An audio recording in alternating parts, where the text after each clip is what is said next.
to the beat. I looked at the beer in my hand and tried to remember how many I'd had. I wasn't that drunk. Was I? No. I was just tired of all the talking and yelling and people shoving past me. This was fun, though. Right?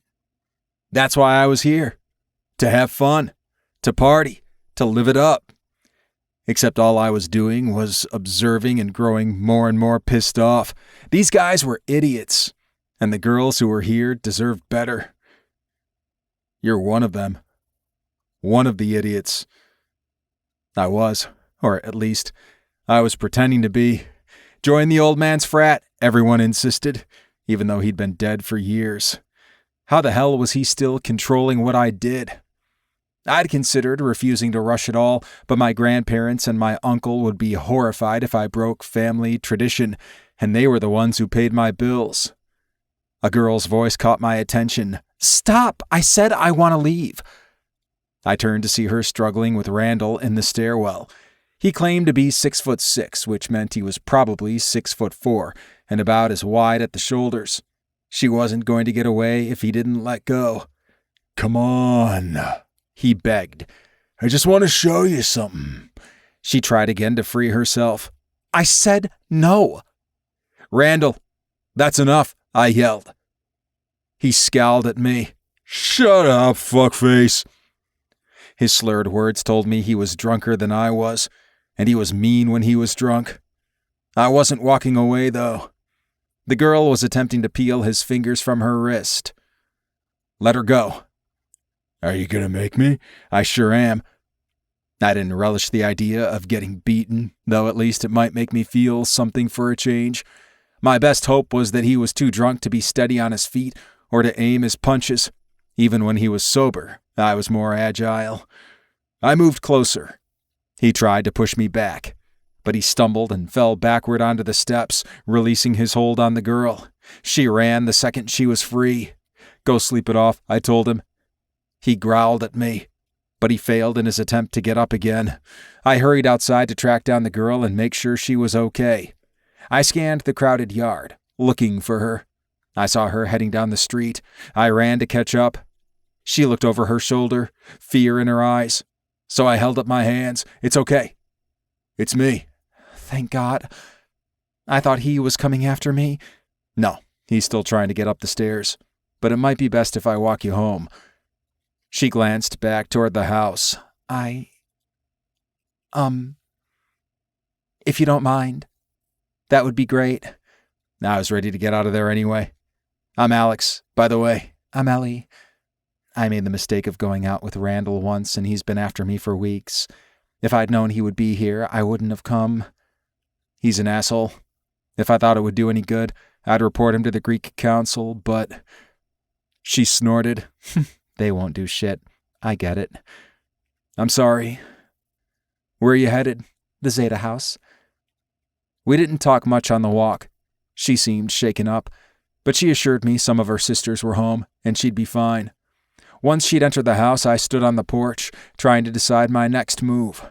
I should go back to my room. I lived at the university-sanctioned frat house, not the one where we hosted parties, but no doubt I'd see some of the guys who'd already stumbled home.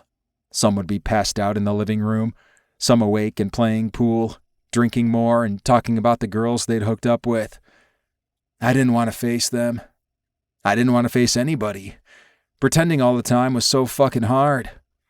I pulled a blanket off the porch swing of the sorority house, intending to wash it and return it later, though I'd probably forget.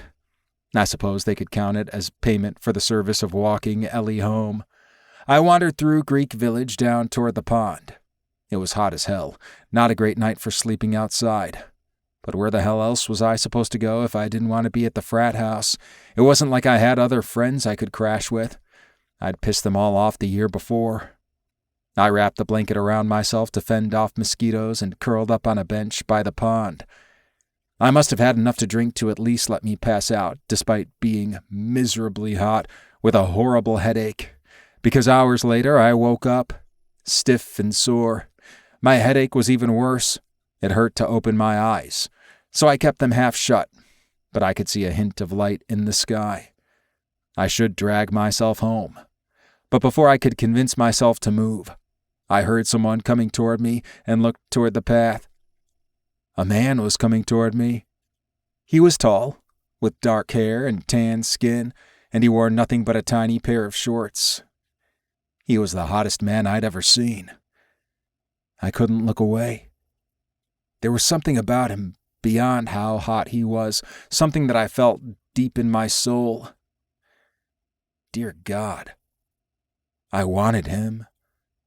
I wondered what he'd do if I tackled him right there and begged him to do anything he wanted to me. I'd hooked up with men on the DL before. My frat brothers had no idea, and I was happy to keep it that way.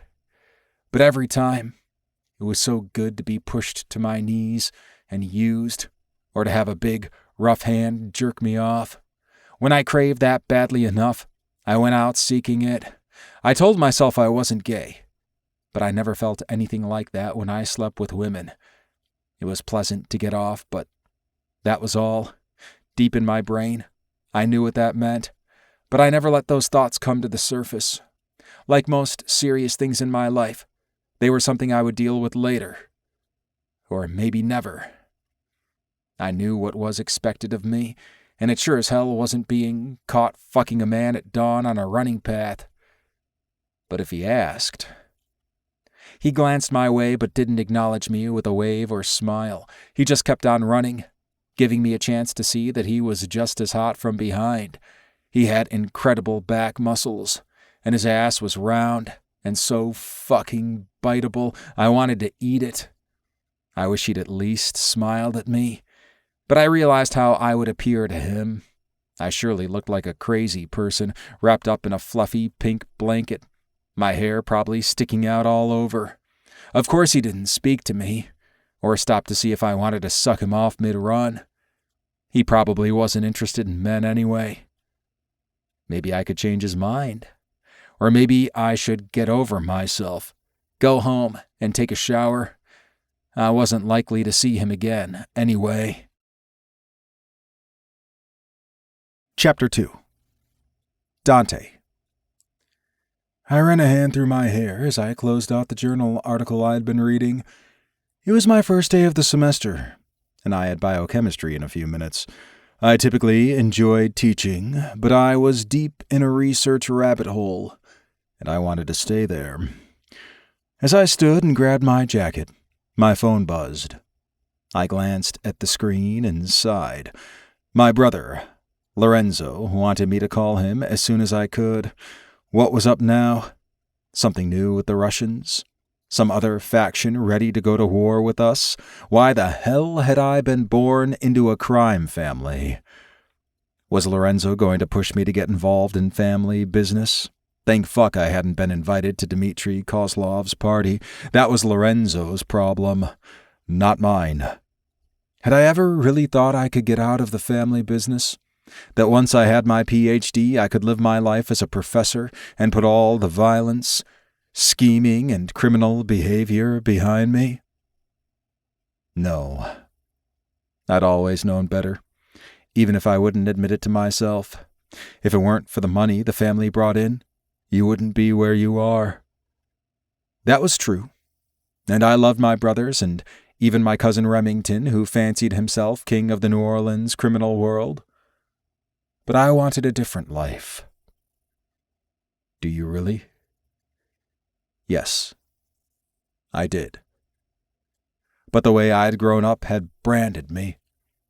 I knew what I was capable of, and I wasn't sure I could ever live like a regular person. I knew what my family would do for me if I asked, but I also knew there would be expectations.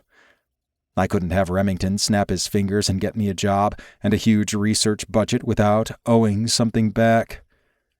I pushed those thoughts from my mind and texted Lorenzo. Got class now. Call you after. I slipped on my jacket.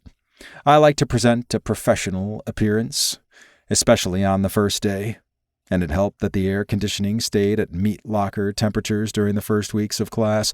Nothing said New Orleans in August like gasping for breath in the humidity, then freezing as soon as you stepped indoors. Once I had my laptop and a leather folio in hand, I locked my office and headed down the hall. I passed a few students I'd taught the previous semester and greeted them.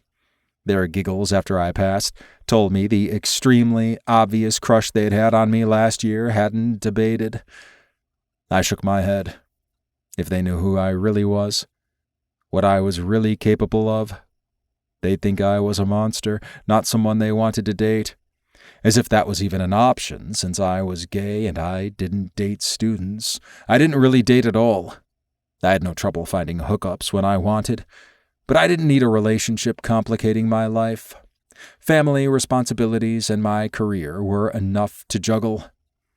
I stepped into the classroom I had been assigned and surveyed the students who were already in their seats.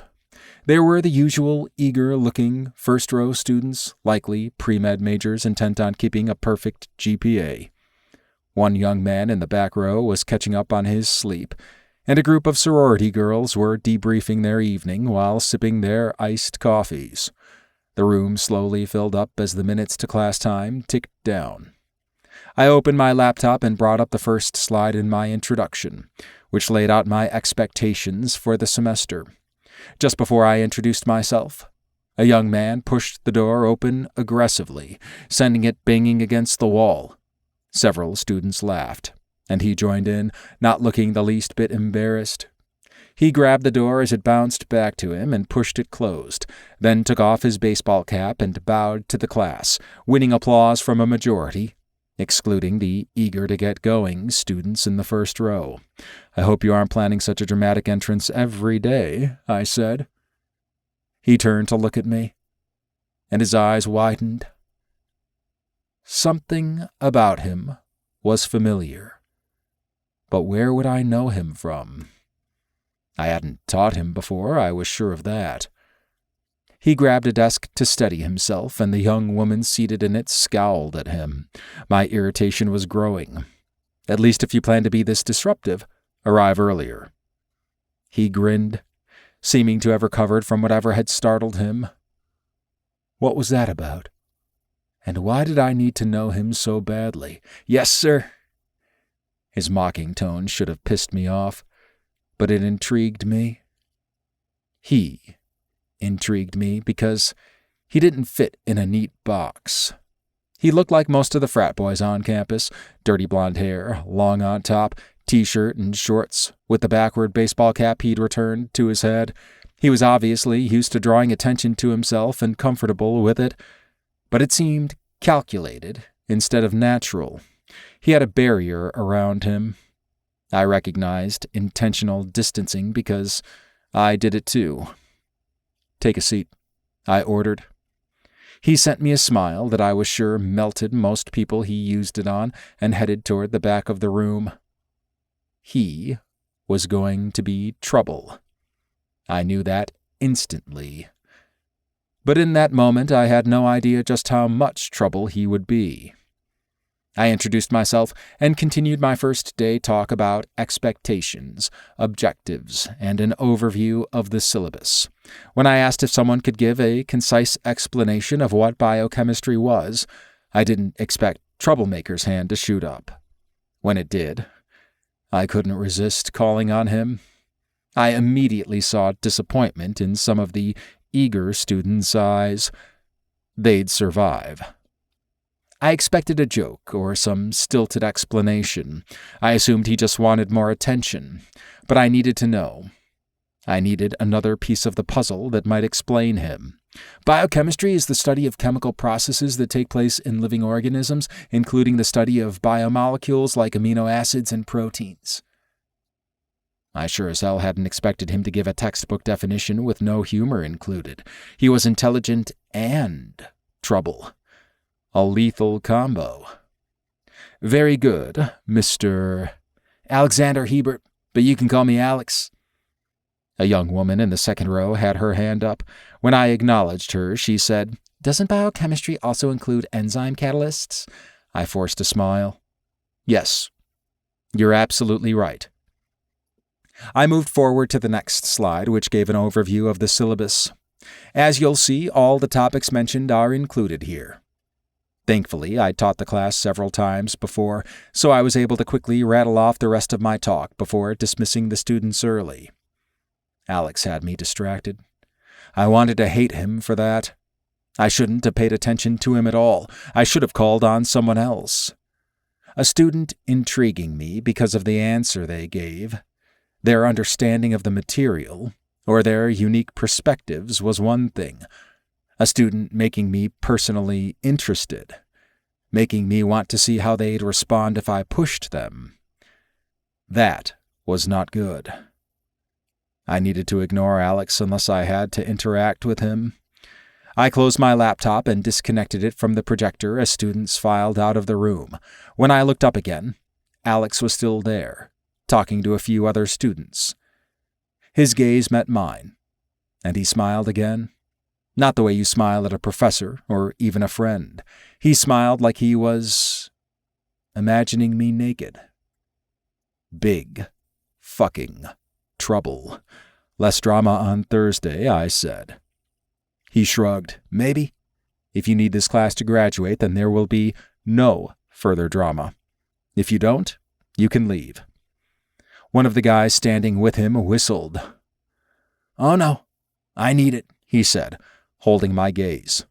I refused to let him unnerve me. One of the girls shoved at his arm. Stop acting like that. You don't have to be such a spectacle. He turned back to me, smile still in place.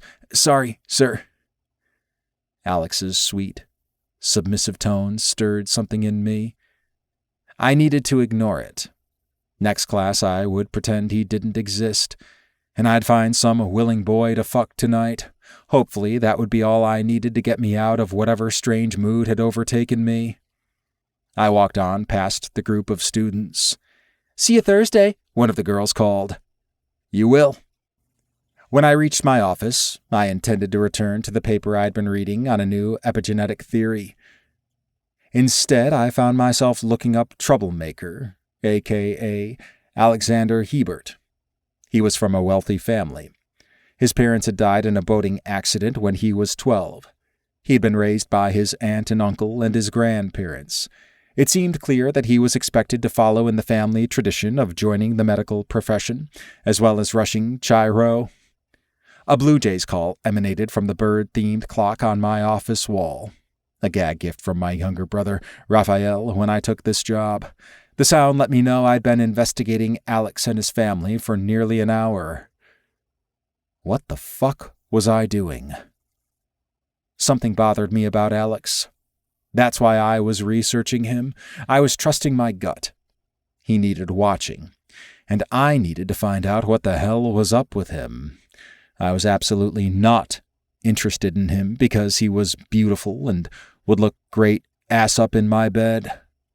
Leave him alone. He's not up to anything. He's a frat boy and he likes attention. Maybe. Based on the way he'd smiled and spoken in that damn submissive tone. A closeted one, with a crush on me. Student crushes were nothing new, and they'd never affected me before. They'd only ever been funny or irritating. They sure as hell had never had my stomach flip-flopping, and that wasn't going to change now. I would make sure of that. I had to. Chapter 3. Alex. I lay on a blanket in the backyard of the frat, pretending to be napping. Instead, I was alternating between watching clouds drift by and fantasizing about Dr. Delicious. How had I gotten so fucking lucky? Thank goodness I hadn't shied away from a 9 a.m. biochem class. I'd thought about the hot man I'd seen jogging so many times over the last few days, but I never thought I'd actually see him again. I'd considered going back out to the path to see if he jogged there daily. But what was I going to do? Step out in front of him and introduce myself? Now I knew exactly who he was. Dante Terrio, professor of biology. His primary research interest was gene therapy. This semester, he was teaching biochem and molecular genetics, and I was one of his lucky students. Not only did he have excellent scores on Rate My Professor, but staring at him through every class was going to be the highlight of my week. And he was going to be the highlight of my semester, because now that I knew who he was, I was abso-fucking-lutely going to offer my ass to him, and he was going to take it. Whatever I needed to do, whatever outrageous behavior was required, I would know what it felt like to be fucked by him. If there was one thing my cold, calculating family had taught me, it was to set goals and refuse to bend until I met them. Thursday, I timed my arrival to class perfectly, opening the door at precisely 9 o'clock. Dr. Terrio glanced toward the door when I entered, then quickly looked away. Was he pretending he didn't see me? Did he think ignoring me would keep me from seeking attention? He was so wrong about that. When Dr. Terrio began his lecture, I quickly noticed he wasn't looking at the part of the room where I was seated. Was that on purpose? Had I already gotten to him that much? I hoped to hell so. He was right in the middle of a review of amino acids when I raised my hand. He didn't acknowledge me, so I called out, "Dr. Terrio?" Isabella, who told me to stop causing trouble last class, frowned at me, but I ignored her. Someone needed to liven the class up, and I was happy for it to be me. "Yes, Alexander. What do you need that can't wait until I pause for questions?" His exasperated tone made me smile. "Are we going to cover how DNA repairs itself?" I watched as he paused to compose himself. He was angry, and I liked it. "We are. If you had read your syllabus, you would know that. Please refrain from interrupting the class with questions that aren't relevant to what I am currently teaching." I winked at him. "I'll try to ask my irrelevant questions at office hours." Again, that pause told me he wanted to say something unprofessional. Instead, he nodded and returned to his lecture. "What is it with you?" Isabella whispered. "Are you always like that in class?" "No. I'm just pissed he singled me out on Tuesday, and he's fun to annoy. I wouldn't get on his bad side. I heard he doesn't believe in extra credit or a curve. He'll fail you if you make trouble." "He can only fail me if my grades aren't good. They will be." She huffed. "Fucking geniuses. I should just get you to do all my work." I shook my head. "No can do. Too busy." Busy chasing my hot professor. After class, I ducked into a study lounge. There were a few students there, bent over their laptops. I settled into a chair and pulled out my phone. I read through Dr. Terrio's syllabus, seeing that DNA repair was on the list of topics, and then finding what I was actually looking for. His office hours. Perfect. He would be available in a few hours. I'd get some lunch, then go see him. I could think of a lot of questions for him. Like, what did he look like naked, and... "Alex, what are you doing in here?" The other people in the study room looked up, and I shushed my roommate, Mitch. Not that it would help. His speaking volume was always turned all the way up. He frowned at me. "You actually studying or something?" I sighed. I was reading my biochem syllabus. He stared at me like he was trying to decide if I was joking. How the hell did so many of my frat brothers not know I had a 4.0? Most likely because I didn't study all that much, at least not around them. I was blessed not to have to work very hard to get what I wanted. I would ace Dr. Terrio's class no matter what, but it would be a hell of a lot more fun to work for my A on my knees. "You're kidding, right?" Mitch asked. "No." "Are you getting lunch now?" "Yeah, you coming too?"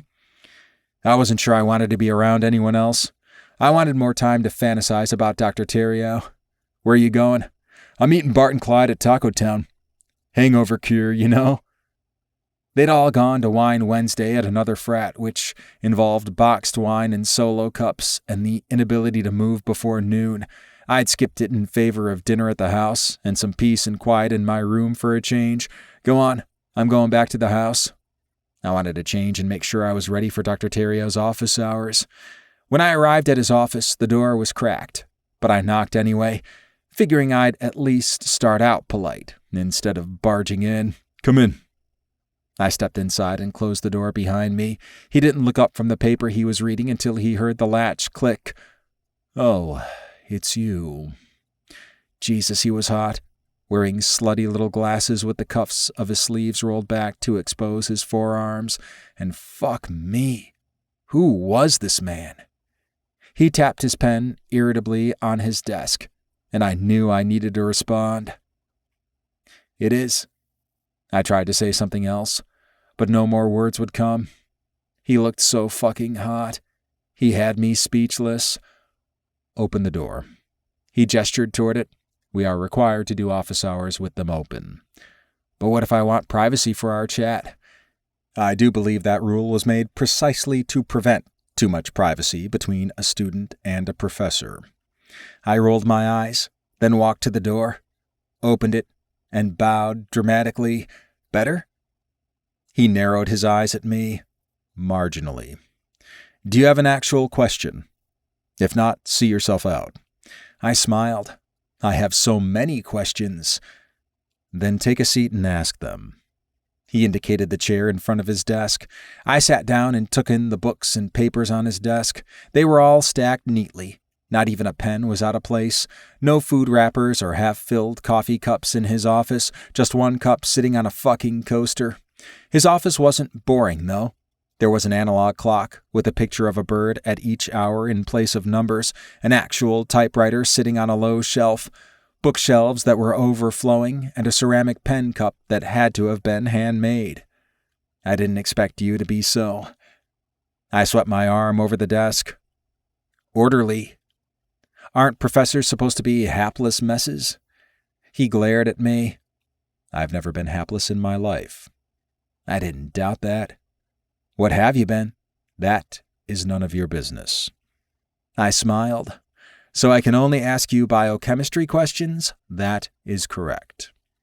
He was tense, back straight, jaw clenched. Did he really not like me?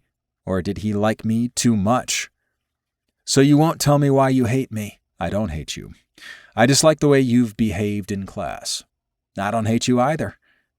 He sighed. Then make sure you don't disrupt my class next Tuesday. Is that all? Or do you need to go over course material? Why are you so anxious to get rid of me? Aren't you supposed to be helping students during office hours? If they need help with coursework, but I'm not here to socialize. I have a lot of work to do. I pointed to the paper he'd been reading. What are you reading about? That's not, I really want to know. And I bet it's relevant somehow, or you wouldn't be reading it. He let out a long exhale. The paper is an overview of recent research on negative immunological responses to stem cell gene therapy. Interesting. Tell me about it.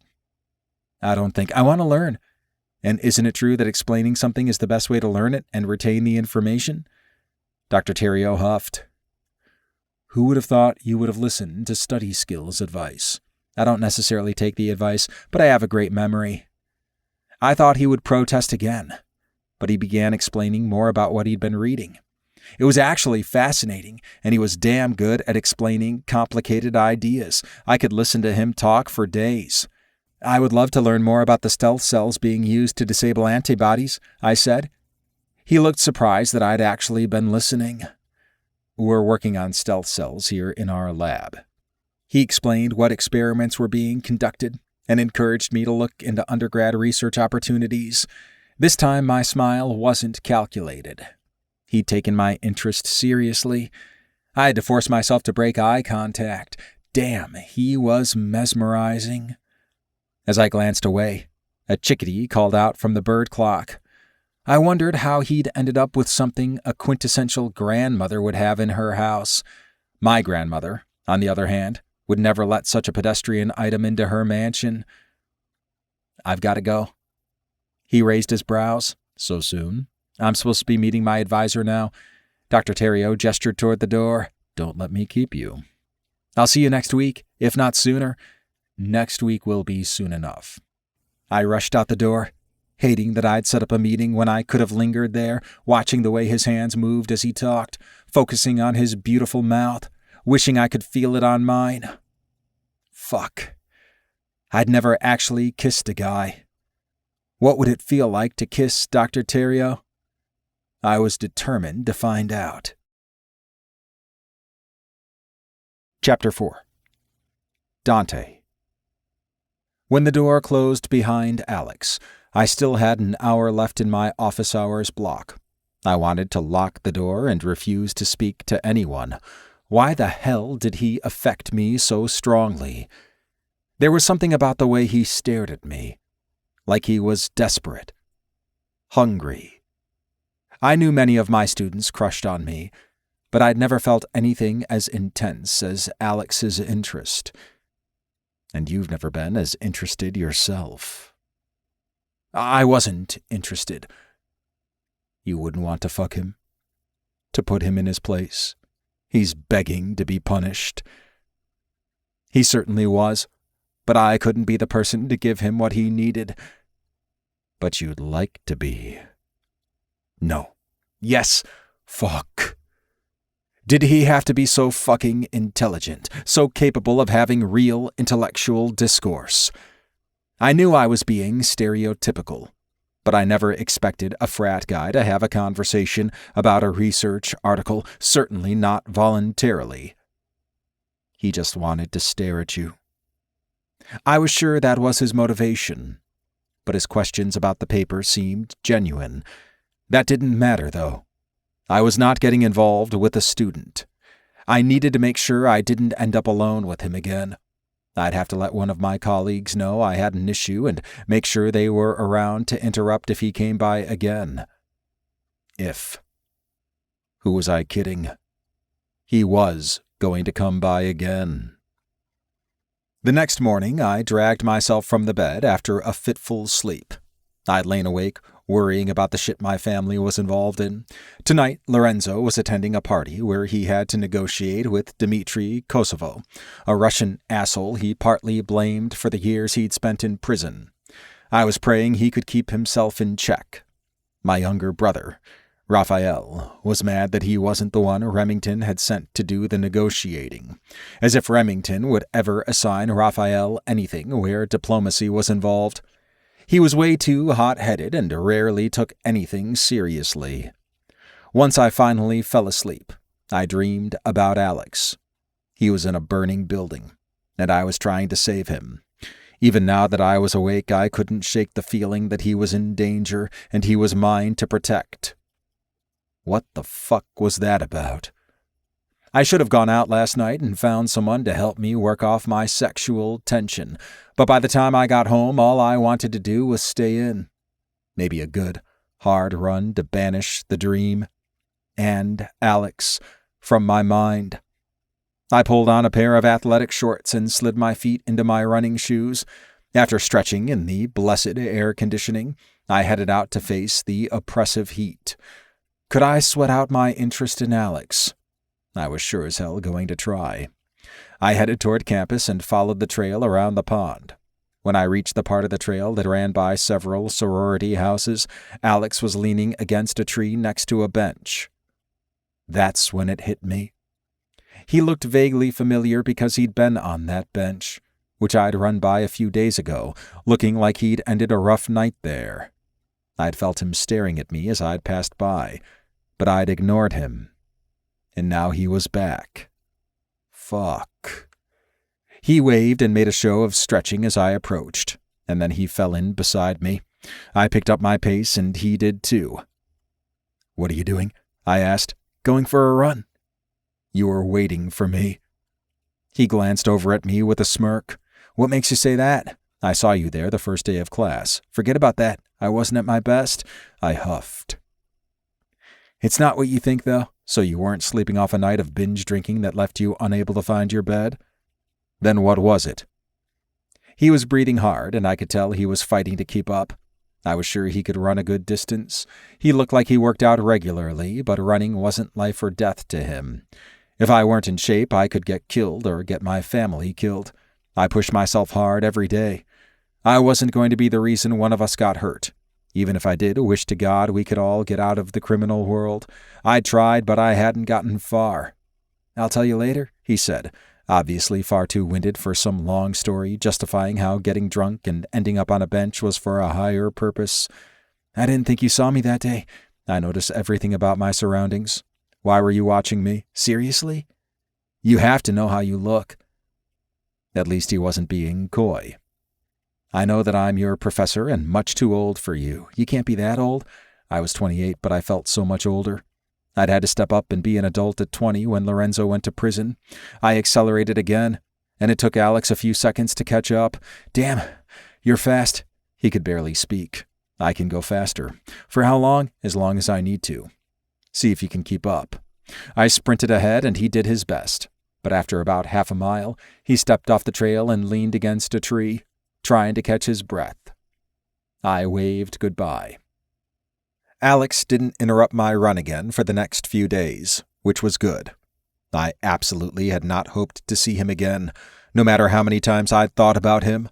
I was hoping he wouldn't be there, not wishing he would, because that would be wrong. I really needed to find a casual fuck, but I spent Friday evening at the casino Rafe managed for the family, making sure he didn't get himself into trouble. Earlier in the week, he'd started a fight with a man he'd accused of cheating. The fight had morphed into a huge brawl and brought way too much police attention to the place. Rafe was 25. Why did I still need to babysit him? As if that wasn't annoying enough, I was on edge all evening as I waited to hear how things had gone for Lorenzo. He had good reasons to hate Dimitri, but he had to be civil and negotiate a weapons deal with him. Why Remington wanted to keep working with such an evil fuck as Dimitri, I didn't understand. I supposed most people thought of Remington that way, but he had standards. All the Terrios did. Around the time we expected him back, Rafe and I went to his house to wait, but hours passed before he finally walked through the door. I scowled at him. You said you weren't going to stay long. He yanked off his suit jacket and tossed it onto a chair. You're always saying you don't care about the family business, so why are you even here? I gestured toward Rafe. I've got to keep this one from destroying the place. Rafe rolled his eyes. So did you make the deal or what? It's done. Dimitri agreed to 80% of what we asked for at the original price we wanted. Rafe protested the deal, but I shut him down as I studied Lorenzo. Something else happened tonight. Why did you stay longer than you meant to? Lorenzo shrugged. Dimitri was busy. There were lots of other guests. I had to wait for a chance to get him alone. Rafe shook his head. He was fucking salivating to talk to you about this sale. It's the only reason he invited you. He would have made himself available. Tell us what else happened. I finally realized what was off about Lorenzo. Where's your tie? He started to reach for it, but stopped himself. I didn't wear one. That's a lie, Rafe said. Lorenzo rolled his eyes. Fine. I had a little fun at the party, and I forgot my tie when I was done. Rafe wanted details, but Lorenzo shook his head. I don't have to tell you every move I make. You know what's up with Dimitri. We'll get our weapons within 3 days. I'm going to bed. I grabbed his arm as he headed for the stairs, and he tried to pull free of my grip. Let me go. I've had a long night. Rafe huffed. I could have had a long night too, but I was sitting here, bored off my ass, waiting on you to get home. Now I find out you've been fucking some hot guy in Dimitri's house, and I want to know who it was. Did my little brother think about anything but sex? Something happened. Something that's got you worried, I insisted. I want to know what the fuck it is. Lorenzo sank down onto one of the stairs. I fucked Nikolai, Dimitri's son. Oh my God, what were you thinking? I yelled as Rafe yelled, Damn, you go! Rafe, shut up. This is not something to celebrate. If Dimitri finds out, we'll have to kill him, Rafe said. Would that be so bad? I did not need this. I just started a new semester. My research was really moving forward. I was hopeful on the brink of a significant discovery, and now we were about to go to war with the Russians. But Lorenzo wasn't himself. This night had affected him more than he was willing to say. Lorenzo faced Rafe. Have we taught you nothing? Rafe rolled his eyes. I know. It could start a war. We could get hurt. And you think you have to be our protector? Our parents had died when Lorenzo was 17. I was 12, and Rafe was 10. Lorenzo had taken on the role of parent, and he'd worked as hard as he could for us until, thanks to Dimitri's father, he ended up in prison and couldn't be there for us. He couldn't forgive himself for that. Lorenzo explained that Nikolai was being forced to marry Alina Ivanov, and he'd be under the control of her father, who was allegedly the head of a network that specialized in trafficking boys and young men. The marriage was basically a death sentence for Nikolai. But it was dangerous as hell for us to try to stop it. They'd do anything to protect their secrets. We cannot get involved in their family business. Rafe grinned. I think he's already involved. Did he have to be such an asshole? Could you be serious for one fucking second? Lorenzo spoke before Rafe could say anything else. I fucked up tonight. I was tempted. I was angry. I wanted something, and I took it. We should go get Nikolai, Rafe said. No. His harsh tone startled me and Rafe. That's not an option. I will not put you at risk. You two are my priority. He had to let go of his guilt and the idea that he needed to protect us. We're grown men. I wish you'd get that through your stubborn head. I'm not going to argue about this. Nikolai and I had fun. I told him to find a way to get out of there if he could. I'm going to work with Remington to stop this marriage. That's all I can do. But that's not how you wanted it to end. Is it? I asked. You said you did it out of anger and temptation. But you like Nikolai. He shook his head. He's just a hot piece of ass. That's all. He was lying. I was good at reading people, especially my brothers. Lorenzo would never take a risk like that over a guy who was just hot. I don't fucking understand you, Rafe said. Do you understand that if word got out about me and Nikolai, it could cause a war? It's not even just the two of you I have to protect. I could drag the whole extended family into this. Rafe huffed. Dimitri's a fucking evil bastard. It took some work to settle Rafe down, but finally I got more details about the evening out of Lorenzo, including the fact that Dimitri suggested we use our cousin Tessa as payment. I wanted to find the bastard and snap his neck, but I had to at least act like I had more restraint than Rafe. I am going to make sure he is paid back for that insult, Lorenzo said, but now is not the time. We need his weapons, and we're going to get them. Then we're going to let him work himself into a corner. He's running out of money. His business is on shaky ground. That's another reason for this marriage. So Ivanov is paying for Nikolai? Rafe asked. Yes, but it's worse than that. They're using Alina because she has fought her father on everything he's tried to force her into and tried to escape from home at least twice. She's being forced to marry Nikolai. But Ivanov is the one who will fuck him. Jesus. Hasn't Ivanov killed more than one young lover? I asked. Yes. And they were all still in high school. Rafe shook his head. That's fucking sick. I blew out a long breath. Everything about this goddamn business is sick. That's why we should all have gotten out of it long ago. Lorenzo shook his head. That's not an option. I have people to protect and no other way to do it. I studied Lorenzo for a moment. This isn't like you. Rafe frowned. This is exactly like him. He always gives a speech about how he's responsible, blah, blah, blah. Lorenzo snarled. Don't push me. That's not what I meant. It's not like Renzo to give in to anything he wants. He's been punishing himself, working nonstop and basically living like an ascetic since he got out of prison. But Renzo's fucked guy since he's been out. No one can stay celibate that long. I rolled my eyes.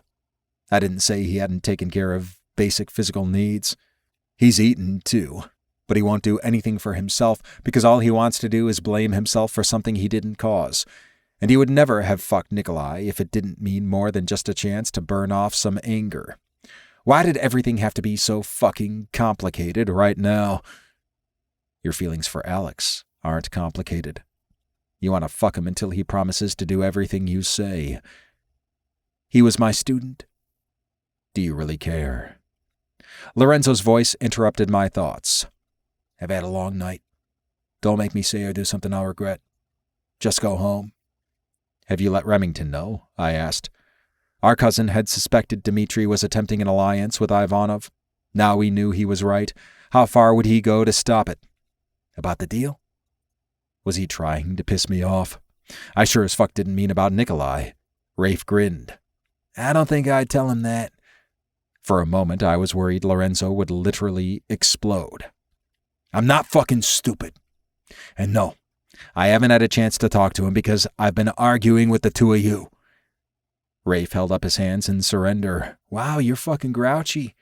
I would think good sex would have made you a little bit more mellow. The negotiation happened after the sex, and there wasn't anything relaxing about this night, so go home and leave me alone. Rafe started to speak again, but I gave him a look cutting enough to make him close his mouth as I took his arm and escorted him out the door. "We gotta do something about this," Rafe said. "What do you propose? And how the hell would you get Remington to agree to it?" He frowned at me. "Do we have to bring him into this?" "You think we have the power to take down Ivanov, just the two of us?"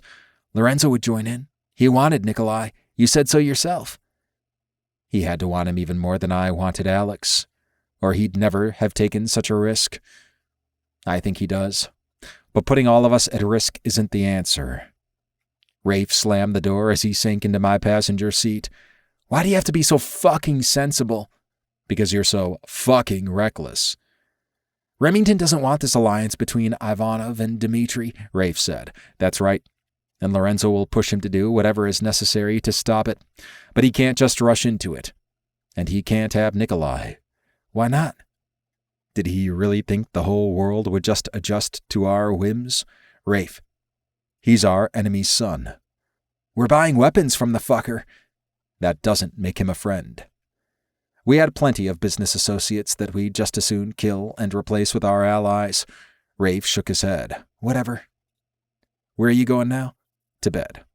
Which is where you should go." "No way. Not after that shit. At least, not alone." I sighed. "Be safe. Always." I rolled my eyes, hoping all he wanted was a few drinks and a hookup. One brother in trouble was all I could manage at a time. Chapter 5. Alex. "Get back in here, Hebert. I want to talk to you." Randall was so drunk, he was slurring his words and swaying. I doubted talking was what was on his mind. He'd hated me since we'd pledged together last year. I didn't have time for this. Our first assignment for Dr. Theriot was past due now, but if I turned it in by midnight, I'd just get a 10-point deduction. Randall grabbed me before I could make it out the door of the lounge. Fuck, I did not want to do this. "What's your problem?" "You following Ellie around? Thinking she's into you? She's mine." "No, she's not interested in you. I walked her home. That's all." "Liar. I've seen you with her." "We'd eaten lunch a few times because she was in my psych class. Leave her alone." He roared and smashed the bottle in his hand against a table. I fought to get away. But before I could, he brought the broken bottle down, slashing it across my face. "What the fuck, Randall?" His friend Thad grabbed him, trying to get him off me. "Fuck you," I yelled. When my arm was free, I punched him in the jaw. He fell back, hit his head on a table, and slumped to the floor. He lay unmoving, and for a moment I worried I'd killed him. "Is he okay?" Mitch had appeared beside me. Randall stirred then, and Thad gestured toward the door. "You better get out of here." Part of me wanted to stay and have it out, and part of me wished he were dead. But Mitch tugged me into Clyde and Thomas's room, which was next to the lounge. Once we were in the room, I began to realize how badly my face hurt. Blood was running down my cheek, and I looked around for something to press against the cut and staunch the bleeding. I quickly realized nothing in this room was clean enough to risk, so I pressed my hand against my face.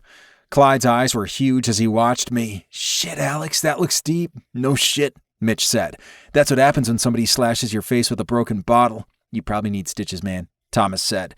"You don't want that scar." "No, of course not." I had to stay perfectly unmarred for the sake of the family.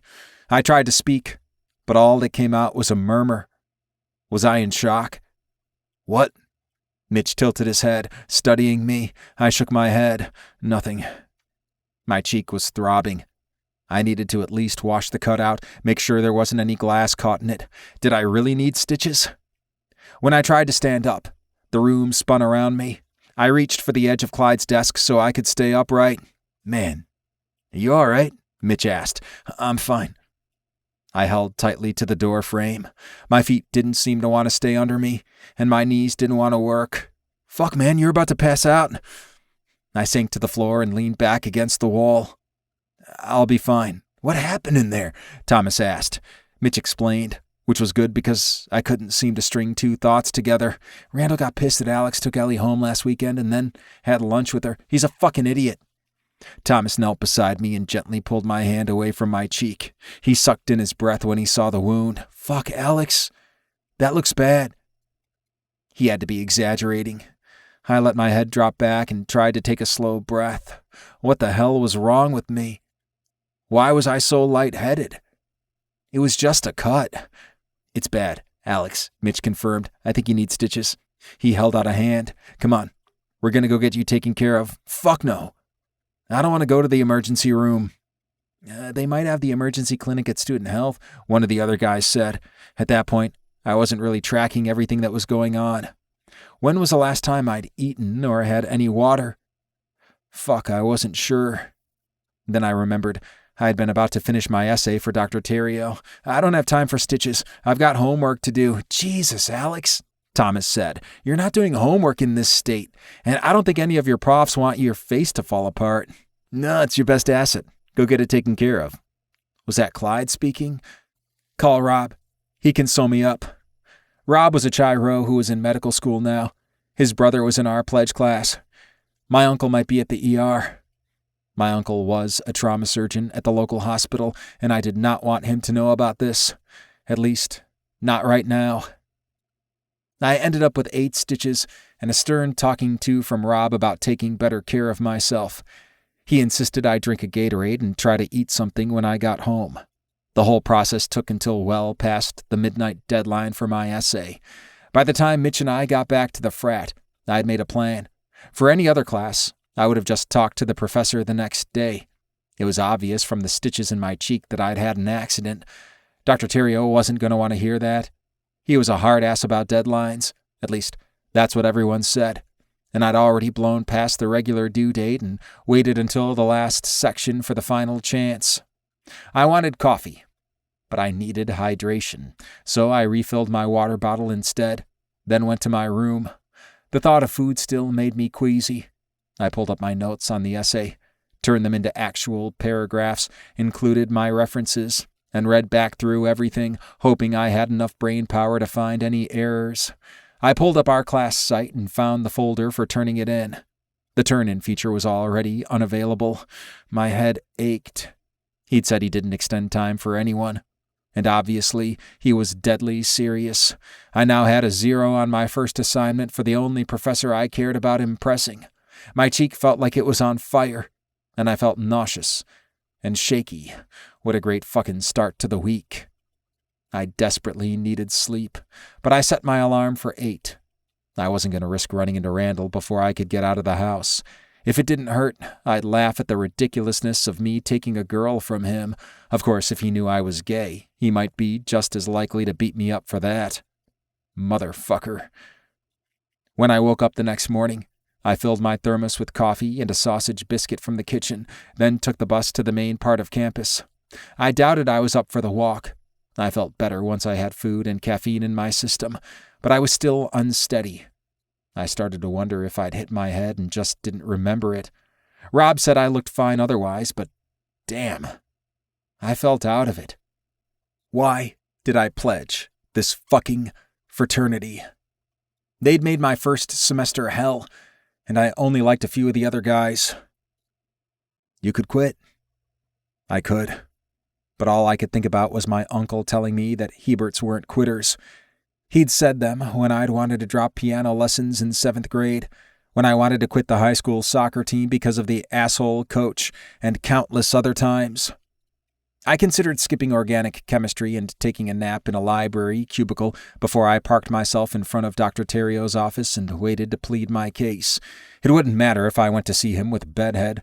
I was already going to look like hell, and my whole fantasy of him falling for me was stupid as shit anyway. I needed to focus on convincing him to take my paper. I couldn't let anything ruin my GPA, or my uncle might cut off my funds. I decided it would be too hard to wake up if I napped, so I got some espresso and wandered around campus until it was almost time for class. I stopped in the student center and quickly printed out my paper so I could hand it in to Dr. Terrio personally. Then I went to organic chem and sat through the lecture, but didn't hear a word of it. Afterward, I headed to Dr. Terrio's office, hoping to catch him there, even though it wasn't time for office hours yet. I was too impatient to wait any longer. I took a deep breath before knocking on the door. "Come in," he called. I opened the door and left it open, even though I didn't want to. When he looked up, his eyes widened. "Alexander, you look like you had a rough night." I did. I reached into my bag, pulled out my paper, and laid it on his desk. "What's this?" he asked. "It's my assignment. I printed it out for you since you seem to like old-fashioned things." He narrowed his eyes. "I'm not that old." "No. Like, it's your aesthetic." I gestured toward the analog clock and the typewriter. The final chance to turn in the paper was midnight. That was over 12 hours ago. "I know it's late. I'm sorry." As I told the class, I give students the opportunity to turn in an assignment late for a grade deduction. Once that grave period passes, you receive a 0. "I had an accident," I said, pointing to my cheek. "You could have finished the paper yesterday or for the actual deadline on Friday." "I could have, but I didn't." "I understand if you want to take points off, but I have a legitimate medical excuse." He studied me for a moment. "What kind of accident did you have?" I don't want to talk about it." He nodded. "If your accident had prevented you from making the original deadline, then we could discuss options. But your paper was already late." I wanted to scream because I'd opened my laptop to work on it before Randall attacked me. I had already done the research. "Please, just read it. I wrote a damn good paper. You have no idea what kind of night I had." "I can imagine." "No, I don't think you can." I stood and hurried out of his office, slamming the door shut behind me. I was about to have a meltdown, and there was no way in hell I was going to let him see me cry. Thank God no one I knew was out in the hall. I pushed my way into the closest bathroom, ran into a stall, and pressed my hands against my eyes, trying to hold back tears. Chapter 6. Dante.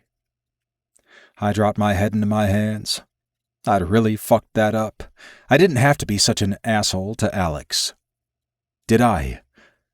The cut on his face had to hurt like hell. But he could have finished the paper for the original deadline. Did he really think he could just fuck off and then come plead his case? What had happened to him? I was in the fucking mafia, and I rarely came in looking that bad. Had he hurt himself when he was drunk or high? Did he really have to party on a school night? So now we're Mr. Prude who doesn't believe in partying or drinking.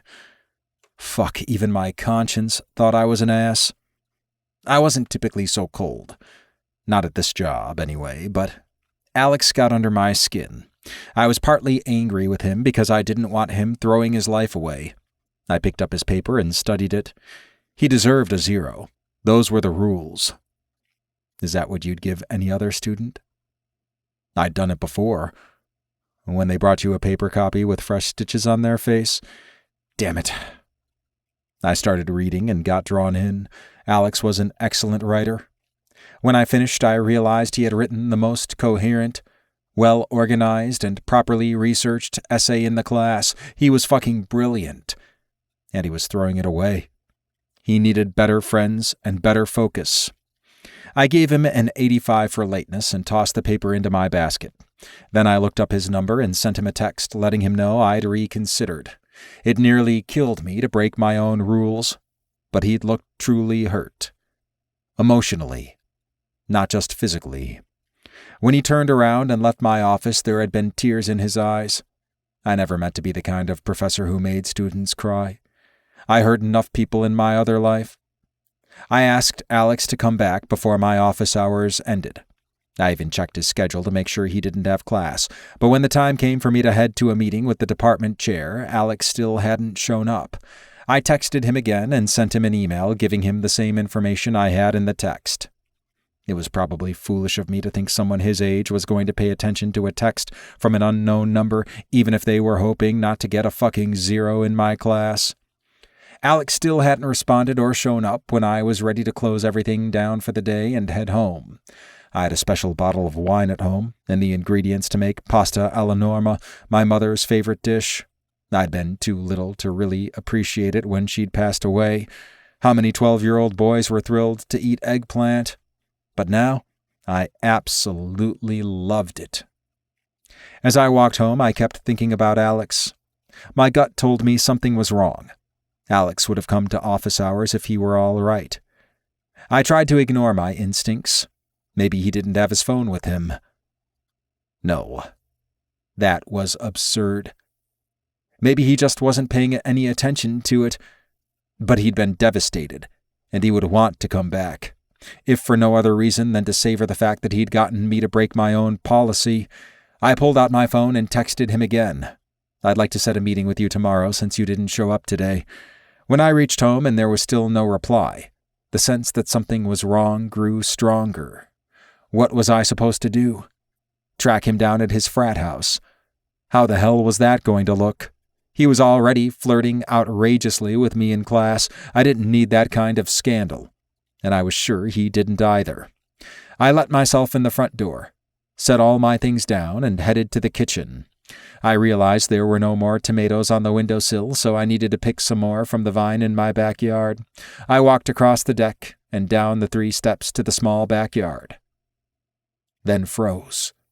There was a man lying face down in the yard.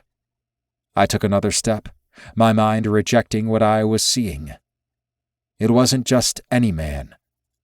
It was Alex. My heart skipped a beat as I raced to him. Dear God, please don't let him be dead. The smell of alcohol wafted off him, and I told myself he was just drunk. What the hell was he doing here? I pressed my fingers to his neck and felt a rapid pulse. He stirred, then coughed, and raised up on his hands and knees. Oh, shit, he said. And then he vomited as though he were expelling everything that had ever been in his body. I don't feel good, he said when he finished and slumped back over. No shit. What the fuck are you doing here, Alex? And why are you drunk at 6 o'clock on a Monday? Not just drunk. Drugged. Somebody drugged me. Thought you'd help. His breathing was shallow and rough, and he was so fucking pale. The cut on his cheek stood out against his white cheeks, looking even worse. What do you mean, drugged you? Like roofied? Don't know. Just don't feel right. Shit. I bent down and managed to lift him into my arms. Don't you dare puke on my suit.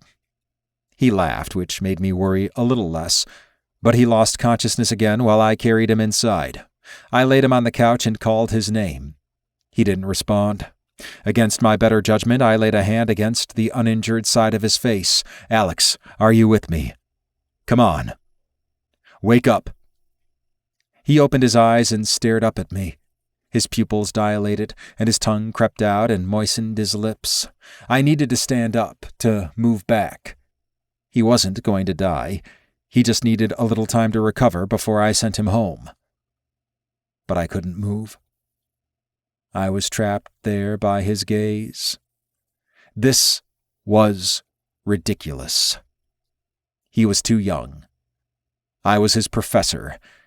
I should never have brought him into my house, but the way he looked at me, with uncertainty and heat, went straight to my cock.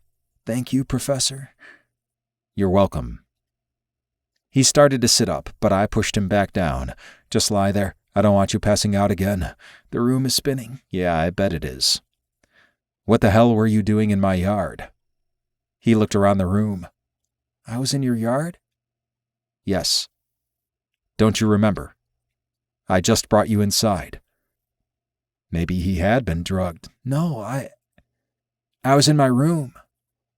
And then, you shouldn't be here. He frowned. You said you brought me inside. I wasn't going to let you die on my lawn. How would that look? He tilted his head like he was considering it. Not good, exactly. I brought you inside out of self-preservation. He paused to consider my words again.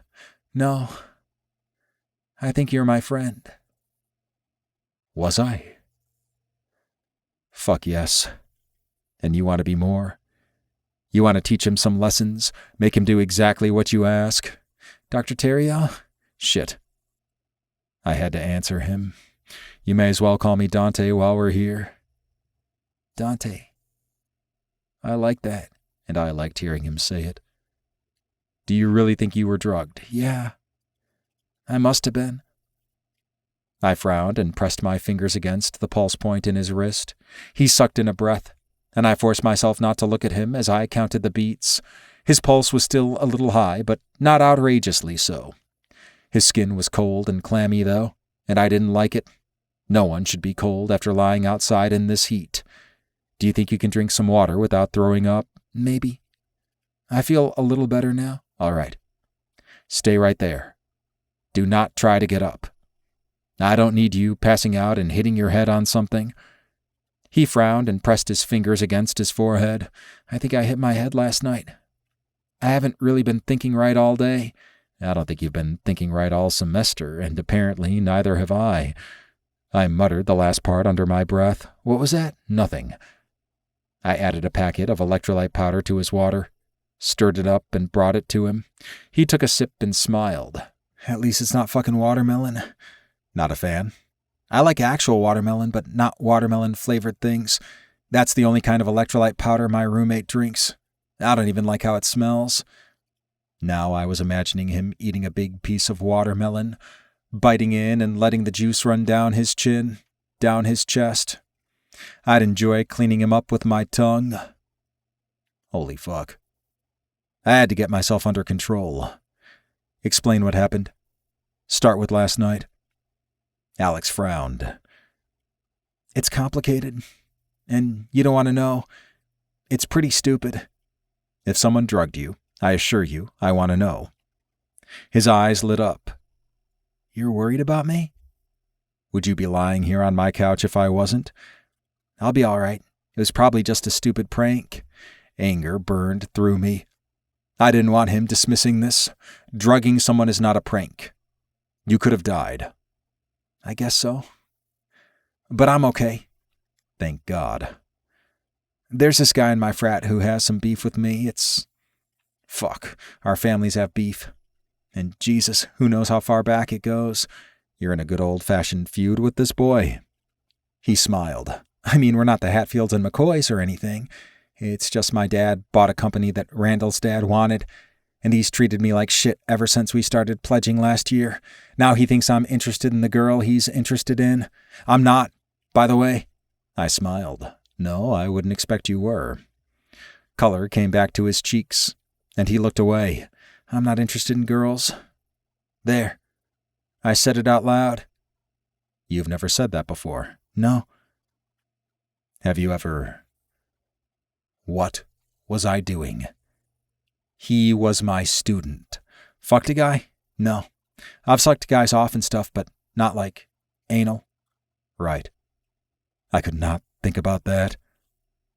Why does he think you like her? I couldn't believe I was having this conversation. I didn't care about fucking frat house gossip.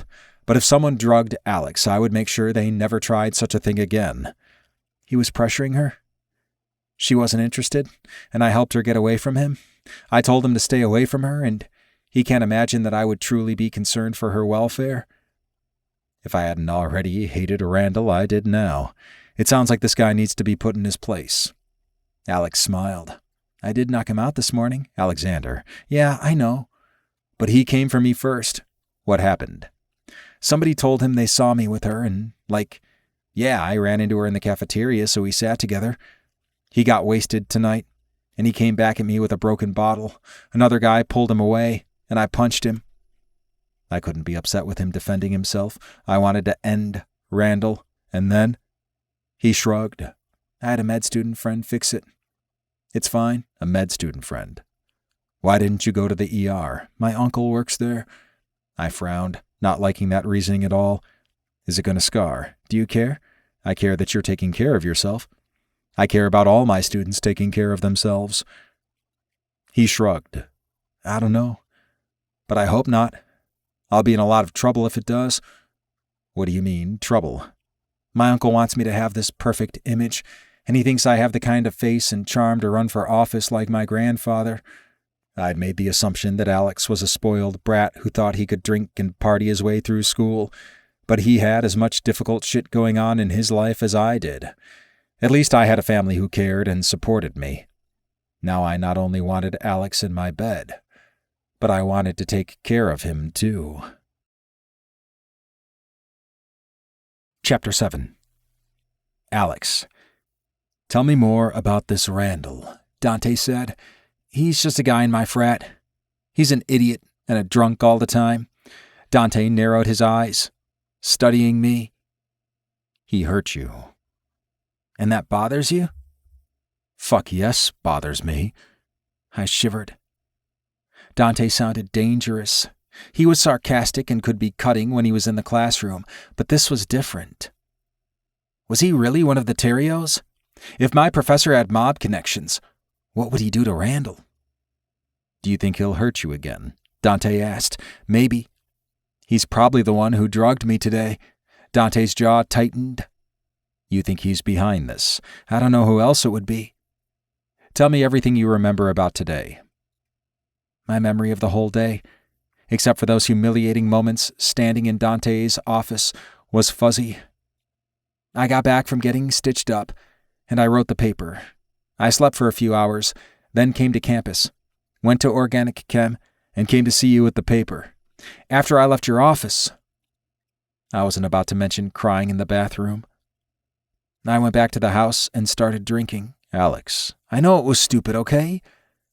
I was hurt, and I'd hardly had any sleep. But I was mad at myself. I was mad at Randall. I don't know. My eyes stung with tears again. What the fuck was wrong with me? And why was I spilling all of this to Dr. Terrio? I wanted him to think I was hot. Not that I was a hot mess. Go on, he urged.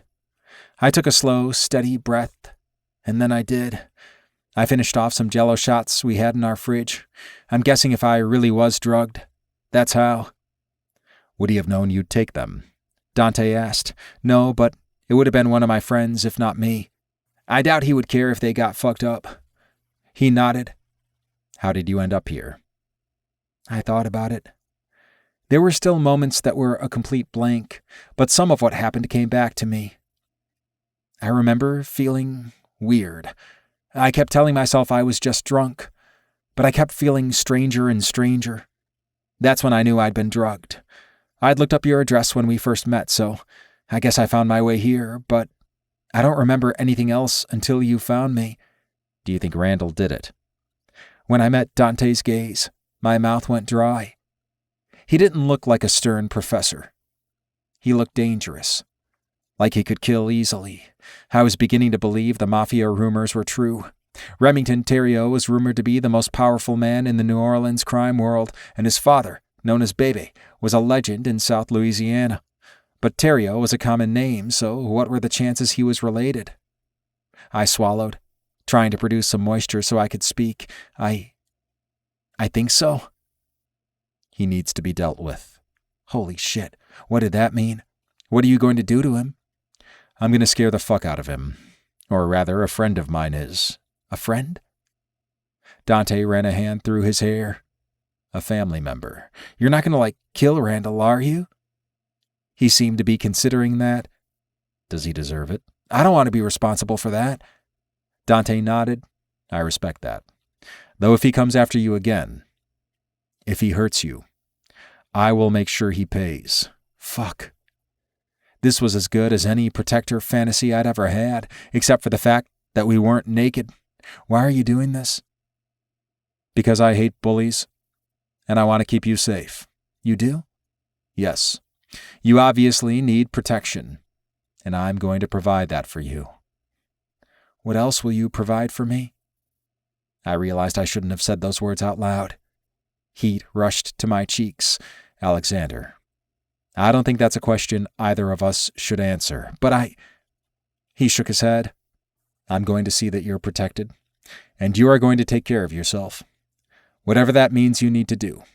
You're going to get sleep, you're going to cut back on drinking, and you're going to get your work done on time, not just in my class, but in all of them. Damn, that commanding voice of his was hot as hell. He liked being in control. I could tell how much he needed me to agree to his commands. It made me hot as fuck. My cock twitched in my pants, and I wanted to squirm. I wanted to touch him. Instead, I just said, "Yes, Professor." He glared at me.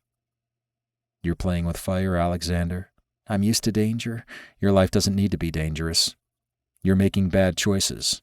I stared at him. You can call someone to make sure Randall's never going to bother me again.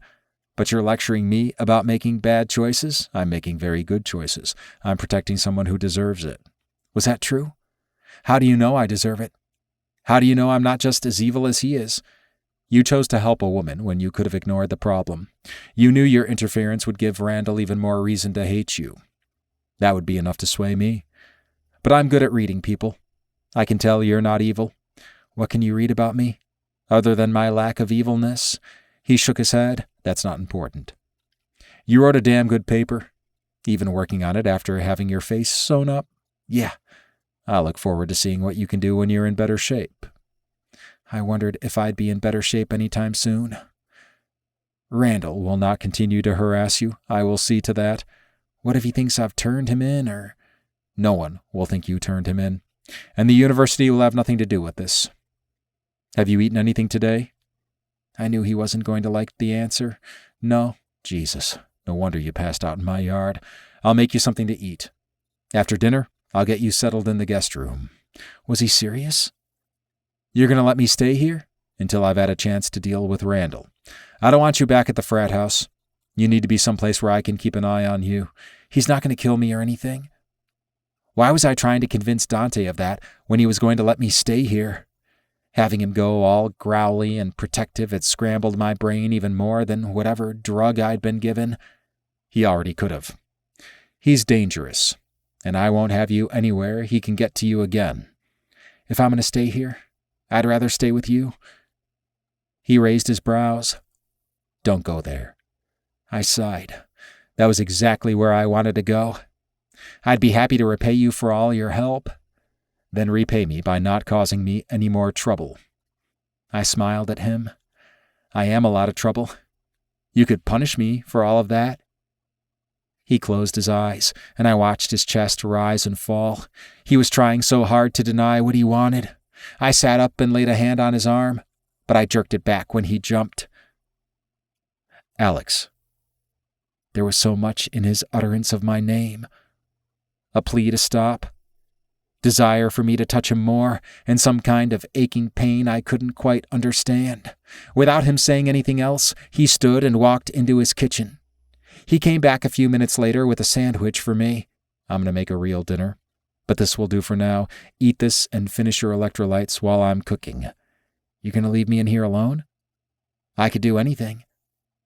He glared at me, the look so fierce it seemed to press me back against the sofa. I knew he wasn't a man to cross, but I couldn't help myself. You'll stay right there on the couch. I smiled. Yes, Professor. He started to say something, then pressed his lips together, turned, and left the room.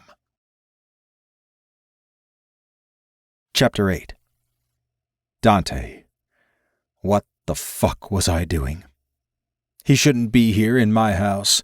He was blatantly offering himself to me, and I was way too fucking tempted. I wanted him. I wanted to hear his breath catch when I touched him. I wanted him to learn what it really meant to do exactly what I said. I wanted to make him beg.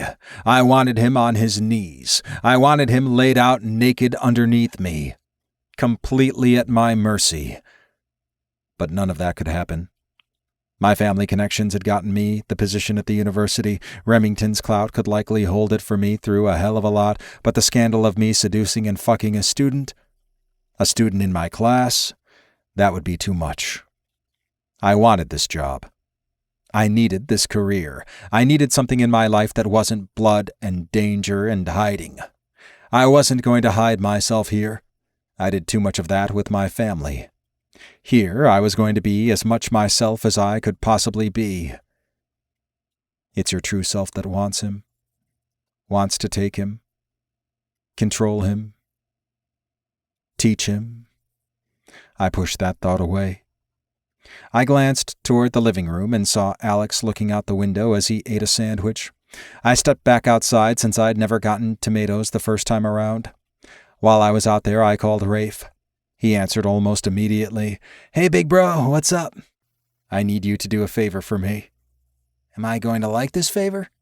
He definitely would. You get to threaten a frat boy. Ooh, I'm liking it already. Any sorority girls involved? Rafe, I've told you. No hooking up on my turf. He huffed. I don't know why you get a whole college for your turf, but sure, whatever. I've got plenty of what I need at the casino. Yes, you do. One of my students is having trouble. He's being harassed by a guy in his frat. You've gotten close enough to a student to find out all that, and I haven't heard about him? I needed to sound calmer, less urgent. Don't make a big deal out of it, all right? This is serious. The guy slashed Alex's face with a bottle. He had to get stitches. And this guy may have drugged him as well. Fucking asshole. Don't think I'm not going to ask more questions about this Alex, though. I can't talk about that right now. Oh, shit. Is he there? Dante, you going to actually relax and enjoy yourself tonight? No, it's not like that. He needs help. And he trusts me. Rafe laughed. It is so much more than that, but tell me who I need to go put the fear of God and the Terrio family in. His name is Randall. He's in Chiro. I'm sure you won't have trouble finding him. Make sure he understands that if he does anything to Alex, if we even suspect he's done anything to Alex, he will suffer for it. But don't hurt him now. Are you sure I can't hurt him just a little? No. So I can scare people on campus, but I can't fuck anyone? Why was he always so difficult? Rafe, can you please just do this for me? Of course, brother dear. But there is absolutely something going on with you and Alex. No, there's not. He needs help. That's all there is to it. I should have asked somebody else. Lance would have done it for me, or Corbin, or even his husband, Beau. But I was so used to always relying on Rafe for help. And now I was going to have to put up with his shit, and he was going to tell Lorenzo. God damn, I didn't need that. You owe me. And you know it.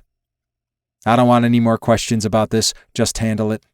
You mean you don't want me calling Lorenzo and telling him all about you and Alex? Raphael, I won't tell him. You'll eventually need to tell me more, so I'll find out one way or another. That couldn't happen because there couldn't be anything else to tell. All right. Thanks, little bro. You know it. Consider Randall taken care of. I ended the call. Picked some tomatoes and stepped back into the kitchen. When I checked on Alex, he was laying down again with his eyes closed. Maybe he would sleep for a bit while I finished making dinner. I tried to immerse myself in chopping and sautéing, but I couldn't get rid of the anxiety that had my chest tight and my body buzzing. I laid out the lightly breaded eggplant on the pan and slipped it into the oven to roast, then started the water boiling for the pasta and checked on Alex again. There was a student in my living room. A student who made very clear he'd like to be in my bed. A student who clearly had a hell of a lot more than I'd imagined going on in his life. A student I wanted. I needed to see if he'd eat some more and then send him to bed. He needed sleep, and I needed him securely closed away in the guest room. When dinner was almost ready, I heard footsteps and turned to see Alex in the doorway of the kitchen. His color was much improved, and he seemed steady on his feet. It smells so good. Thank you. It pleased me more than I wanted to admit that he'd been called by my cooking. What is it? It's pasta alla norma. Roasted eggplant in a garlicky tomato sauce. Alex frowned. You'll try it and like it. Sit down. Alex grinned and did as I said. I wouldn't have thought you'd act like an Italian mother if I came to your house. My mom was an amazing cook. I wished I'd been able to learn more from her, but I'm doing all right teaching myself. What happened to your mom? She and my dad died in a car accident when I was 12. My older brother raised me after that. How old was he when they died? 17. We had other family too. Cousins, aunts, and uncles. We managed. I'm sorry. I lost my parents a few years ago, but we weren't close. My uncle took me in mainly because he'd wanted a son to mold in his image. That was fun. So you're on your own now. He huffed. No. Between my grandparents and my uncle, I don't get left alone nearly enough. They have a hell of a lot of expectations for me. And if you don't follow the expectations, then I'm on my own for money. I nodded. I wouldn't be able to finish school. I wouldn't. I held up my hand. I'm not judging you for that. Thanks. Alex took a bite of the eggplant pasta and groaned. The sound did things to me it shouldn't. This is so good. And I don't even like eggplant. I don't really like tomatoes, but oh my God. This is so good. I'm glad you like it. It was my mother's favorite. Oh, that's sweet.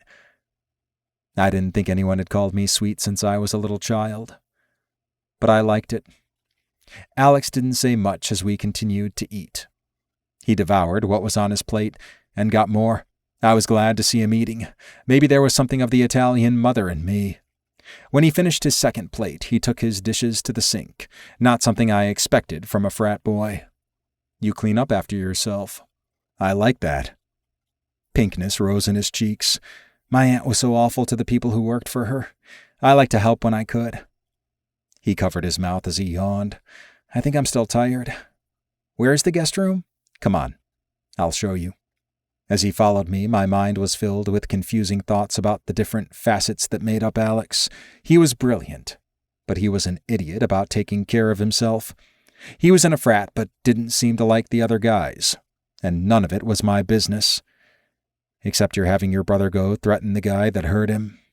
Do you have some antibiotic cream to put on your face? Yeah, and oral antibiotics too.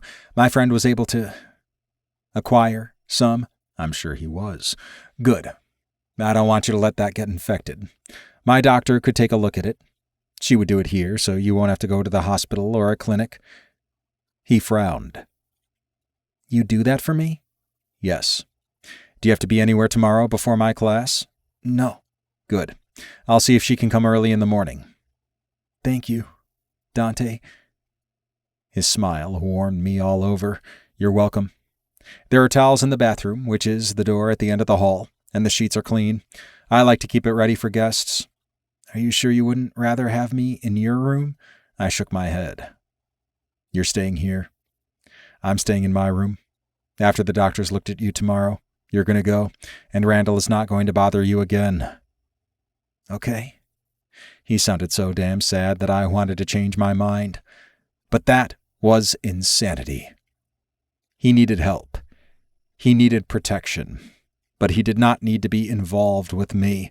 I had my own problems, and my life was full of danger. Even if I didn't care about my reputation at school, even if I would flaunt a relationship with a student, even if I thought I could get away with it, he needed so much more than what I could provide.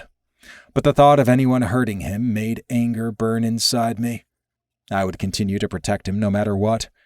And the thought of someone else fucking him. I could easily snap the neck of anyone who tried. I was going to have to get over that. It took me forever to fall asleep. All I could think about was how Alex was just down the hall. What was he sleeping in? Underwear? Nothing at all? All I had to do was walk down the hall and I could... No, that wasn't going to happen. When I finally fell asleep, I tossed and turned, plagued with dreams about Lorenzo and Dimitri, about Rafe in trouble, and then about Alex. I woke sometime around 3 a.m. and lay there staring at the ceiling, my last dream running through my head again and again. Alex had slipped into my bed naked and begged to suck my cock until I couldn't say no. As images from the dream played in my head, I wrapped my hand around my cock, working it up and down, letting the fantasy go further. I tightened my grip as I imagined Alex's lips around me. I imagined pushing my cock deep into his throat, having him take it all. He was ready to serve me any way I wanted him to. Fuck. The thought of him like that was so hot. My hand moved faster. I was close. Right at the edge. Chapter 9. Alex. I gasped and sat up in bed, sweat rolling down my face. A dream. It was just a dream. Randall had attacked me again, and then it wasn't Randall anymore. It was just a faceless man attacking me, hitting me again and again, and I was frozen, unable to move. I couldn't even scream. But I was okay. Fuck. I was in Dr. Terrio's house, Dante's house, in his bed, well, his guest bed, and he was right there down the hall, and Oh God, my heart was beating so fast. The thought of having someone to comfort me, someone just to hold me. I knew I should stay where I was, but I couldn't help myself. I slipped out of bed. I was only wearing my boxers, so I grabbed my t-shirt from the floor and pulled it back on. Like it would matter. I was going into his bedroom. Dressed or not dressed, it was something I should never do, but I didn't care. I was scared. Shaken more than I ever remembered being by a dream. His house was small, so it was easy for me to figure out which room belonged to him. I walked silently, trying not to make a sound. I didn't know why that mattered to me. It wasn't like I'd been ordered not to leave my room, or that it would matter, but I didn't want him to hear me until I was there at his door. I lifted my hand to knock, and then froze. Oh my God. Was he? I listened more closely. Pressing my ear to the door, I heard a groan, and then the unmistakable sound of a slick can moving up and down on a hard cock. Holy shit. He was jerking off. Was he thinking about me? I hoped he was. He groaned again. I heard a thump. Was that the bed hitting the wall? My cock responded as I listened. In no time, I was so hard I felt like I could ram myself right through the door. Fuck! He called out. The bed creaked again. Jesus! Had he just come? I wanted to open the door so badly. I wanted to see him there, naked, messy, with cum on his hand and chest. But I turned around and ran to my room, shut the door, shoved my boxers down, and took my cock in my own hand. I didn't even make it to the bed before I had to touch myself. I felt like I would die if I couldn't make myself come. I spit into my hand, needing something to ease my way, and then I fisted my cock tight, working up and down. Pre-cum spilled from my slit, and I used it to make myself slicker. Fuck, it felt so good. I closed my eyes and thought about Dante. I thought about him walking in, seeing me, watching me, telling me what to do, when to go faster, when to go slower, ordering me to toy with my balls, touch my ass. What would it be like for him to fuck me? To fill my ass with his cock? Seconds later, cum shot from my cock as I gasped, working myself over and over until it hurt.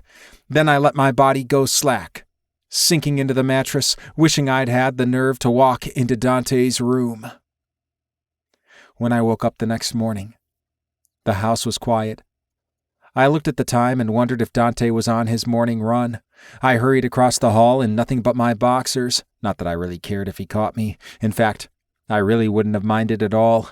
As I showered, I remembered the sounds I'd heard in the night. Fuck, I wanted him. I would have him eventually. I always got what I wanted. Except when it came to things like what I wanted to do with my life. My profession. How I wanted to spend my holidays. My summer break. I pushed those thoughts away. Dante made me happy, although that just made me fucking depressed. I picked up the shower gel and smelled it. Fuck, it smelled just like Dante. I was going to be hard before I could wash myself. After my shower, I walked into the kitchen and found a pot of coffee ready and a note letting me know there was yogurt, granola, and banana bread I could eat, as well as cereal. I was trying to decide what I wanted when the door opened and he walked in.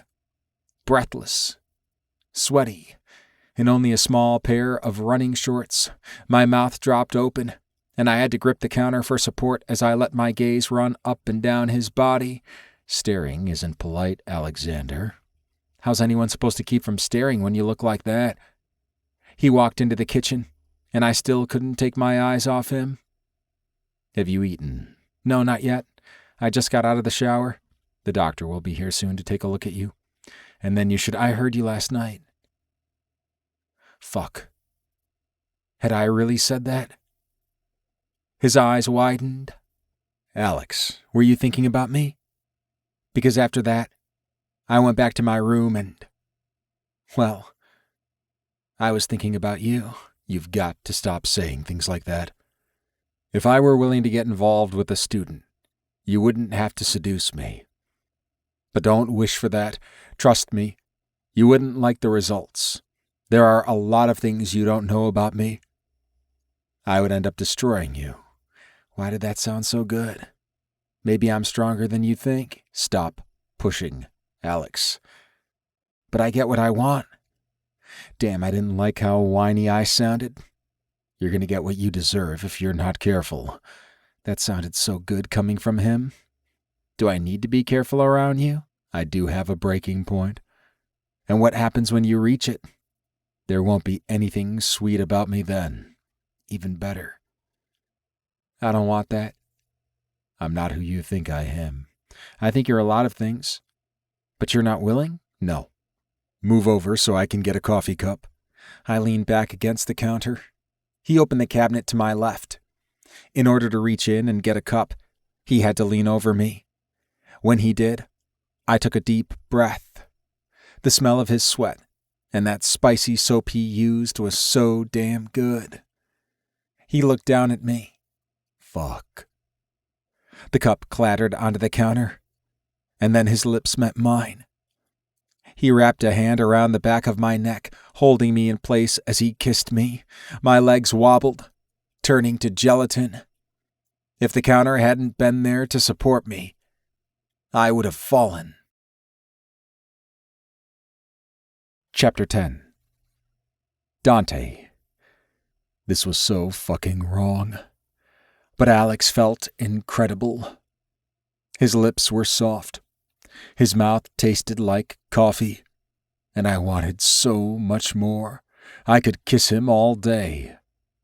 I shifted, widening his legs with my knee and pressing him into the counter so I could rub my cock along his. What were you doing at my bedroom door? I asked. I had a bad dream. I know it was wrong, but I went to your room to see, and I heard. I was thinking about you. Good. Kiss me again. He did, and I lost myself in the heat of his mouth. A knock on the door startled us both, and I stepped back, trying to catch my breath. The doctor?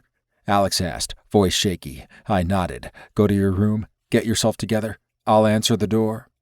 Like that? I looked down at my hard cock, tenting my running shorts. Just a minute, I called and hurried to grab my robe. Alex stepped into the bathroom as I came out of my room, tying the sash. He shook his head. That's not much better. It would have to do. I hurried to answer the door and did my best to make my expression neutral. Good morning, Rosalind. She raised her brows. Good morning. Am I interrupting something? I shook my head a bit too enthusiastically. No, I just got back from my run.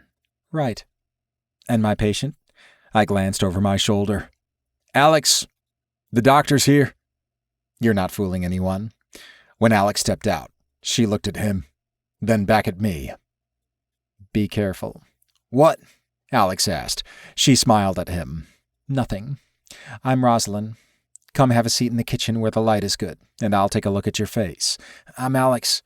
Thank you for coming here to see me. It's no problem. She sucked in her breath as she looked at the cut. That must have hurt. Yeah, it did. But I was kind of in shock and didn't really feel it. It hurt a lot more later. I don't doubt that. What happened? You can tell her anything, I said. She's very discreet. Rosaline huffed. You could take a lesson from that. I'm not the patient here. I don't need any advice. You're wrong about that. Alex glanced between us, and when the doctor gestured for him to talk, he gave a brief explanation. I got into a fight with one of my frat brothers. He smashed a bottle and slashed my face with it. She showed no reaction. She heard worse every day. And the person who stitched you up, did they clean it out thoroughly? He winced. Yeah. That part hurt. Well, they did a good job with the stitches. I want you to take this antibiotic. She set a pill bottle down on the counter along with the tube. And use this scar cream once the stitches have dissolved. Twice daily. Every day for 3 weeks. And it should heal up well. Wow. Thank you. I really appreciate it. If you have any problems, call me. She handed him one of her cards, which had only her first name and a number. I will, and be careful. I laid a hand on Alex's shoulder. I've made sure the situation is taken care of. I expected you would. But the two of you... She looked between us. This isn't a good idea. This isn't... We're not... The blush on Alex's cheeks gave me a warm feeling in my chest. He acted so arrogant in class, but that wasn't who he really was. We were both putting on a facade, except he was pretending to be a worse person than he was, and I was pretending to be better. Rosalind shook her head. I've been trained to be particularly observant, and I don't need any of my training to see that that's not the case. Just don't do something you'll both regret. Thank you, Doctor, I said. I'll show you out. I knew she meant well. She was giving me good advice. Advice I'd been trying to make myself take. But the kiss had seemed inevitable from the day Alex walked into my class. We were both drawn to each other, but I'd indulged myself, and I couldn't do it again. You should leave now, I told Alex after Rosalind left. If you'd rather me wait until I can sneak out more easily, I will. I don't want to make you lose your job. No, I think you're trying to make me lose my sanity. He grinned. If that means I get more of what just happened, then yeah. Maybe. You have my number from where I texted you. Use it if you're in trouble. But otherwise, it's a professional relationship only? I nodded. That's how it has to be. Are you sure I don't need to stay here again? I was so fucking tempted to say yes. That would be a terrible idea. Would it? Yes. But you're my student, and I'd like to keep my job. Besides, you're too young for me anyway. He sniffed. You're what, 10 years older than me? 8. But, he frowned. Did you graduate early? I did. You're so smart. So together. I did not need him thinking I was some paragon for him to worship. Smart, yes. Hardworking, yes. Together, there's so much you don't know about me. Then tell me. Show me. Doing so would put his life in danger. That wouldn't be wise. Alex sighed. Do you always have to be wise? Someone does. Not me? You should too. He grinned. You'd have to see me more to know if I'm taking care of myself. I was not going to let him derail me. I need a shower. I'll see you tomorrow in class. Eat some breakfast and go home. What do I do? Walk out the front door? Should I wear a disguise or sneak out through some underground tunnel? If I had an underground tunnel, I would send you out through it. I don't get the feeling you're usually one to follow the rules, especially considering you sent someone to make sure Randall doesn't come near me again. You should find someone your own age. Someone who isn't the kind of person who has the type of resources I do. He scowled at me. But that's not what I want. And you're used to getting what you want? When it's something I have control over, then yes. You're an adult, Alexander. You have control over your own life. I knew how ridiculous that statement was when I said it, and he glared at me. You know that's not true. If you really are connected with the Terrio family business, then you have to know that. Take care of yourself, Alex. Use the kitchen door and leave through the back fence. Yes, Professor. He said the words in a sultry voice, tempting me all over again. I walked into my room and closed the door behind me before I sagged against it, wondering what the hell I was doing and how I was going to keep myself from touching him again when I would be seeing him at least twice a week. Rafe called while I was getting dressed. I was surprised to hear from him at that time of day. Maybe he was still up from the night before. How'd it go last night? I asked. Good. I had the little bitch pissing his pants. He's a fucking coward. Just like most bullies. I hardly even got to have any fun with him, but he kept saying he didn't drug Alex. He swore it. He said he didn't know what I was talking about, and he didn't have any drugs. Then he started crying like a baby. Do you believe him? A moment passed before he answered. My inclination would be to say no, that Randall would say anything to get out of being hurt or paying any price for what he's done, but something about the way he was acting made me inclined to. Is there a chance Alex was just really drunk? Was there? I'm pretty sure he's very familiar with how that feels, so I'm going to say no. Then if somebody else drugged him, Who was it? I don't know. But I'm sure as hell going to find out. I heard the back door close and almost wished I hadn't sent Alex away. All right, now it's time for you to give me details. What's the story with this guy? I started the shower so the water could warm up. I've got to get ready for class. I don't have time for this now. Just one question then. Would you kill for him? Yes. I gave the answer without any hesitation. I like it. You and Lorenzo, I growled. Not a word to him about this. So you're not denying it now? You're hot for this guy? I hung my robe on the back of the door and stripped out of my running shorts. I'm protecting him. With your dick? Seriously? No. You mean not yet? I wanted to deny it. I should deny it. But I didn't. Go cause trouble for someone else. Got anyone else for me to rough up? Because I'm ready to go. I sighed. Have you been to bed? No. Then get some sleep. I wandered back into my bedroom to pull out clothes for the day. Sleep is boring. Damn it, Rafe. Hush. I'll sleep in a little while. I tossed clothes on the bed. I really needed to get moving. Get something to eat first. And don't say anything to Lorenzo, I know. Somehow you can have your nose up his ass about who he's fucking. But if he wants to know about you, Raphael. Bye, big brother. Have a good day, asshole. At least I knew he'd keep his mouth shut. I'd kept plenty of secrets for him over the years. Chapter 11. Dante. The buzzing of my phone startled me from a dream. I groaned when I saw Lorenzo's picture on the screen. This wasn't going to be good news. What fucking time is it? I asked when I answered. Midnight. What are you doing calling me at this time? I've got an early class tomorrow. Alex's class. That was going to be torture. None of that matters right now. Nikolai showed up at my house, and he's under my protection. I need you here to help me when someone comes looking for him. He was at Lorenzo's house. This was even worse than I'd expected. What the fuck is going on? Did you kidnap him? No. He came to me after being beaten by his father. I hated that Dimitri's actions didn't surprise me. Someone really needs to off that bastard. We do. So get over here and help me with that. Why did I keep letting myself be pulled into family business? I'd swear it was the last time. Then as soon as Lorenzo called me, I was right back in again. I told you I want out. I've got a position at Dumont University. I'm not your muscle to order around. Dante. I could keep arguing, but what was the point? Ultimately, I would give in. How could I say no with Nikolai's life at stake? Somehow, there was always a good reason to get involved. Fine. I'll be there as soon as I can. Lorenzo had called Rafe too, and we arrived at almost the same time.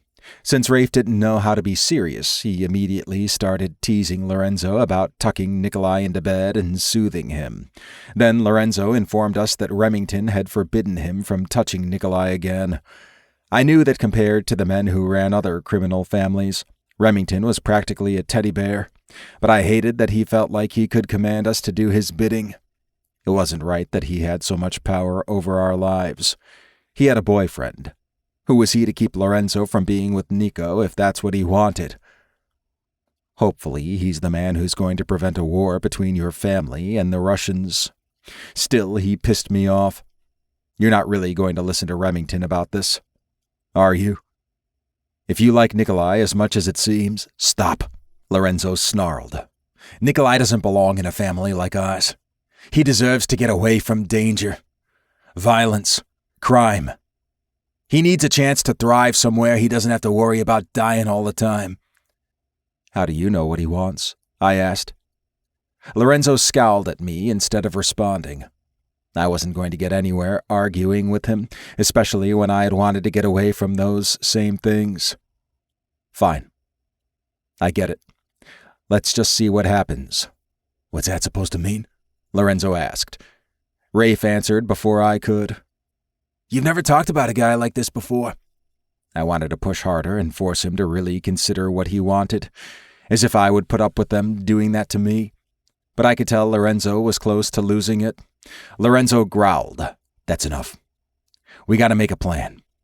It's not going to take a genius to figure out this is one of the places Nikolai might have gone." "Well, Dmitri is certainly no genius as far as I know," Rafe said. "He's not," Lorenzo agreed. "But he's vicious. He needs this alliance.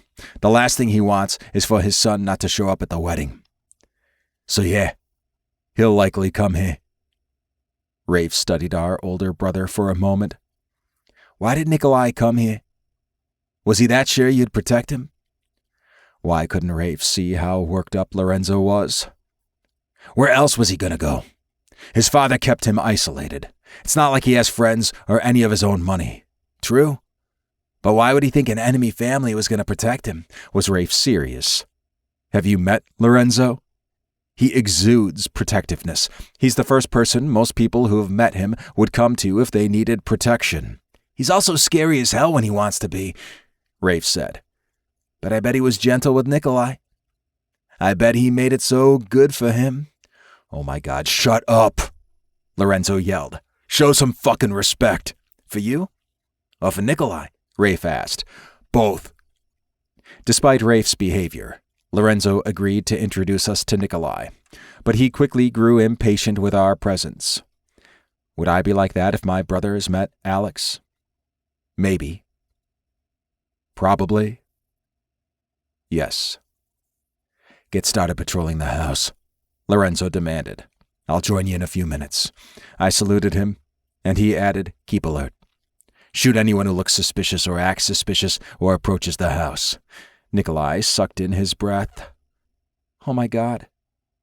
You really believe he'll come for me? He hates me. Why would he bother? He took money from Ivanov and promised him you as a groom for his daughter, and Lorenzo growled. I won't even say it. Dmitri doesn't have what he owes, so he's going to come get it. If he doesn't bring you to the wedding, he knows what will happen to him. Ivanov doesn't leave loose ends. My father doesn't either. He won't get to you. He'd have to come through me to do it. Why don't you stay here with Nikolai? I said. Raphael and I can take care of patrolling the rest of the house. Nikolai should have someone here as a last line of defense. If it were Alex in danger, I would never leave his side. Lorenzo studied me for a moment. I think it'd be better to have us all on lookout. That's a big window, bro, Rafe said. Somebody could sneak in here easily. Nico is safer if you're here. It's okay, Nikolai said. You don't have to stay. Lorenzo laid a hand over his. I'm staying. I just don't like my brothers thinking they're in charge of this operation. No shit. He always wanted to be in charge, but Rafe and I owed him many times over. We could handle this situation without him standing over us, and he needed to realize that. And maybe you need to realize you've fallen for Alex just as hard as he's fallen for Nico. Rafe had been prophetic when he'd mentioned the large window overlooking the backyard. Dmitri had come right through the window, intent on taking Nikolai, but Lorenzo had thrown him right back out of it. Rafe and I killed 2 of Dmitri's men, but Dmitri managed to get away despite his injuries. Lorenzo was ready to explode, and I wanted to chase Dmitri down and rip his head off. All I could think about was how I would feel if someone hurt Alex the way he'd hurt Nikolai. I would kill anyone who even touched Alex, much less tried to hand him off to some fucking monster like Ivanov. I spent the rest of the night at Lorenzo's house, not about to leave him alone in case Dmitri sent more men after Nikolai. I'd only managed a couple hours of sleep when my alarm went off, and I had to shower and get dressed to go teach, as if I could concentrate on a class knowing the danger Nikolai and Lorenzo were in. I was buttoning my shirt when my phone rang. It was Lorenzo. I really hoped there wasn't more shit coming down on us. I've got to leave for class in 5 minutes. What's up? I need you to stay here. Remington's coming to discuss our next move. I'd hoped I could at least get through my classes before having to plan our method of attack. I wouldn't leave Lorenzo unprotected, but I'd made a different life for myself, and I wasn't giving it up to go back to being a warrior for Remington. Didn't you hear me earlier? I told you I have to work today. You're going to have to get someone to cover for you. I'd known from the moment Lorenzo called that I would stay if he needed me. I had to remind myself that I wasn't giving up on having a life separate from our criminal enterprises. I was helping my brother. He needed me, and I'd never turned him down. But I also wasn't going to make it easy. You fucking owe me. I know. He sounded exhausted, and I knew he wouldn't make me stay if he didn't need me. Lorenzo sent me to watch over Nikolai while he talked to Remington. Even though we hadn't spent much time together, I was already convinced that Nikolai was head over heels for Lorenzo and would do anything to stay with him, even put up with a family immersed in the same type of crime as his. Nico was sleeping when I entered the room, so I stood by the window, letting the jumble of thoughts in my head run around in circles. What was going on with me? Why was I suddenly interested in a student? It wasn't just me wanting someone younger. Nikolai was stunning. But even if he weren't falling for my brother, I wouldn't pursue anything with him. There was no spark there. At least I knew I hadn't developed some fetish for men his age. I had no desire to chase after any of my other students. Alex was the one chasing after me. And if he wasn't, would you just let him go? I didn't want to think about the answer to that. It would honestly be easier if it were a fetish I could indulge away from work. This went way beyond that. Alexander was mine. I couldn't stand the thought of him with anybody else. I wanted to lock him up at my house and not let him leave. He was a danger to himself. He needed protection. He needed someone to make him take care of himself. I could do that. I would fucking love to do that. Are you all right? Nikolai asked, voice heavy with sleep. I'm fine. Why? It looked like you were thinking about something that made you sad. I needed to do a better job covering up my emotions. I've got a situation I have to deal with. It's not sad, just complicated. Do you want to talk about it? I shook my head. Nico studied me for a moment. Let me guess. You don't want to tell me because you don't want Lorenzo to know whatever it is.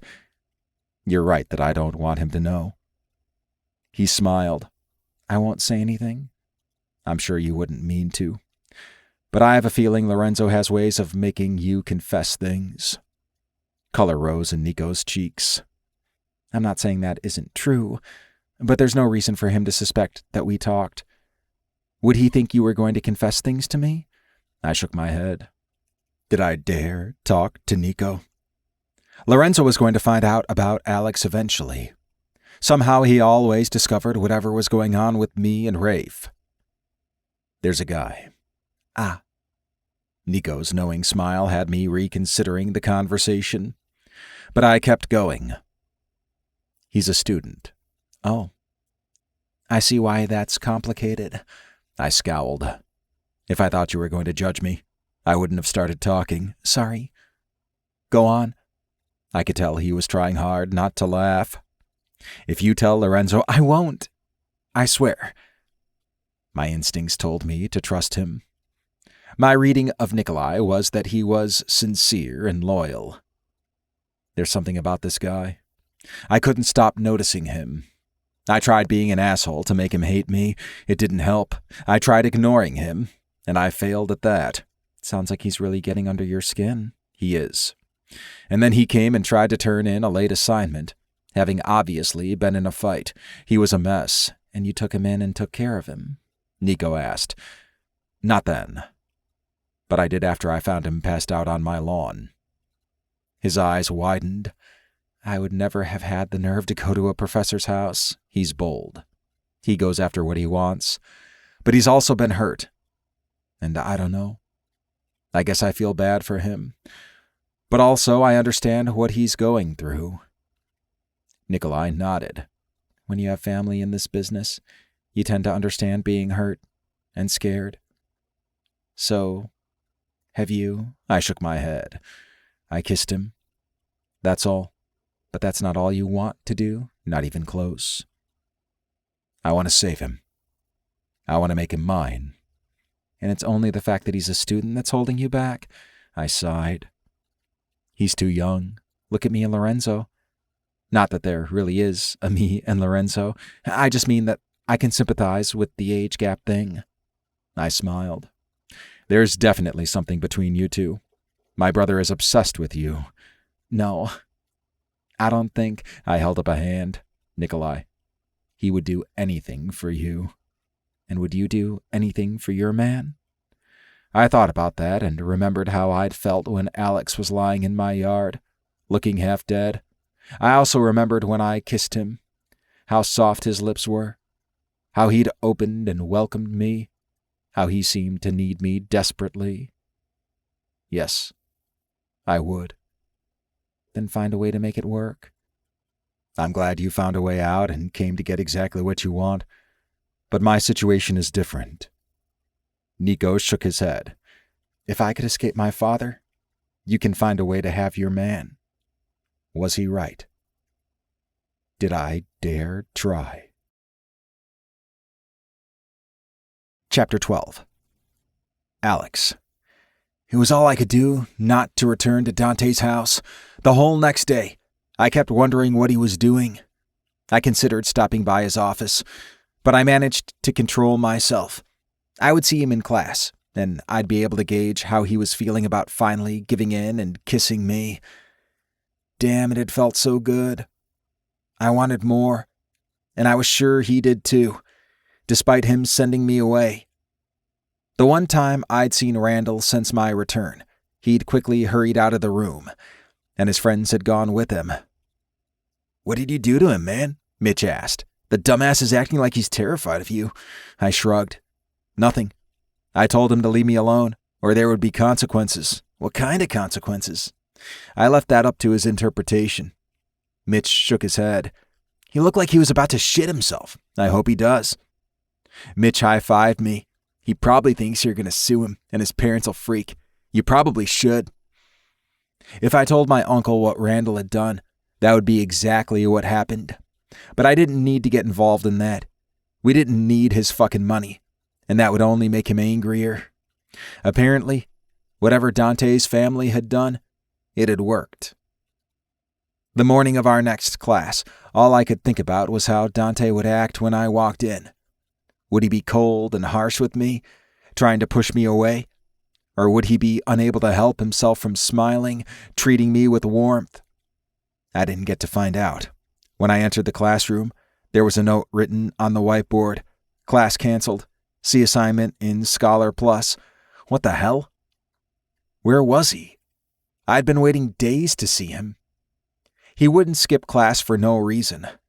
I might be arrogant, but not enough to think he'd cancel the entire class just because he didn't want to see me. Even if he was tempted, he wouldn't do it. He wouldn't hide from me. I was sure of that. So what had happened? Was he sick? Or was there something else going on? Something with the family business? When I finished my classes, I got some lunch. I meant to go back to my room after I ate, but my feet started walking toward Dante's house. It wouldn't hurt for me to see if he was home. As I got closer, I wondered if his neighbors worked at the university. Did he know them? How much danger was I putting him in? If he didn't want me here, he should have let me know why he was out of class. He should have warned me. Do you really think he owes you that? He fucking kissed me. You were begging for it. I was begging for more than a kiss, but I wasn't going to cause any trouble now. I just wanted to make sure he was okay. What if he was sick? Or hurt? Or... He'd obviously let someone know he would miss class, or there wouldn't have been a note for us. Fine, so I was stalking him. I couldn't help myself. I had to know if he was home. I had to know why he wasn't in class. I had to know how he would act around me after that fucking kiss.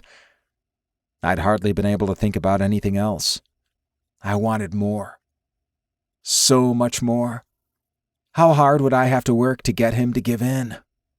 1 minute, he seemed to have zero patience with me, and then the next, he was so caring and kind. I didn't really understand him. But I sensed danger, and I liked it. I wanted to know more about his family connections. What did he do when he wasn't teaching? Maybe I should follow him one day and find out. Maybe you should go home and leave the man alone. Not a chance. My family had taught me to be stubborn. They taught me not to give in. I'd learned those lessons well. I wanted Dante, and I was going to keep at it until I got what I asked for. Instead of going to the front door, I turned down the alley that went between his house and his neighbor's to the back, giving access to all the backyards. I counted the gates as I passed, and soon saw his house peeking over the privacy fence. I tried the gate, but of course, it was locked. I looked around, but I didn't see anyone. The last thing I needed was somebody reporting me for breaking in. I backed up to get a good start, ran at the fence, and jumped, managing to vault over it and land in his backyard. I paused, waiting to see if alarms would go off. I didn't hear anything, but that didn't mean someone wasn't on their way to dispatch me. Of course, no one had come when I stumbled into his yard and collapsed before. I couldn't even remember heading this way. How had I found his house when I was that out of it? Sure, I'd found his address after our first class ended. I'd needed to see where he lived.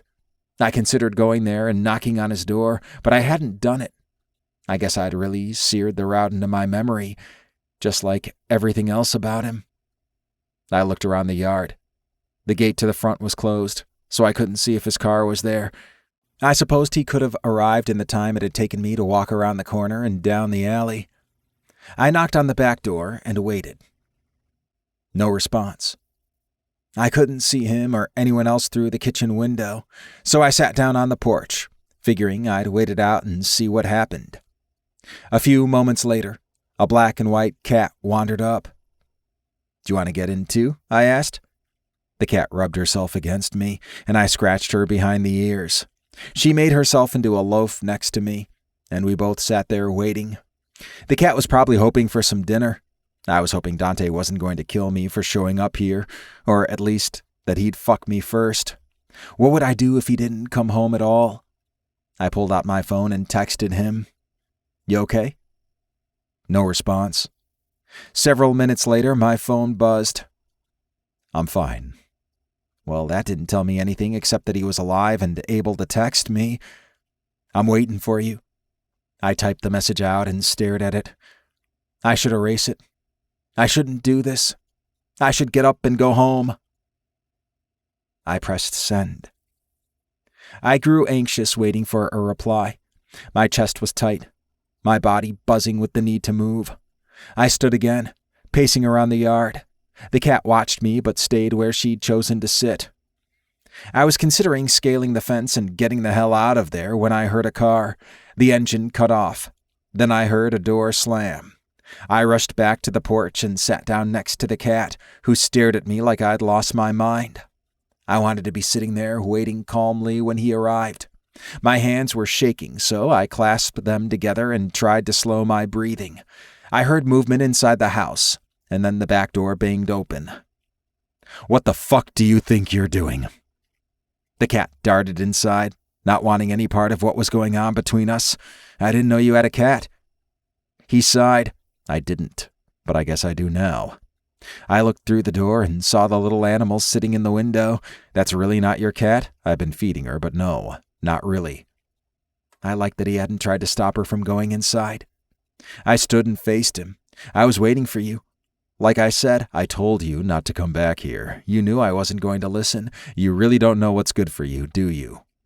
The growl in his voice sent a shudder through me. "You're good for me?" He closed his eyes and took a deep breath. "No, I promise you I'm not." When he took a step closer to me, I tried to relax. I needed to stay calm, or he would send me away again.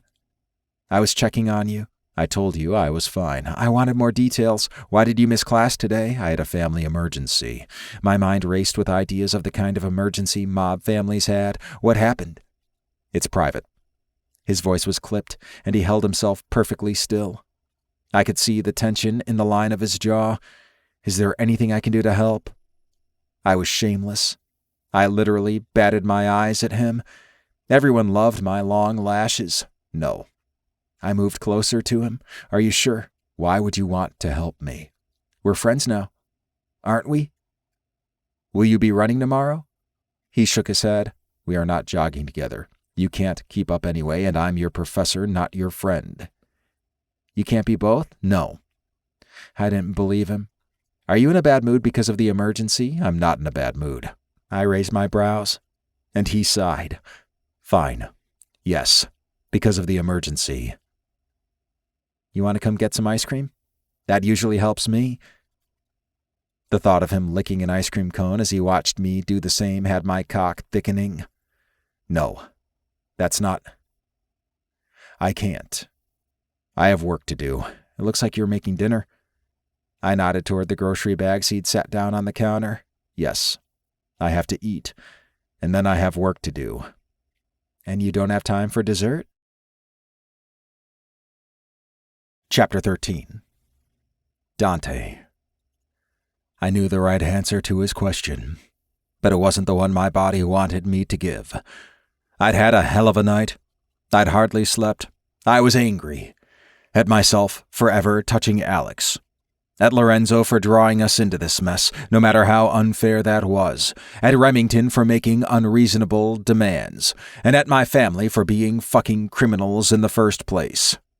And Alex was here when I told him not to come here again. Come in, I ordered. And he did as I said. I took some small bowls from a cabinet and filled one with water and the other with the cat food I'd been putting out on the porch. The cat. I'd been calling her Adenine, even though I told myself not to name her, raced toward the bowls and started eating. Fortunately, I'd gotten some litter and a litter box after she'd stopped by on a night when it was too hot for her to stay outside. When I turned back to Alex, he was watching me with wonder in his eyes. He was so easy. All I had to do was treat a cat nicely, and he thought I was a decent man. I looked him up and down, and desire surged through me. I wanted to punish him. I wanted to fuck him so hard it hurt. I wanted to hold him down until he screamed. I wanted to show him what he was getting into by chasing after me. I was tired of sending him away. Maybe the best way to get him to leave me alone was to show him exactly who I really was. You want me? His mouth hung open as he nodded. You'll regret this. No, Professor, I won't. His voice shook as he said the words, and that made me smile. The side of me I hadn't wanted him to see could feed off his fear. I'm not going to be gentle. I'm not going to be sweet. I'm going to use you. That's the kind of man I am. I'm not the man you see in class every day. I know that. Do you? Do you have any idea what I did last night? I killed a man, and I didn't think twice about it. The people I'm involved with would make Randall look like a preschool teacher. He was shaking now as I backed him up against the wall. Are you ready to run away now? Already regretting your choices? It's too late. You came here ready to give yourself to me. It's not too late. You can stop this. You can be sensible. Not tonight. Sensible was beyond me. I couldn't fight off my primitive emotions in this state. Alex shook his head. No, I didn't. Yes, but I wanted to make sure you were okay. I knew you wouldn't skip class unless there was a good reason. There was a good reason. My brother needed me to help defend him. He's fucking a younger man, one he has no business touching. Why should I be any better? Dr. Terrio? Dante? What? Tell me.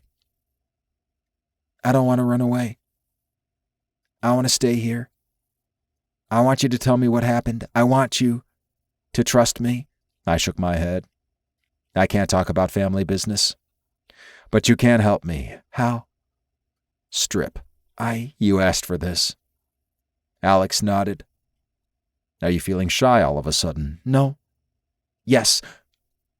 I don't know. I was being cruel. He took a step closer, and then another, until he was standing right in front of me.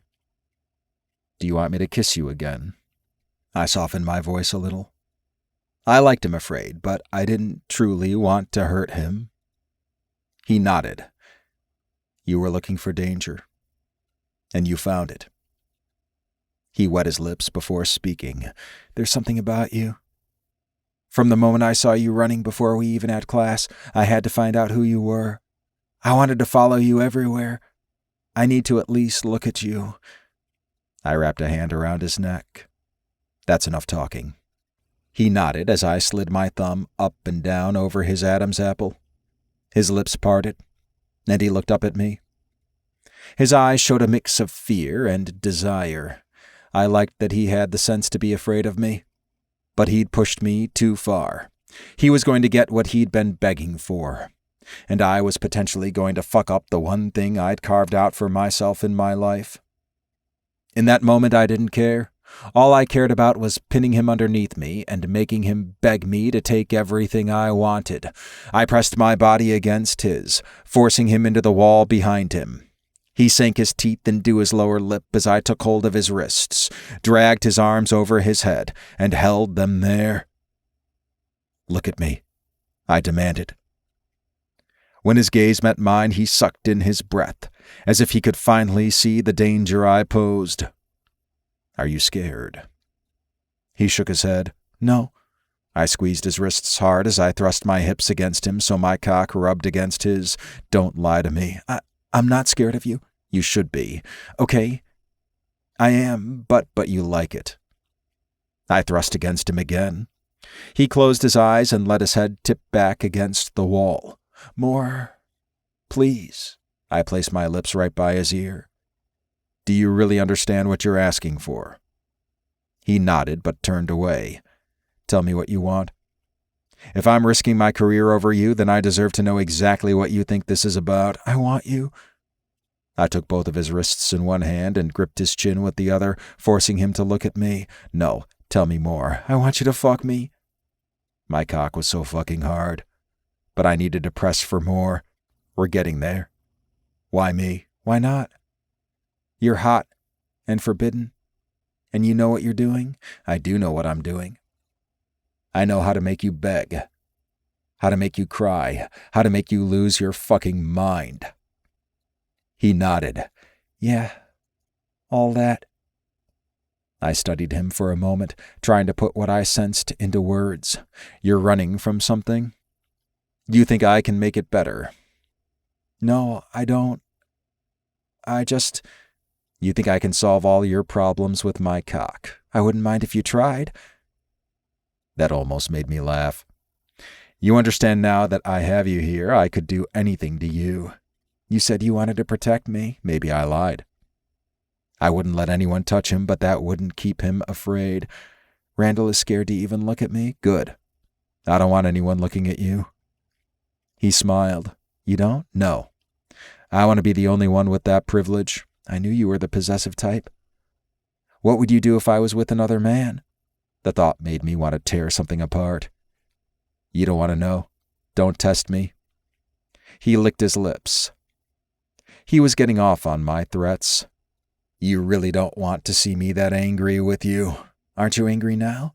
I'm angry at myself more than anything. He frowned. Why? You? I didn't let him finish. This is nothing compared to how angry I would be if you let someone else fuck you. You started this. But you're mine now.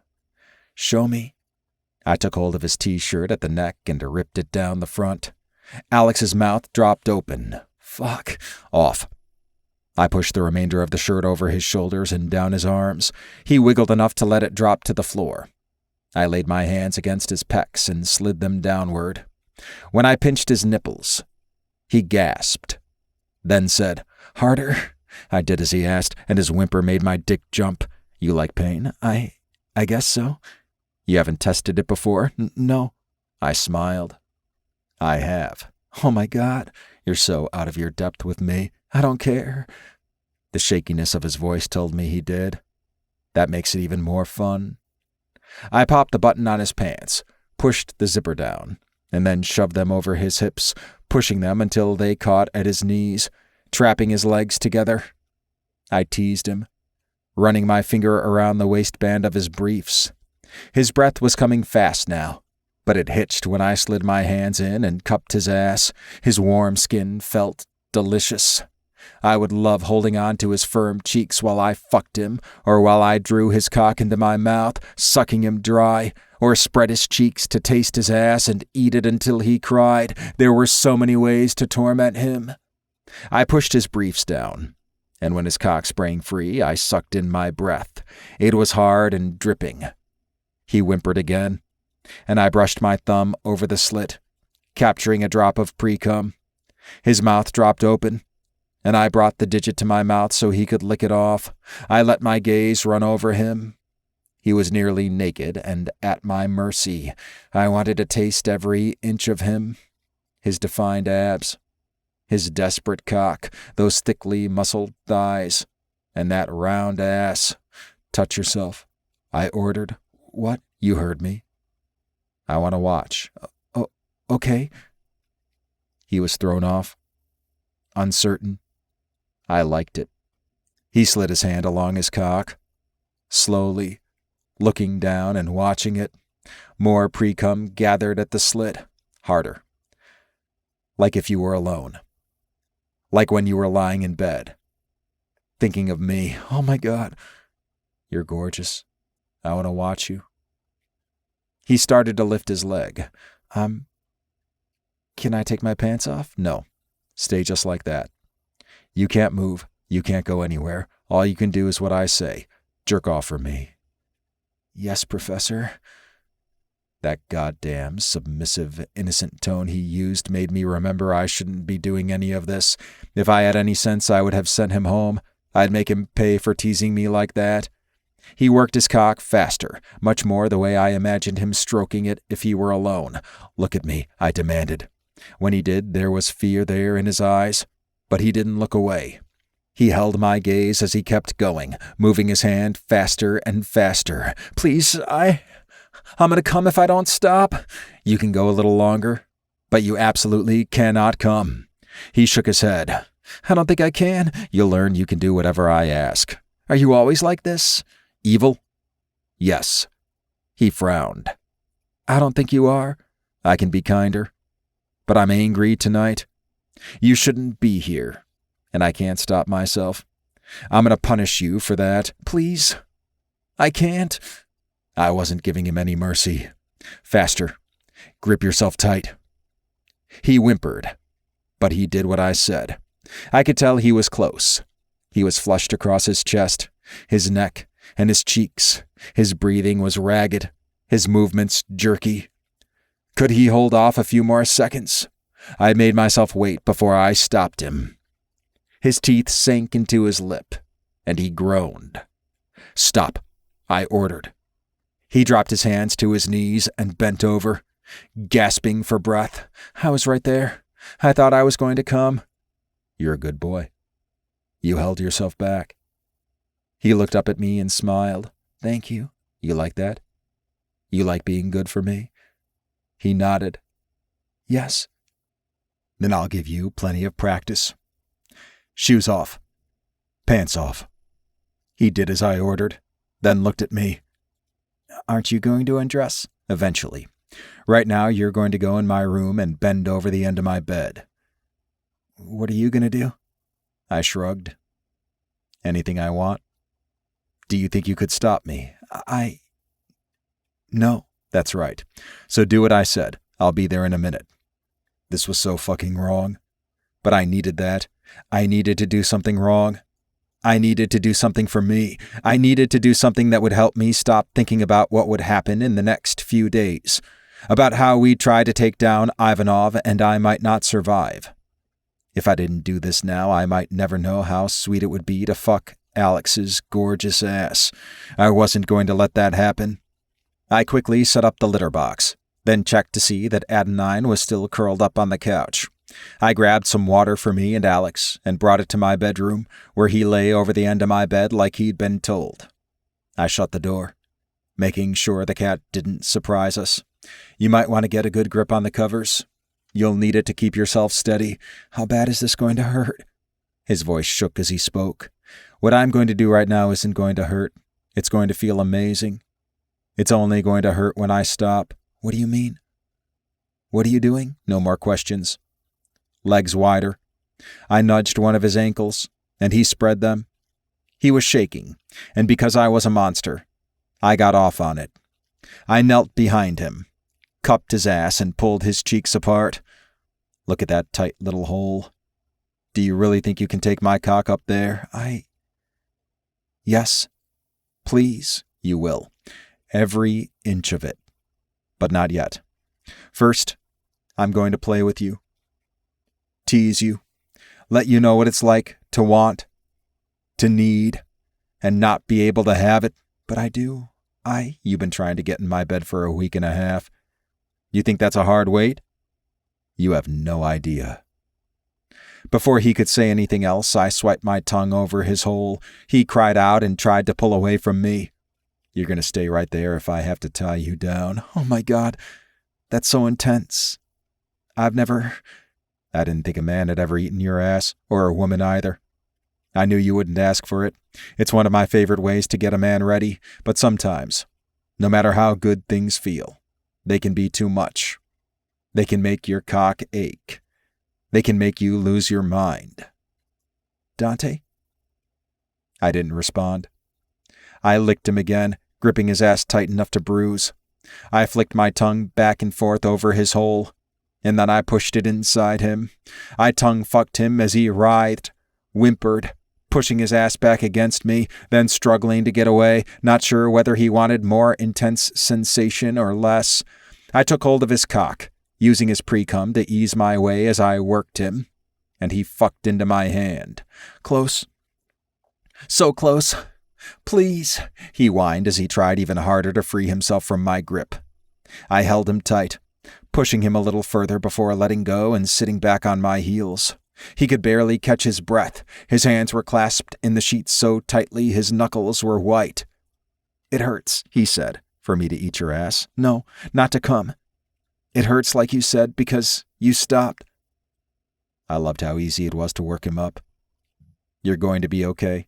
You said you liked pain. Not like this, but this is what I want to do to you. Dante. I loved the desperation in his voice. I ran a hand up his torso and clamped down on the back of his neck. If you don't want this, tell me now.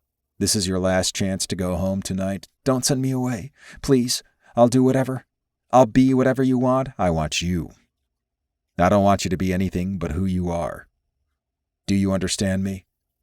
I'll never ask that of you. I will ask you to let me push you as far as you can go. I might want to break you, but I will put you back together, and I swear it will feel so fucking good. Yes, please, good. Now, get up on the bed.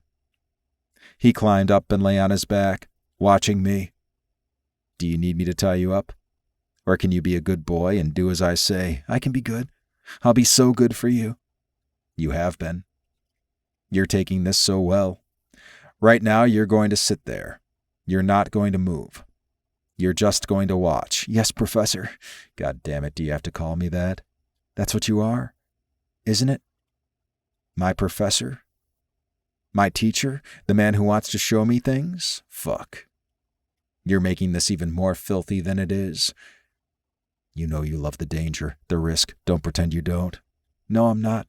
It's already way fucking filthy. I slapped his ass, making him jump. It's what you asked for. And you want to give it to me? I liked that he was pushing back. I did want to take him to his limits, but I didn't want to break him yet. I undid my belt, grabbed the buckle and pulled it through the loops, letting it snap in the air. His eyes widened, and he scooted further back on the bed, but his gaze followed the belt as it dropped to the floor. Do you want me to use it on you? He shook his head. No. I'll be good. I promise. I won't use it tonight. But maybe later. Later? His face lit up. Why had I said that? No. Never mind. He smiled. I like it when you're flustered. Saying things like that only makes me want to go harder on you. There was only tonight. This couldn't happen again. I was indulging myself and him. This wasn't right, and I couldn't keep doing it. But I had so many fucking plans for what I wanted from him. I undid my pants, pulled my shirt loose, then unbuttoned it. Alex's eyes followed my fingers. I let my shirt hang open as I slowly undid the cuffs. He was breathing harder again, just from watching me. I loved that. I wanted him to be as desperate as I was. Chapter 14. Alex. I couldn't believe how easily Dante had brought me to the edge twice now, and now he might do it again from nothing but undressing in front of me. He was so incredibly hot. And the way he'd flicked his belt. I'd never been spanked as an adult, never dared ask anyone to do it, and certainly never been with anyone who would volunteer. But maybe I did want that. Of course I did. I wanted anything Dante would give me.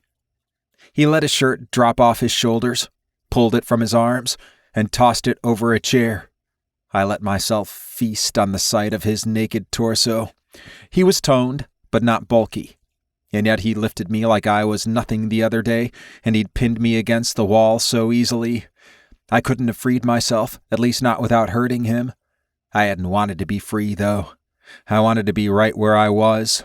I didn't care how much he tormented me. I'd wanted him ever since I'd first seen him. I couldn't believe I was really here, naked in his bed, watching him undress. I realized my mouth was hanging open as I stared. He smiled. Like what you see? I already liked you dressed. And this is even better. He pushed his pants and underwear down, freeing his cock, and I sucked in my breath. It was fucking huge. I had no business letting him near me with that. I'd never had my ass fucked, and this was no way to start. How the hell was he going to fit? There was no way. He wrapped a hand around himself and stroked. You worried you can't take it? I nodded. You'll be a good boy and take it all. You can do it. I swallowed hard, afraid I was going to regret getting myself into this, but I wanted it so bad I couldn't take my eyes off him. He moved his hand up and down over the thick, hard flesh. I wanted to taste him, like he had me. I wanted anything he would give me. He finished getting out of his clothes and left them in a pile next to mine. Then he knelt on the bed and moved toward me on his hands and knees, like a jungle cat, ready to pounce. He was probably just as dangerous to me, but I was ready to be devoured. He pushed at my inner thighs, forcing my legs open even more. I glanced down again. His cock seemed even bigger as it jutted out there between my legs. As if he read my mind, he rubbed a finger over his slit and lifted it to my mouth. I took hold of his wrist, pulling him closer, and sucked his finger, closing my eyes and imagining it was his cock. My mouth would be stuffed wide, my lips stretched around him. It felt powerful to see his eyes darken, his jaw clench.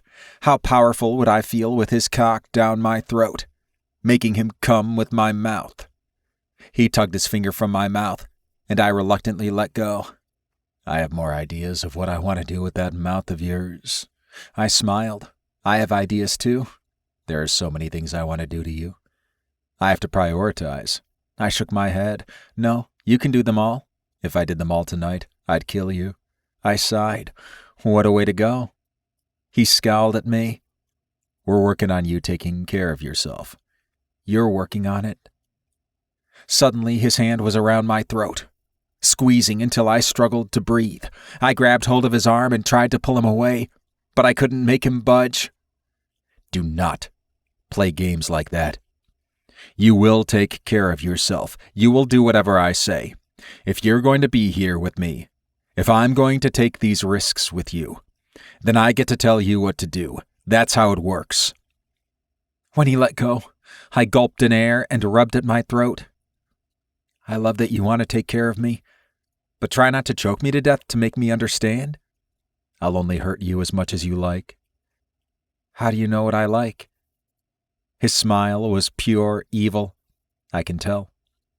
I can feel it. Have I been wrong yet? I shook my head. I'd been scared, but my cock was harder than ever. Now, let's stretch out your ass. He used the finger I'd sucked to push into me, and my breath caught. So fucking tight. This virgin ass is mine. No one else is going to touch you like this. No one else is going to fuck you here.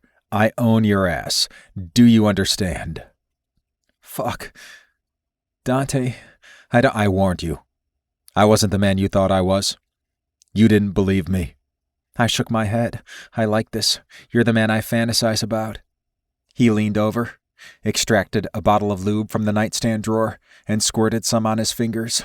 I couldn't stop thinking about how he was going to put those in my ass, and how that was nothing compared to his cock. You need this, don't you? To be controlled. To be punished.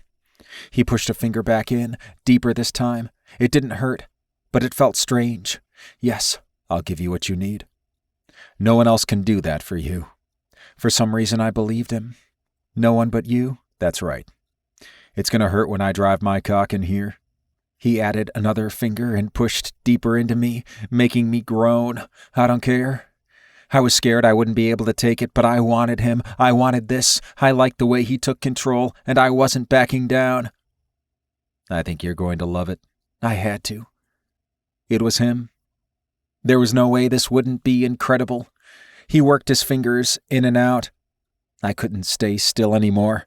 I moved my hips, lifting my cock like I was fucking the air. I was desperate for friction. When I reached for myself, he grabbed my wrist. If I want you to touch yourself, I'll tell you. Keep your hands above your head. Dante, I whined. Be good. Yes, Professor.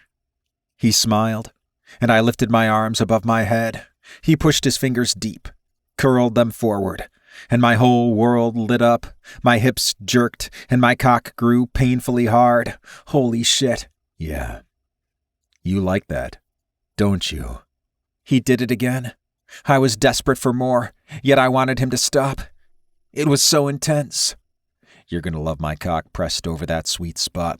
It's gonna make you come so hard you'll black out. I whimpered. I want to come now.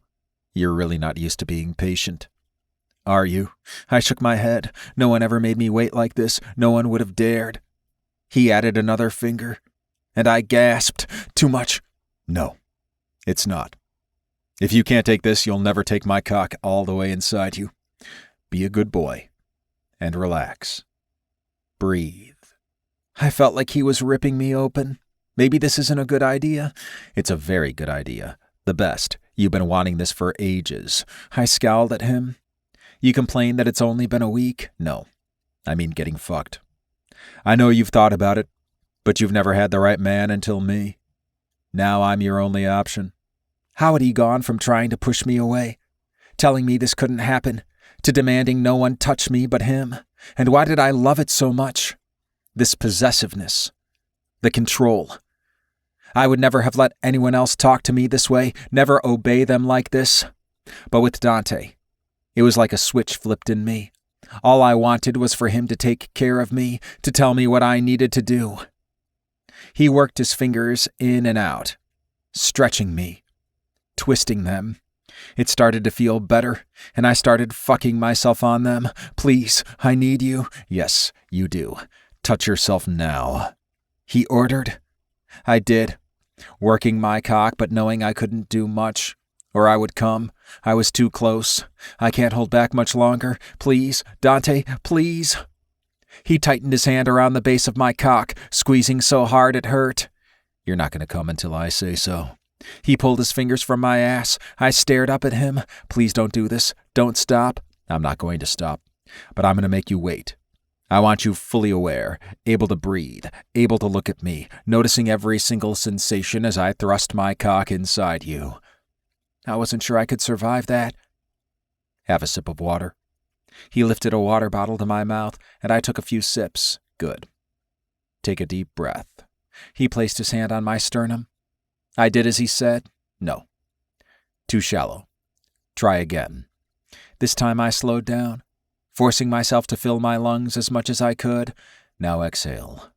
I let the air out as he pushed my chest down again. We repeated it a few more times, and then he said, Now look at me. The room spun around me when I opened my eyes. Focus. When I met his gaze, I could. He was there, ready to ground me, I felt like the rest of the world had fallen away.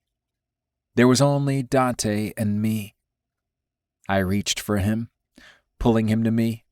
He stretched out over me and smiled. Such a good boy. He leaned down to kiss me, and I opened to him, letting him fuck my mouth with his tongue, sucking it deeper and making him groan. I tried to cling to him as he pulled back, but he took my hands and placed them over my head again. Keep them there. I don't know if I can. You can. I believe in you. The kiss had warmed my entire body, but his words made my heart feel like it might explode. No one had ever believed in me the way he seemed to. I was probably reading too much into this. It was just sex talk. He just wanted to make sure I wasn't going to fight him when he fucked me. Right? I watched as he took the lube and slicked up his cock. Then he swiped more of it over my hole, using his finger to push into me again. I gasped. He wasn't slow like before. He was merciless, finger-fucking me until I was whimpering, begging, desperate for more. Chapter 15. Dante. I stared down at Alex, spread out for me, at my mercy. This was even better than I imagined. He was so eager, so compliant. Part of me wanted to watch him, to see his face as I pushed into him, as he learned what it was like to have a cock up his ass for the first time. But I knew it would be easier for him on his hands and knees, and easier for me too, because as much as I wanted to watch him, I feared what might happen if I stared into his eyes as he came. I was already in way too deep, and I hadn't even breached that first ring of muscle. Turn over. I want you on your hands and knees. And grip the pillow. You'll need it. Oh my God, Dante, I've got you. I'm going to take care of you. Part of me wanted to grab his hips and drive my cock into him in one brutal stroke. I wanted to pound into him, fill him with my cum, and make him know he was mine, and no one else would have his ass. But I knew he needed some measure of tenderness. He was scared, and as much as I liked the power I had over him, I wasn't going to abuse it or him. I had self-control. At least I hoped to hell I did. I wanted him so badly. I might come in 2 seconds once I got inside that tight ass. I don't want to use a condom with you. I want my bare cock up your ass. Alex nodded frantically. I haven't had sex in a long time. I got tested because I'd gotten kind of crazy in high school, thinking maybe I just needed to find the right girl to fuck and I wouldn't want men anymore. That didn't work. I'm on prep and I get tested. You're safe with me. I'm gonna fuck you raw and fill you with my cum. I want you to know what it's like to feel it draining out of your ass and running down your legs. I want you messy, filthy, marked by me. Yes. God, yes. I positioned myself behind him and pressed the tip of my cock to his hole. He shivered, and it made me smile. He had no idea how good this was going to be once his body accepted me. I pushed into him, just enough to open that first ring of muscle. He groaned. Fuck. Relax. Breathe out and open up. Let me in. He tried to pull away. Too big? No. Just right for you. Perfect. He looked at me over his shoulder and shook his head. I pushed deeper, and he whimpered. It hurts, I know. But it won't eventually. Soon you'll be begging for more. Right now, just breathe and relax. I pulled back just a little and then pushed in again. It was so tight. The grip on my cock hurt. But that wasn't going to stop me. Alex gasped. I don't think I can do this. Yes, you can.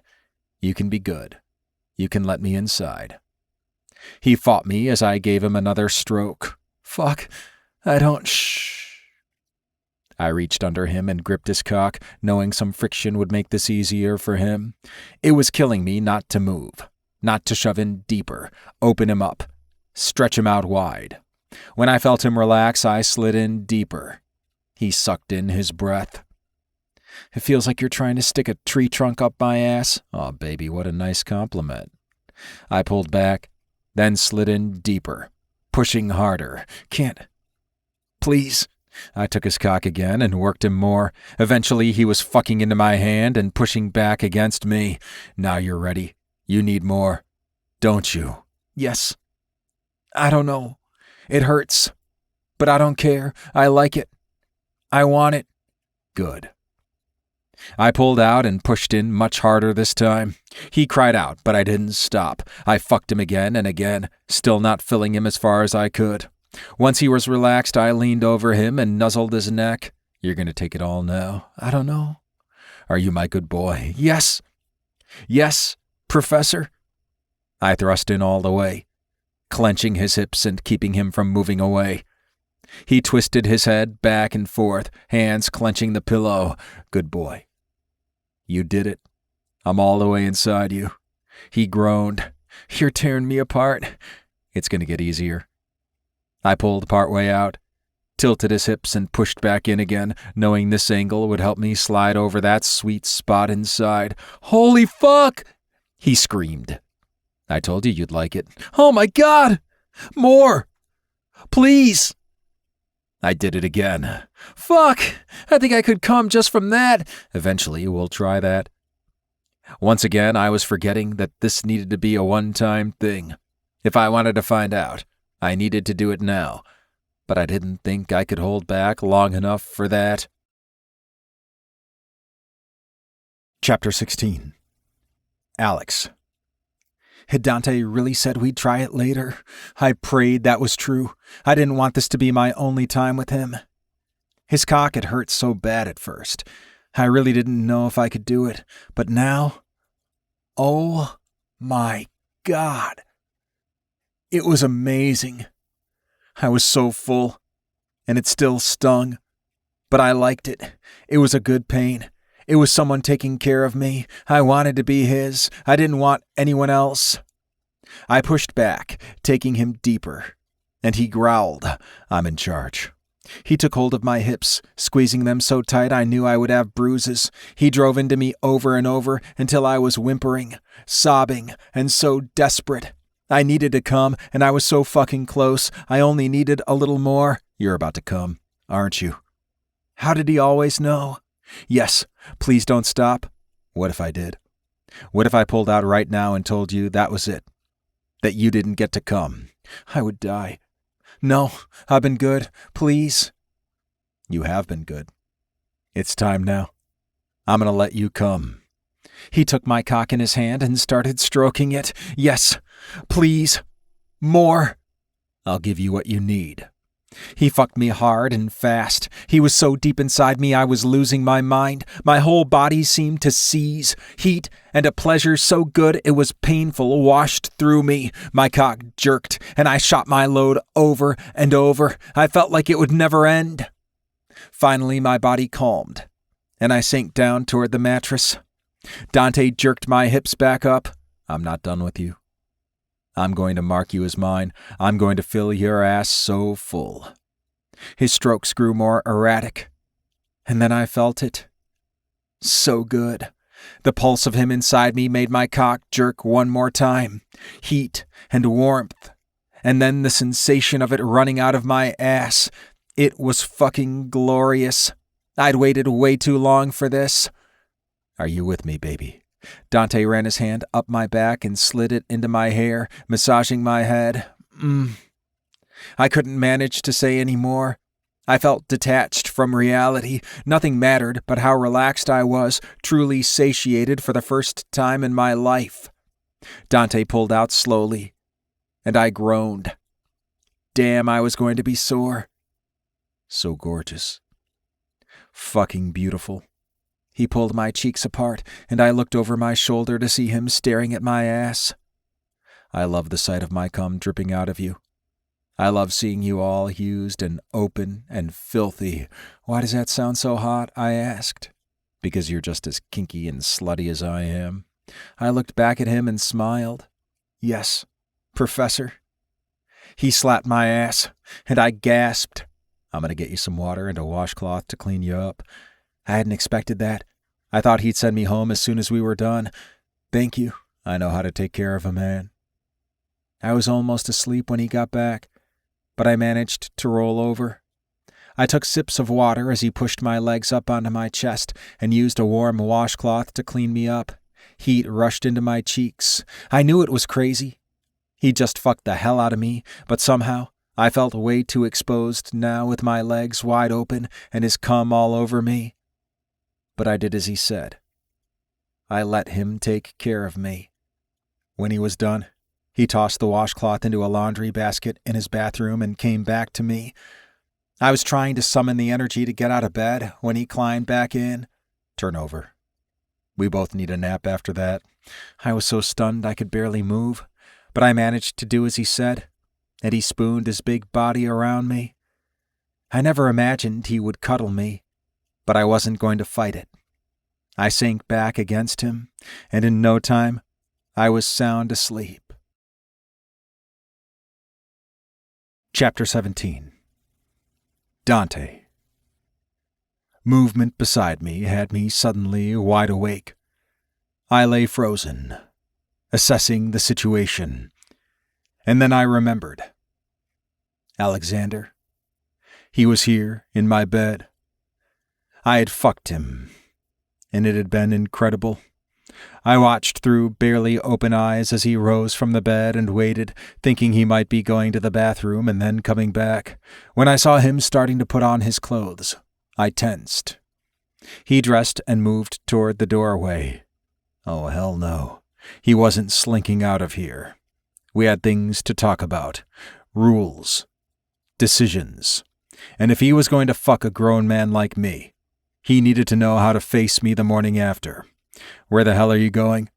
Alex jumped and turned to face me. I thought, since it was dark now, it would be good for me to go ahead and leave because no one would see me, and you wouldn't have to worry. This isn't some back alley hookup you run away from. No, I mean, it's not. But I didn't think you'd want me to be here now. You're not going anywhere until you've had dinner. I swung my legs over the side of the bed and sat up. Let me worry about how to keep things discreet. Your job is to do what I say. And I didn't tell you to leave. Are we going to keep this up? By this, do you mean fucking? He bit his lip and looked down. Yeah. Are you playing shy with me now? He fidgeted for a moment before answering. It's all a little bit much. Like everything that happened. Get dressed and sit down. We're going to make some rules. Rules? Yes. I grabbed my robe from the bathroom, pulled it around me, and tied it before taking a seat in the large chair by the window. Once he was dressed, Alex settled himself on my lap, and I wrapped my arms around him. I held him like that for a few moments. He needed the comfort. He was freaking out, and what I had to say probably wouldn't make things any easier. How far was I going to take this relationship? I hated the idea of him returning to the frat house. I didn't want him around Randall or any of those other assholes, but I had a mission to take care of. Fuck, what if I didn't come back? What if this was it? No. My brothers and I and all the Terrios were damn good at what we did. We were going to win this. I would survive. I would come back, and I would help Alex learn how important it was for him to take care of himself and to focus on the things that mattered. Like you? I dismissed that nagging voice. I was important to him, for now. Deep inside, I knew this was insane, but I wanted to do something for myself. I could hardly encourage Lorenzo and not be willing to take my own risks. God knows what Rafe would say, but I'd figure that out later. Look at me, Alex. He did. I'm going to make you dinner, and then you'll stay here with me tonight. You'll figure out something to tell anyone who questions you about why you stayed out all night. I don't care what you tell them as long as I'm not involved. But while you're not allowed to talk about us, I want you thinking about me. I want you longing to come back here. But do not touch yourself unless you're here with me and I tell you to, and don't you dare let anyone else touch you. Dante? You mean that? I can come back? I'd clearly lost my mind. Is that what you want? He nodded frantically, and I loved that I could please him so easily. You have to agree to my rules. He frowned. You're really serious? Aren't you? Deadly serious. If we're doing this, you're mine. No one else touches you. You don't go out with anyone, men or women. Is that clear? I guess. I cupped the uninjured side of his face and moved so close I could barely stop myself from kissing him. His eyes widened, and once again I saw that heady mix of fear and desire in them. That's not good enough. I don't share. Do you promise to obey? Yes, he said. Yes, what? He smiled. I thought you didn't like me saying it. I lied. Yes. Professor, I knew it was wrong to love that so much, but I didn't care. That's better. This is really happening? Right? I hadn't been able to stop what felt inevitable. Apparently. Have you eaten today?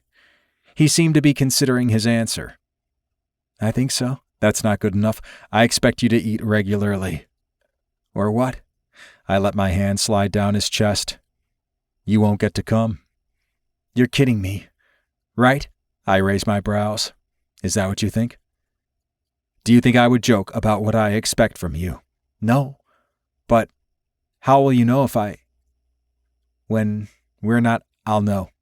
Or I could put you in a cock cage and see how well you deal with that. His mouth dropped open. Holy fuck, that's not... People don't really, I assure you they do.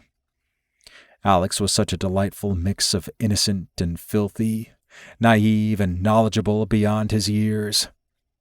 I'll be good. I promise. And no one else will touch me.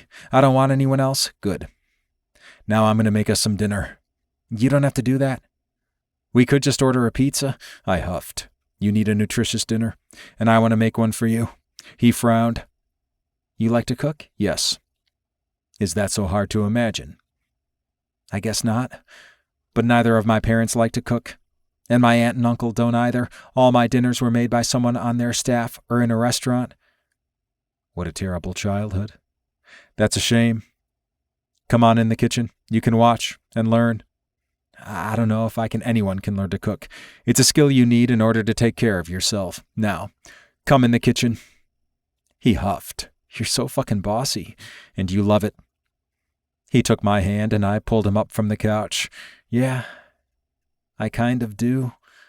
Instead of standing beside me in the kitchen, Alex jumped up onto the counter on the opposite side of the sink and started swinging his legs. He looked frightfully young.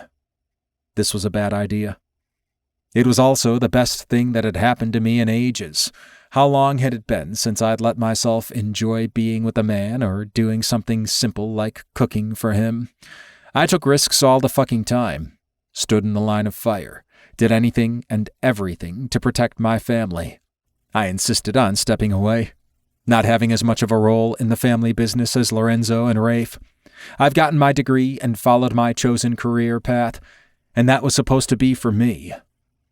But somehow, it felt lonely, and I was constantly frustrated by being pulled back into business, like this bullshit with the Russians.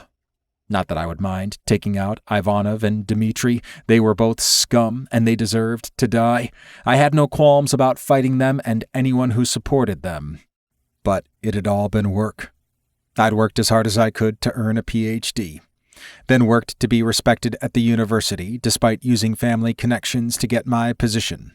I'd worked to present material so that students could actually learn and maybe even enjoy my classes. But I never relaxed. Not like the way I found myself smiling and laughing now as I hung out with Alex. I dipped chicken cutlets in seasoned cornstarch and shallow fried them in a pan. When I flipped them, his eyes widened. They didn't stick at all. How do you know it was time to turn them? Look how perfectly brown they are. I glanced at him and smiled. I have a lot of practice. And you wait until they're no longer clinging to the pan. That's part of how you know they've browned enough. I like watching you. I'd like it even more if you were naked. I rolled my eyes. Do you see this spitting oil? I'm not standing in front of a hot stove naked. How about in nothing but an apron? You're ridiculous. You're gorgeous. Why did his compliments affect me like no one else's? I'm glad you enjoy it. I don't know how you expect anyone to listen in class. All I can do is stare at you and think about what it would be like to take you out of one of those suits. The way you roll up your sleeves and show your slutty little forearms is obscene. If you wore your glasses, somebody would faint. I knew I was attractive. I worked hard at it. I had to stay in shape to be sure I could save myself or any family members in the line of danger, but Alex was taking it too far. Rolling up sleeves is not obscene. It might not be for some people, but for you might as well strip naked. I rolled my eyes. That would get me fired almost as quickly as fucking you. He sighed. Are you sure you don't want me to leave? I told you, you're staying the night. And I'm trying to show you how to cook some decent food right now. I know. But I don't want to get you fired. I'm trusting you to keep this secret. And I hope to hell I hadn't misjudged him. Why would I say anything about being with you? First of all, it would mean I wouldn't get fucked by you again. Second of all, you'd kill me or send someone to do it. If you can threaten a bully like Randall to where he nearly cries every time he sees me, then I know what kind of danger I'd be in if I broke my promise. Normally, he'd be absolutely right. If someone endangers me or my family, I make sure they pay for it. If that means they need to die, then that's what it means. But I couldn't hurt Alex. Not like that. Send him away, maybe. Make him swear he'd never be in my house, never touched me before. That I could do. But hurt him? No. No more than I could hurt one of my brothers. That realization was fucking scary as hell. I pushed that thought away, not ready to analyze it yet, not with Alex here watching me. Later, I'd have to examine how far gone I was over my student and what the fuck I was going to do about it. Keep him here. Lock him in your bedroom. Make him your toy. That was definitely not the right answer. Alex watched as I added seasonings to doctor the pre-made sauce I was using and prayed for forgiveness from my mother. She would never have used sauce from a jar, but I was in a hurry. How do you make it into chicken parmesan? Alex asked. I browned the chicken on both sides, but it's not cooked all the way through. I'll put it in this dish, top it with sauce and cheese, and pop it in the oven. While it finishes cooking in there, I'll make the pasta. That's a lot of steps. It never seemed like it to me. It's really not complicated. My level is making toast or really shitty scrambled eggs. I grimaced. There's no excuse for shitty scrambled eggs. You need to practice. Not much chance for that. We have our meals made for us at the frat, and I don't have my own kitchen. Well, you can use mine to practice. Somehow, I don't think I'll want to practice cooking when I'm over here. I snorted. We can't fuck all the time. You would really have me over here just for cooking lessons? If we're going to do this, we're doing it fully. If all I liked about you was that you were a hot fuck, I could find that somewhere else. This is something else, Alex. You made me want to break all my rules. Take every risk. His eyes went wide. I never thought you would. I thought I could seduce you. I could offer myself. I thought you'd enjoy a little gay virgin frat boy. But you actually like you? Yes, believe it or not, that's possible. He huffed. I wasn't sure it was possible. I didn't like him talking about himself that way. You have friends. I have frat brothers and acquaintances. Damn it, Alexander, you can be so much more than that. He shrugged. Maybe. I don't know. I'm going to make you believe it. With your dick? Was he truly incapable of being serious? No. Please? I shook my head and focused on cooking. I finished topping the chicken and slid it into the preheated oven. I explained the importance of salting the water before putting the pasta in. Alex watched it all in wonder as if I were making magic, not a simple dinner. I never imagined I'd be here watching you cook. Did you think I'd just rip your clothes off, shove you down on the bed, and get off and then send you on your way? Well, kind of. That's sort of how all my encounters with guys have gone. I wanted to find every one of those guys and break their necks. I told you I'd take care of you, and then I'd teach you to take care of yourself. Alex met my gaze. I knew I wanted you, but I had no idea how much I needed you. Come here. I opened my arms. He jumped down from the counter and cleared the space between us almost instantly. I wrapped my arms around him, and he nuzzled his head into the crook of my shoulder. I wish I could stay here. I wish I never had to leave. I wished that too. But I didn't say it. It was insane. The next day, I was going up against some of the most powerful men in the Russian mafia, and I couldn't mention that to Alex. I might not come back. I might come back broken. I had no business being with anyone, student or not. This wasn't the time for a relationship of any kind. I was still trying to establish myself in my career and make my family understand what I meant by not helping them, though I wasn't being very clear about that myself. I held Alex to me as I occasionally stirred the pasta. When everything was ready, I sent him to take a seat at the table, plated it up for us, and poured each of us a glass of wine. "You didn't even card me, Professor," Alex said when I set the wine in front of him.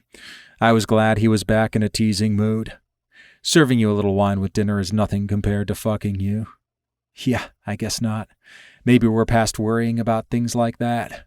"We're long past it." And God help me, we were never going back. Alex loved the dinner as much as he had the pasta alla norma. "Do you really think I can learn to cook like this?" "Yes, if you're patient, and you listen and practice." He frowned. "I'm not sure that sounds like much fun. Learning anything takes practice, and everything can't be fun." He sighed. "That's too bad." I tried to remind myself I didn't need to take him on as a project, but it wasn't working. After dinner, I told him I had papers to grade. He turned on some reality TV show I'd never watched and curled up on the couch beside me. He whistled when I put my glasses on, and I think he spent more time staring at me than watching the television. But I got through the work I'd intended to do. When I closed my laptop and set it down, I realized he'd fallen asleep. I turned the TV off and scooped him up in my arms. He stirred and looked at me. "I feel like a princess. I love that you can carry me." I loved that I could carry him too. And I loved the way he snuggled against me and held tightly to my neck as I walked to the bedroom. I could get very used to this. I thought Alex had gone back to sleep, but when I laid him down, he said, "Are you going to wake me up early so I can leave before sunrise?" I shook my head. "It'll be dark when I start my run. You can head out the back with me." "Do you think you can keep up with me as far as the frat house?" "Yes, but won't people see us together?" I shrugged. "So we were both out for a jog and we recognized each other. That's no big deal. No one is going to suspect what is happening." "At least I hope to hell not." "Are you going to be more of an asshole to me in class so no one notices you staring at me?" I narrowed my eyes. "Maybe. But you'd like every minute of it. Not turn over and go back to sleep." He grinned. "I can't believe I really get to sleep here." Neither could I. Chapter 18. Alex. Spending the night with Dante was the absolute fucking best. I hadn't had sleep that soundly in I don't know when. Having your brains fucked out will do that, apparently. He jerked me off before we got out of bed.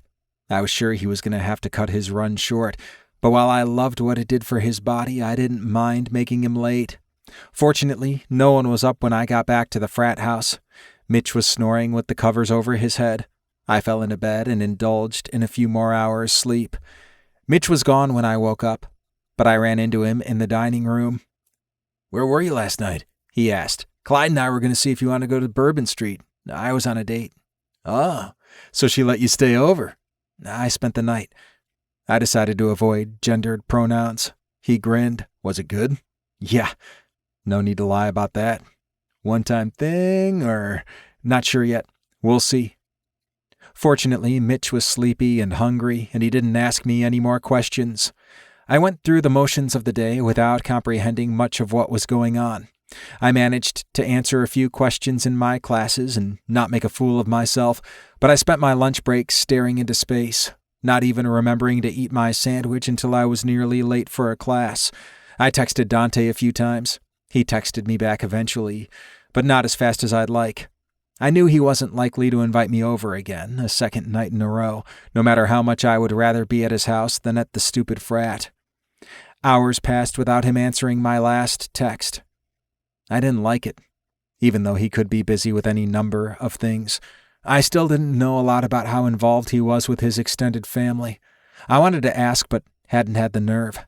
As much as I wanted to know all about him, I knew there were parts of his life that were none of my business. You shouldn't be involved with him at all. But I was, and I wanted him to text me now. I didn't want to wait. Why the fuck was I so clingy? I'd never needed anyone the way I needed him. My dates were usually the ones chasing my attention. After dinner, I got in my car and headed toward his house. I knew better, but I couldn't help myself. I was just going to drive by and see if he was home. That was all. I wouldn't stop. I wouldn't do anything else. Fuck, I was a mess. I was a block down the street when I saw Dante come out of his house. He was dressed in a black t-shirt and black cargo pants. He looked like he was part of a SWAT team. He opened the trunk of his car, looked at the contents, then shut it, ran around, and hopped in the driver's seat. I pulled over and parked. Did he know what kind of car I drove? Would he see me? What would he do if he did? I watched as he backed out of the driveway and started down the street. Then I followed him. I needed to know where he was going. How likely was it that he'd realize he was being followed? Was he trained to watch for that? I guess I'd find out if he was just a professor who had chosen to wear an all-black outfit or a man working with the New Orleans crime lord. The city was full of fucking Terrios. The rumors that he was related to Remington Terrio could all be false. But then, what about how he'd sent someone to threaten Randall and all the talk about me not knowing who he really was? I shivered as I continued to follow him. As we moved through the city, I had a hard time keeping up with him.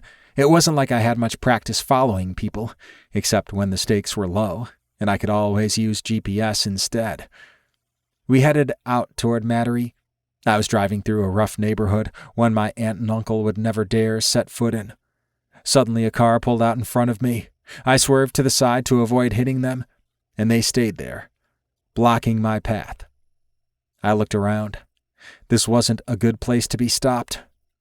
The driver opened the door of his truck and jumped down. I started to reverse, but he pulled out a gun and pointed it at me. I could see the glint of it in my headlight beams. I didn't see anyone else. Dante's car was long gone. What the fuck was I going to do? I didn't have a weapon. Oh my God, I was going to die because I'd been too fucking curious, because I'd turned into a stalker. No one even knew where I was. The man motioned for me to open my door. Would he shoot me if I didn't? I rolled the window down a crack. I'm sorry, I didn't see you. Please, just let me go. When he saw my face, the man smiled and lowered his gun. It is you. Was he a psycho? Was I dreaming? I don't think I know you. You're Alex. I'm the one that talked to your friend Randall. You gotta stop following my brother. You're not safe out here. Not when you might run into guys like me. I studied him more closely and realized he had a strong resemblance to Dante. You're Dante's brother. He made a slight bow. Raphael Terrio at your service. You can call me Rafe. I rolled the window down the rest of the way. He held out his hand, so I took it and shook. I'm Alex. But you know that already? I do. I looked you up. I had to learn everything I could about the young man who captured my brother's attention. My hands were shaking, so I put them in my lap, not wanting him to see. You did? I won't hurt you. He'd fucking kill me if I did. I wasn't sure how to take that. Most people would mean it figuratively. With this family, I didn't know. You gotta go home. You can't have any part in what we're doing tonight. Dante wants you safe, and you wouldn't be safe where we're going. Then he's not safe either. Rafe smiled. Nice of you to be concerned. But he knows what he's doing. He'll be fine. But what if he'll be back to you as soon as he can? Tonight? I didn't like this. What were they involved in? Maybe don't worry if you don't hear from him until tomorrow. I got his back. Now go. If I see you anywhere near us again, there will be consequences, and they won't be pleasant. Before Rafe left, I needed to know how he'd tracked me down. Did Dante know I was following him? Did he call you? He knew someone was following him. He had a suspicion it was you, but he wasn't sure. He called me to check it out. Rafe gestured toward the road. Get moving, or I'll get yelled at for being late. He walked away, hopped in his truck, and took off. I sat there a few more minutes, trying to remember how to breathe, and then I turned the car around and headed back to the city. How the hell was I going to wait for Dante without losing my mind? I'd never be able to sleep knowing he was out doing something dangerous and surely illegal. He wouldn't let me do that. I laughed. Could he really stop me? Well, a normal guy couldn't. But he probably could. I should be scared by that. I should hate it. But I didn't. I liked that he wanted to make sure I was safe. Chapter 19. Dante. When I answered Rafe's call, I was so tense I could hardly concentrate on driving. "Alex was following you," Rafe said. "You were right. What the fuck was he thinking?" If I hadn't noticed him, if he'd shown up at Uncle Baby's, he could have been killed, possibly by somebody in our family. No one would know that I could vouch for him. He's such a fucking idiot. He's a 20-year-old frat boy. Of course he's an idiot. He's also a really cute one. I see why you like him. I tightened my grip on the steering wheel. Rafe, I am not in the mood to play games. I would never take what's yours, big brother. You know that. But I can't help but look. I mean, I have eyes. I needed to change the subject. What did he say? He said he was driving by your house, saw you leave, and he just couldn't help himself. He clearly has no sense of danger, no proper response to taking risks. Rafe, neither do you. I know when some things are risky. I just do it anyway. This discussion was pointless. It always had been. What did you say to him? I told him to turn around and made sure he was scared to keep looking for you. I said you'd call him when you could, but that it might be tomorrow, or it might be never if things go south. Dante, we're gonna all be fine. I wish I had his confidence. Thanks for intercepting him. I'm glad it wasn't someone else, but I also wish I'd gotten to yell at him myself. Why the hell would he take such a risk? He's obsessed with you, Dante. Really fucking obsessed. To the point that if we were average guys, you might need to be worried. But I know you can take care of yourself, no matter what. I texted Alex, letting him know the code to get into my house, then telling him to stay there and take care of Adenine. I still blamed him for my sudden cat ownership. I suspected if he could be there with my things and enjoy the illicit thrill of staying at his professor's house, he'd be less likely to try and find me again. I needed him safe in my house, where he belonged. This was going to be a hell of a fight.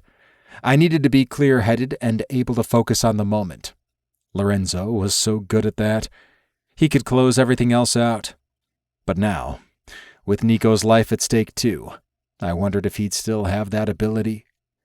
I was worried he'd make a move without thinking it through, and now I had Alex to think about instead of just my brothers. Couldn't we have just been a regular family? Then you wouldn't have a PhD, and you wouldn't be a professor, and you would never have met Alex. For Alex, I supposed it was worth it. Chapter 20. Alex. I was so shaken by the incident with Rafe that I wasn't sure how I managed to follow the GPS back to the frat. When I parked my car, I was still shaky and nauseous. I didn't want to sit in my car all night, but there was no way I could talk to any of the guys who were in there. I wasn't going to be able to act normally. A text came through, and my heart leapt when I saw Dante's name flash on the screen in my car. I tapped it to hear what he wrote. The AI voice said a series of numbers that confused me, but thankfully a message followed. That's the code to my door. Go wait at my house, and don't leave for any reason. You'll be safe there, and I'll see you when I can. Feed the cat. I couldn't help but smile that he'd let the cat stay inside. When I let myself in, Adenine came running to me. I fed her and then remembered there was leftover chicken parm from the night before. Dante would be upset if I didn't eat, especially if he knew I'd only had a piece of string cheese for lunch. I heated my dinner up and sat down in front of his TV with Adenine beside me, begging for chicken. I wondered if eating on the couch and giving treats to the cat was allowed. I didn't really care. He could always punish me for it when he got home if he didn't like it. I checked my phone every few minutes, hoping I'd missed a text or call from him, even though my phone was sitting right beside me. I hated this waiting. I didn't know what he was doing, except that it had to be something dangerous. How dangerous? Life-threatening? Probably. What was the chance he'd never come back? Would Raphael have warned me if that were a possibility? No. He wanted me to leave. Of course, Dante's life was in danger. They were a fucking mafia family. Chapter 21. Dante. Something felt off from the moment we arrived at Ivanov's house. I wasn't sure what it was, but my senses were on high alert. This mission was too risky. I had a bad feeling about it. But I got into position, ready to move into the house on Remington's signal. Ivanov's not at the door. Remington's voice came through my earpiece. We can't locate him. Apparently my instincts had been right. Had Ivanov gotten word of our plan and fled? Or was he just playing with us? I don't like this, Remington said. Go ahead and move inside. Your primary mission is to find Ivanov. Rafe and I exchanged a signal to confirm I was going upstairs while he stayed down. I started searching, opening doors, clearing rooms. An alarm went off, screeching through the house, and 2 men came running up the stairs. I shot the one in front. He fell backward into the other, and both of them tumbled down the stairs. Neither of them moved, so I continued my search of the upstairs. A few moments later, I heard someone else racing up the stairs. I moved into an alcove, crouched, and waited. When they were close, I leaned into the hallway, ready to take a shot, but they were faster. The blast knocked me back. I slammed into the wall behind me, then crumpled to the ground. A few seconds passed before I felt any pain. When my arm began screaming in agony, I realized I had been hit. The man was still there, watching me. I didn't move. I tried not to breathe. I needed him to be convinced I was dead, or at least out of commission for now. When I heard his footsteps retreating, I scooted myself toward the closest door and opened it with my good arm. I prayed no one was in the room, but I had to risk it. I was too vulnerable in the hall, so I needed a place to hide. Blood poured down my arm as I dragged myself into the room, too dizzy to even think about standing. I was barely able to keep my eyes focused. You can do this. I crawled on my knees, using my good arm to move myself along. Thankfully, the room was empty. I closed the door behind me, fumbled with the lock, then reached for my phone. My eyes wouldn't focus on the screen. Call someone. You need to make contact. I managed to get my phone out of my pocket. Remington. Call Remington. When my phone unlocked, a text screen came up. My conversation with Rafe. The words went in and out of focus. I looked at the keyboard and typed an H. Keep going. Then an E. The letters wavered. L. I tried to find the P, but everything was black. My vision was gone. And then there was nothing. Chapter 22. Alex. I tried watching TV, but even my favorite comfort shows didn't help take my mind off Dante out there doing God knows what, taking risks when he could be here with me. At least Adenine sat with me, having her on top of my legs, softly purring, at least made my tension bearable. When she jumped down and wandered off, I walked around Dante's house, restraining myself from prying into drawers or cabinets. I was sure he had hidden cameras, but I did look through books on his shelves, biology texts, classics, mysteries, and lots of cookbooks. I admired the art on his walls, a mix of styles from impressionists to charcoal drawings of riverboats in the early 1900s. He had pictures of his family everywhere. I recognized Rafe in several, including one when Dante must have been less than 10 years old. I returned to the cookbooks, found one that looked well used, and took it back to the couch with me. I flipped through and salivated over the beautiful pictures of Italian food. Dante had made notes on several of the recipes, which I found adorable. I was hungry again by the time I finished looking at it, so I explored Dante's fridge and freezer. When I saw a container of salted caramel ice cream, I smiled. That was my favorite flavor. I made myself a bowl and returned to try TV again. Adenine followed me, meowing for a chance to taste my treat. Once the ice cream was gone, I began watching my phone again, waiting for a text or a call. I tried doing homework, but that was even more useless than TV as a distraction. When Dante's grandfather clock chimed midnight and I still hadn't heard anything, I began to pace. I was going to lose my fucking mind. Where was he? Was he hurt? Was he dead? God, no. Please let him be okay. I just found him. I knew our connection wouldn't last. Dante wasn't going to fall in love with me, but he had said I was his. He said no one else could touch me, and I wanted to believe I mattered to him. I wished I had Rafe's number, but I doubted he would answer. I figured whatever Dante was mixed up in, Rafe was with him. If only I had someone I could talk to. I felt so alone, but I couldn't discuss this with anyone.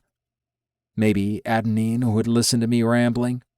I picked her up, lay back down on the couch, and started telling her everything from the day I first saw Dante until now. Chapter 23. Dante.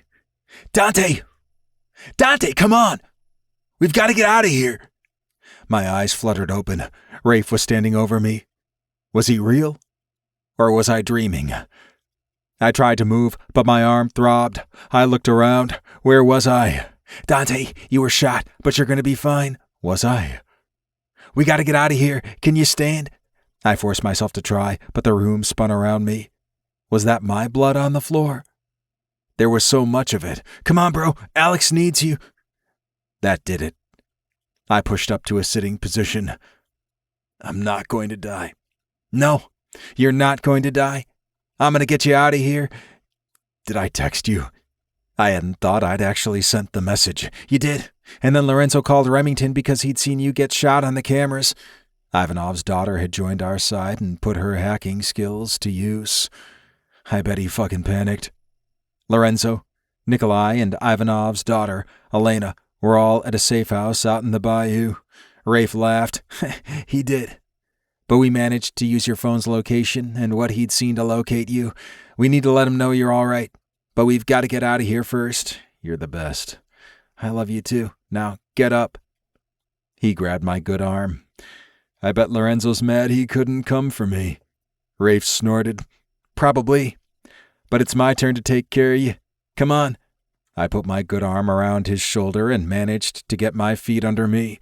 I wobbled after I got fully upright, but Rafe didn't let me fall. You can do this. Just focus, he said. I did. I focused on Alex. I saw him waiting for me, needing me. I would not let him down. Alex is in danger. Remington already sent someone to watch over him. You told Remington. Don't worry about it. I couldn't find the energy to. All I could do right then was remind my feet how to move. The stairs were hell.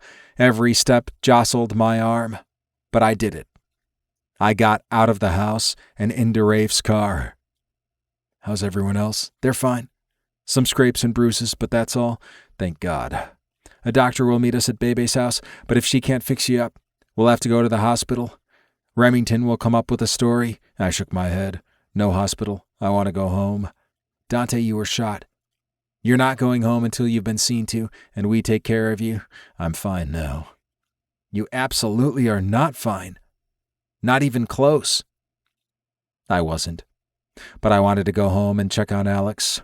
My arm hurt like hell, and I knew the wound needed to be tended to, but I hated being poked and prodded, and I really fucking hated needles. I didn't want to be out of it on pain meds. I wanted to be able to take care of Alex myself. Take me to my house. The doctor can meet us there. You want Alex to see you like this? Blood running down your arm? Pale as shit? Looking half dead? You'll freak him the fuck out. He was right. Alex had to be scared as fuck already. I didn't want to make it worse. He was probably regretting ever meeting me. I should never have gotten involved with him. I was a mess, and I brought danger wherever I went. He shouldn't be involved in this. He's not involved. I hadn't realized I said those words out loud until Rafe responded. Where's Ivanov? Did someone find him? No, he wasn't in the house, But we've got several men looking. He'll come for us. He'll want revenge. Rafe laid a hand on my leg. We'll stop him. I wanted to believe that. He got away from us this time. We're going to track him down and eliminate him. I want to help. I know I said I don't want to be a part in the business, but I'll take a leave of absence from teaching or whatever I need to do. There's no way in hell am I going to let that monster run free. Chapter 24. Alex. At some point, I must have fallen asleep. The buzz of my phone woke me up. I grabbed it off the coffee table and looked at the screen. It wasn't Dante. It was an unknown number. I answered anyway. Alex, it's Rafe. Oh, God. What happened? I knew it was something bad. He wouldn't be calling me otherwise. How did he even have my number? Dante's going to be fine. Going to be? What happened? My heart was hammering against my chest. He was shot in the arm. My stomach flip-flopped, and I had to grab the side of the couch to steady myself. Shot! Oh, my God! Are you really sure he's going to be okay? Yes. He's going to be absolutely fine. He'd be calling you himself, except we insisted he take pain medication and get some sleep. Is he at the hospital? No. Hospitals are funny about gunshot wounds. We have a doctor who makes house calls. Rosaline? I should have known they had her on call to treat wounds they couldn't discuss with authorities. Yes. You met her? She checked out the cut on my face the day that Dante sent you to talk to Randall. Good. She's taking care of him, and we're making him rest. He should be fine to come home sometime tomorrow. How could I wait that much longer? Where is he now? I want to see him. Rafe cleared his throat. That's not an option. You need to stay put. Do you swear he's safe? Yes. He's safe now. But there are still some people we need to track down. You need to stay where you are. I wanted to argue, but I knew I wouldn't get anywhere. Can I talk to him? He's out of it right now. But when he wakes up, I'm sure he'll call you. I'm going crazy here. I get that. But he'll rest better knowing you're there and safe. I took a sip from the water bottle I'd gotten earlier. Okay. Tell him I'm taking care of Adenine. Who? Had Dante not mentioned the cat? A cat he adopted. Interesting. I'll tell him. He'll call you soon. Okay. Bye.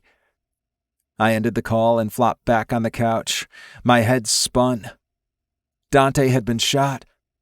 He could have died without me ever seeing him again. Then I'd have to go back to the life I had last year. The thought of that made me sick. How has this happened so fast? You've needed an escape for a long time. You finally found it. And I wasn't going to lose it. Chapter 25. Dante. The first thing I became aware of was the pounding in my head. It felt like it was going to explode. Why the fuck did my head hurt so much? I tried to sit up, and pain raced up my arm, making me gasp. I managed to muffle my shout, but not enough. Rafe jumped up from a chair and came to my bedside. It's okay. You're at Uncle Baby's house. You're gonna be fine. Fuck.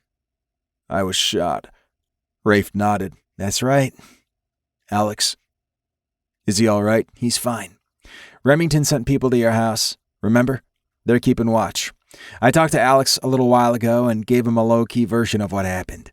I told him you'd talk to him whenever you could. I hope you also warned him not to leave my house. Rafe rolled his eyes. I made him promise he wouldn't leave. Good. I let myself lie back against the pillows again. Alex is a stubborn hothead. He's probably going to try to come after me anyway. I know. That's why the guards are there. They won't let him leave. So I'll get to hear all about how I've kidnapped him now, and... You really like him, don't you? I considered how much I wanted to say, but this was Rafe. I never kept secrets from him for long. Yes, I really do. I don't know how this happened. You smile whenever you talk to him. It's cute. If my arm didn't hurt, I'd come after you for that. He sighed. You didn't tear your stitches when you tried to get up, did you? Let me take a look. I waved him off. I'm fine. Stop hovering over me. You're worse than Lorenzo. You were so wrong. You were out of it when he called last night. Just wait until you see him today. He and Nico are coming back? But we haven't found Dmitri or Ivanov yet. Rafe shook his head. Dmitri is dead. Nikolai and Ivanov's daughter killed him. What? How the hell did he find them? His family tortured him, then left him out in the bayou to slowly die from his injuries. He managed to evade the wildlife despite how badly wounded he was. He saw one of our guards doing his rounds and followed him back to the safe house. He took the guard and Lorenzo out of commission, but Nico and Elena were ready when he broke into the cabin. Fuck. He could have killed them all. Rafe sat down on the edge of the bed and put his hand on my leg. I know, but he didn't. They're all safe, and they're on their way here. I looked around for my phone. What time is it? About 10 a.m.? I slept that long?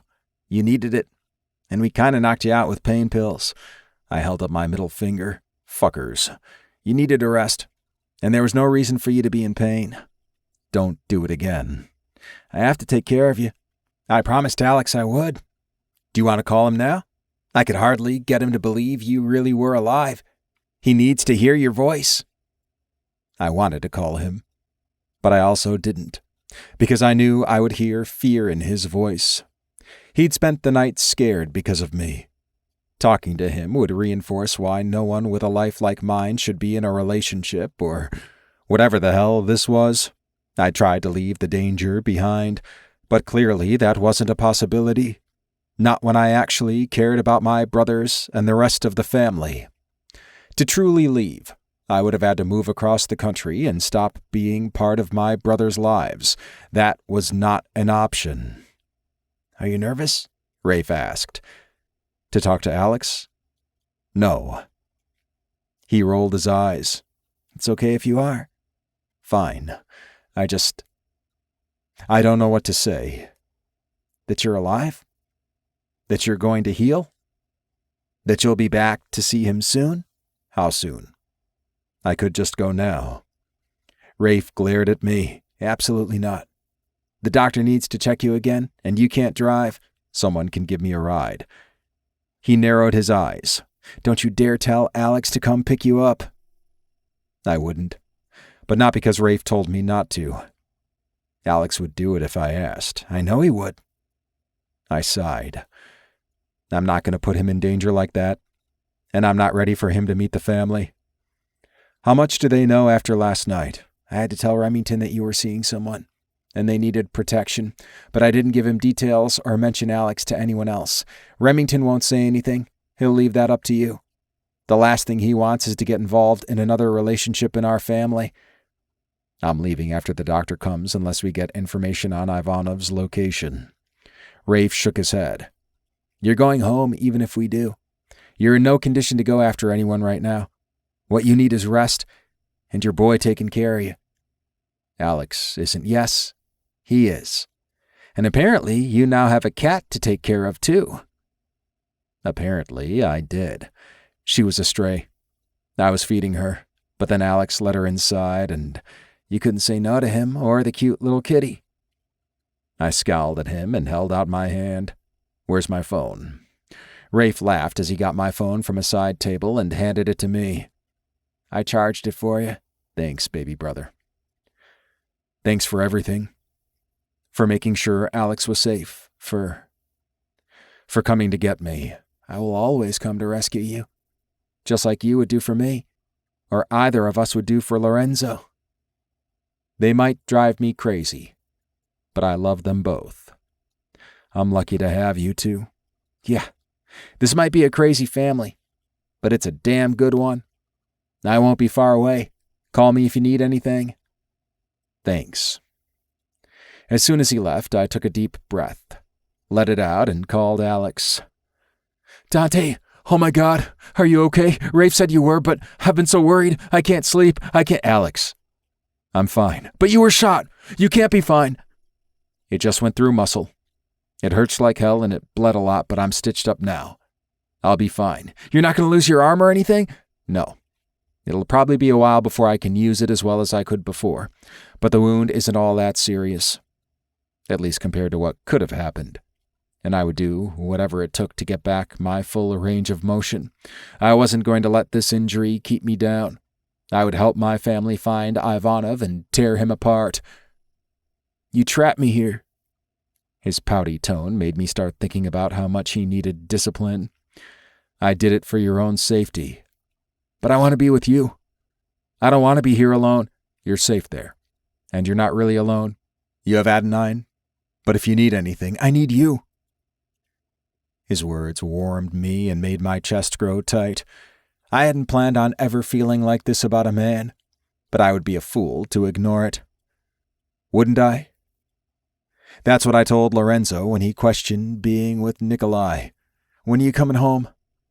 Rafe said the doctor's going to come back this afternoon and look me over. Once she does, and I get a chance to talk to my older brother, Lorenzo, I'm leaving. You can't drive with your arm hurt. I could if I had to, but I wouldn't today.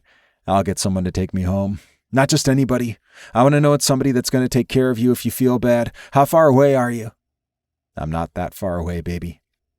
Only half an hour or so. You called me baby. Heat rushed into my face, and I exhaled.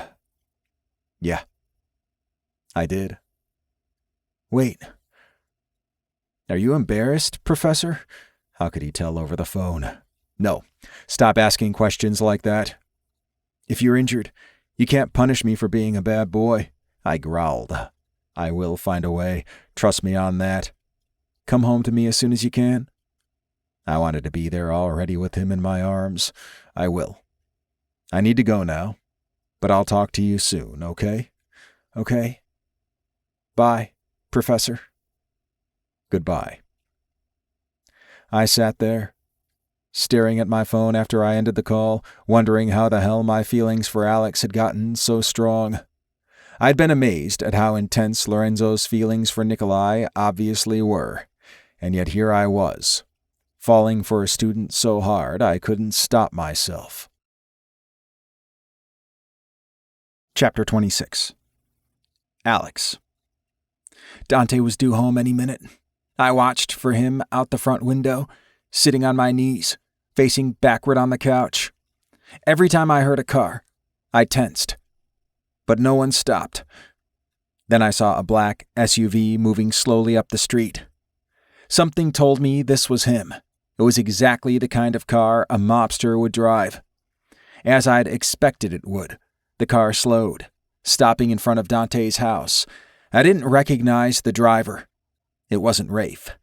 I'd hoped to get another chance to talk to him and to see him together with Dante, but that would have to happen later.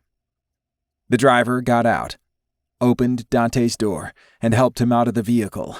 Dante was wearing sweats and a button-up shirt that was much too large. His left arm was in a sling. The driver grabbed a black duffel bag. He clearly intended to follow Dante to the house, but Dante shook his head. I could tell the man didn't want to let him go, but he eventually handed Dante the bag and got back in the car. Dante made his way up the sidewalk.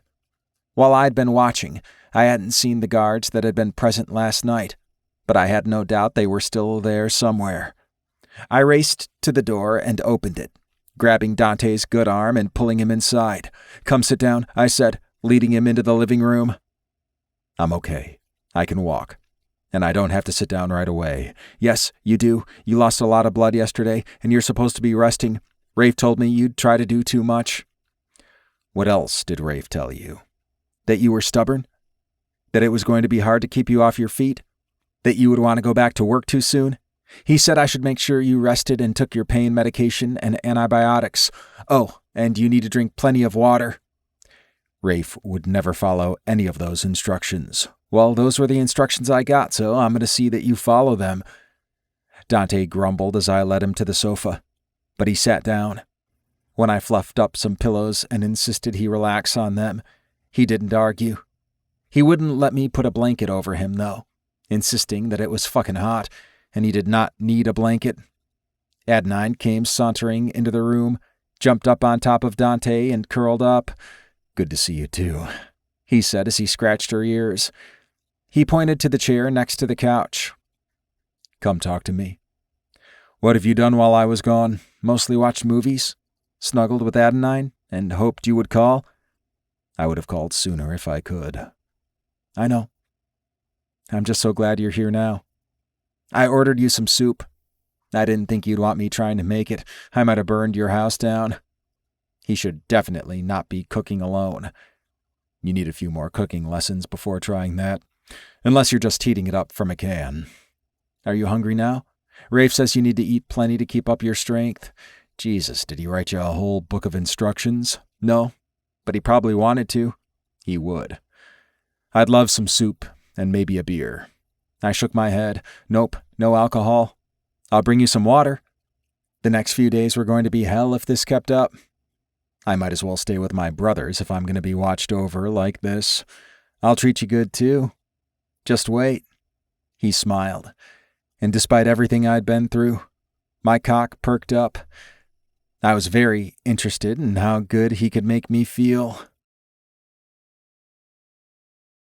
Chapter 27. Dante. Alex brought me egg drop soup, fried wonton strips, and crab rangoon for us to share. I know it's not chicken soup, but I've always liked egg drop soup when I'm sick. My mom used to get it for me before. I'm sorry you lost her. He shrugged. It was a long time ago. My mother died a long time ago, too. But that doesn't mean I stopped missing her. She did? I'm sorry. My older brother Lorenzo basically raised me from the time I was 12. We had aunts and uncles and grandparents that helped, but he insisted we stay in our own home, and he was primarily in charge.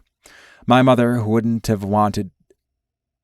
Let's just say, she wouldn't approve of his career path, but he did what he thought was necessary to take care of us. Your family. Are you really in the mafia? Alex's eyes widened, and he slapped his hand over his mouth. I didn't mean... Forget I said anything. I smiled at him. I'm not going to off you because you figured it out. I'm lucky the name Terrio is common since my cousin is something of a public figure. The king of the New Orleans underground? I nodded. Some say that.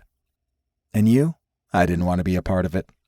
I didn't want Lorenzo working for him, but it was his best option to care for us. And when you're as close as we were to our cousins, you get drawn in. We learned to look out for danger as soon as we could walk.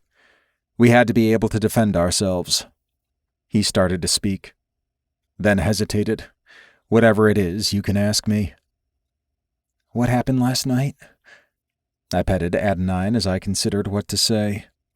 Talking about Ivanov would only put him in danger.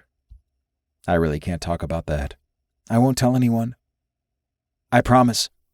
I rubbed his leg with my good hand. I trust you. You do? Yes. Alex huffed. No one else does. You haven't given me any reason not to trust you. Also, you know how easily Rafe scared Randall, so you know what we can do. He tried to scare me too. I raised my brows. It didn't work? No. I knew you'd never let him hurt me. I hadn't wanted him terrified, but it would keep him safer if he were at least a little scared. That's true. But if you betrayed my family, that would change. He held up his hands. I get it. Family is really important to you. I wanted to tell him that he was too, but that was too much for tonight. I should let him go. Send him back to his partying and antics. Let him drink too much and just be a college kid. The longer he stayed with me, the more potential danger he was in, especially until he brought down Ivanov. I finished eating, and Alex insisted I lie down on the couch while he cleaned up. I smiled at him. So you don't cook, but you know how to clean up after yourself. He glared at me. Yes. I have one of the few rooms in the frat house that is actually orderly instead of a biohazard. That's good to know. I didn't mean to fall asleep while he cleaned up, but as much as I didn't want to admit it, I was tired as hell, even though I hadn't done anything all day. The doctor had warned me I would be. She told me healing a wound like this was a lot of work in itself, but I didn't want to give in to that. I wanted to get right back to my usual routine. Because you're a stubborn ass. That was what Rafe said anyway. When I woke up, Alex was sitting with me, watching something on his phone. You could have turned the TV on. I didn't want to wake you. He was so fucking cute, and I did not want to let him go. Come here. He frowned as he slid from the chair and knelt by the couch. What do you need? I stroked his uninjured cheek. You promised to make me feel good. But Dante, you... I encouraged Adenine to jump down and pulled Alex to me with my good arm and kissed him, not giving him any opportunity to complain. I clasped the back of his neck and held him to me as I took his mouth, reminding him who was in charge. He started to struggle against my hold, but stopped the second his hands landed on my shoulder, jerking them back. Obviously afraid of hurting me. I wouldn't have cared if he had. I would have kept kissing him anyway. I only stopped when I finally needed air. When I let him go, he sat back on his heels, taking ragged breaths. You're supposed to be resting. That can't be good for your arm. My arm will be fine. My dick needs attention now. He laughed. I really don't think your doctor wants you fucking me tonight. Probably not, but I didn't ask. Were you teasing me earlier? That's not how a good boy behaves. Not exactly. I didn't really mean tonight, though. Not this soon. I thought... You thought I was going to be compliant and let you tell me when I could have you. I shook my head. That's not how this works. I don't want to hurt you. Let me worry about that. He bit his lip, looking truly distressed. I promised Rafe my brother doesn't get to decide what I do. You could have died. I had to remember how scared he was. I didn't. And I want to show you how happy I am about that. I should have just been happy he cared so much, but I wasn't content with that. I wanted him. All of him. Fuck, Dante? Yes. He glared at me, and I almost laughed. He looked so annoyed, but also unsure. I didn't say anything. I wanted to see what he'd do next. How far would he go to keep me safe? If you go sit down on the bed, I'll help you get your clothes off. Then you can lie down, and I'll make you feel really fucking good as long as you don't try to put any weight on your arm. I narrowed my eyes. So you're making the rules now. He hesitated for a moment before saying, Yes, I am. Just this once. I rose from the couch and ignored the fact that I felt lightheaded. I didn't want him changing his mind. I wanted to undress myself to show Alex I could, but it would hurt like hell, and I was being an idiot. This beautiful man wanted to take my clothes off. Of course I should let him. I unclipped my sling and removed it, but didn't try to do anything else. I turned to face Alex as he entered the room behind me after getting me more water. Let me take your pants off first so you can sit down. I sucked in my breath when he slid his hands into the waistband of my sweats, or rather, someone's sweats, maybe Rafe's. They had appeared by my bed when I had woken up wearing nothing but my underwear. He slid his hands over my ass, and I groaned. You like that?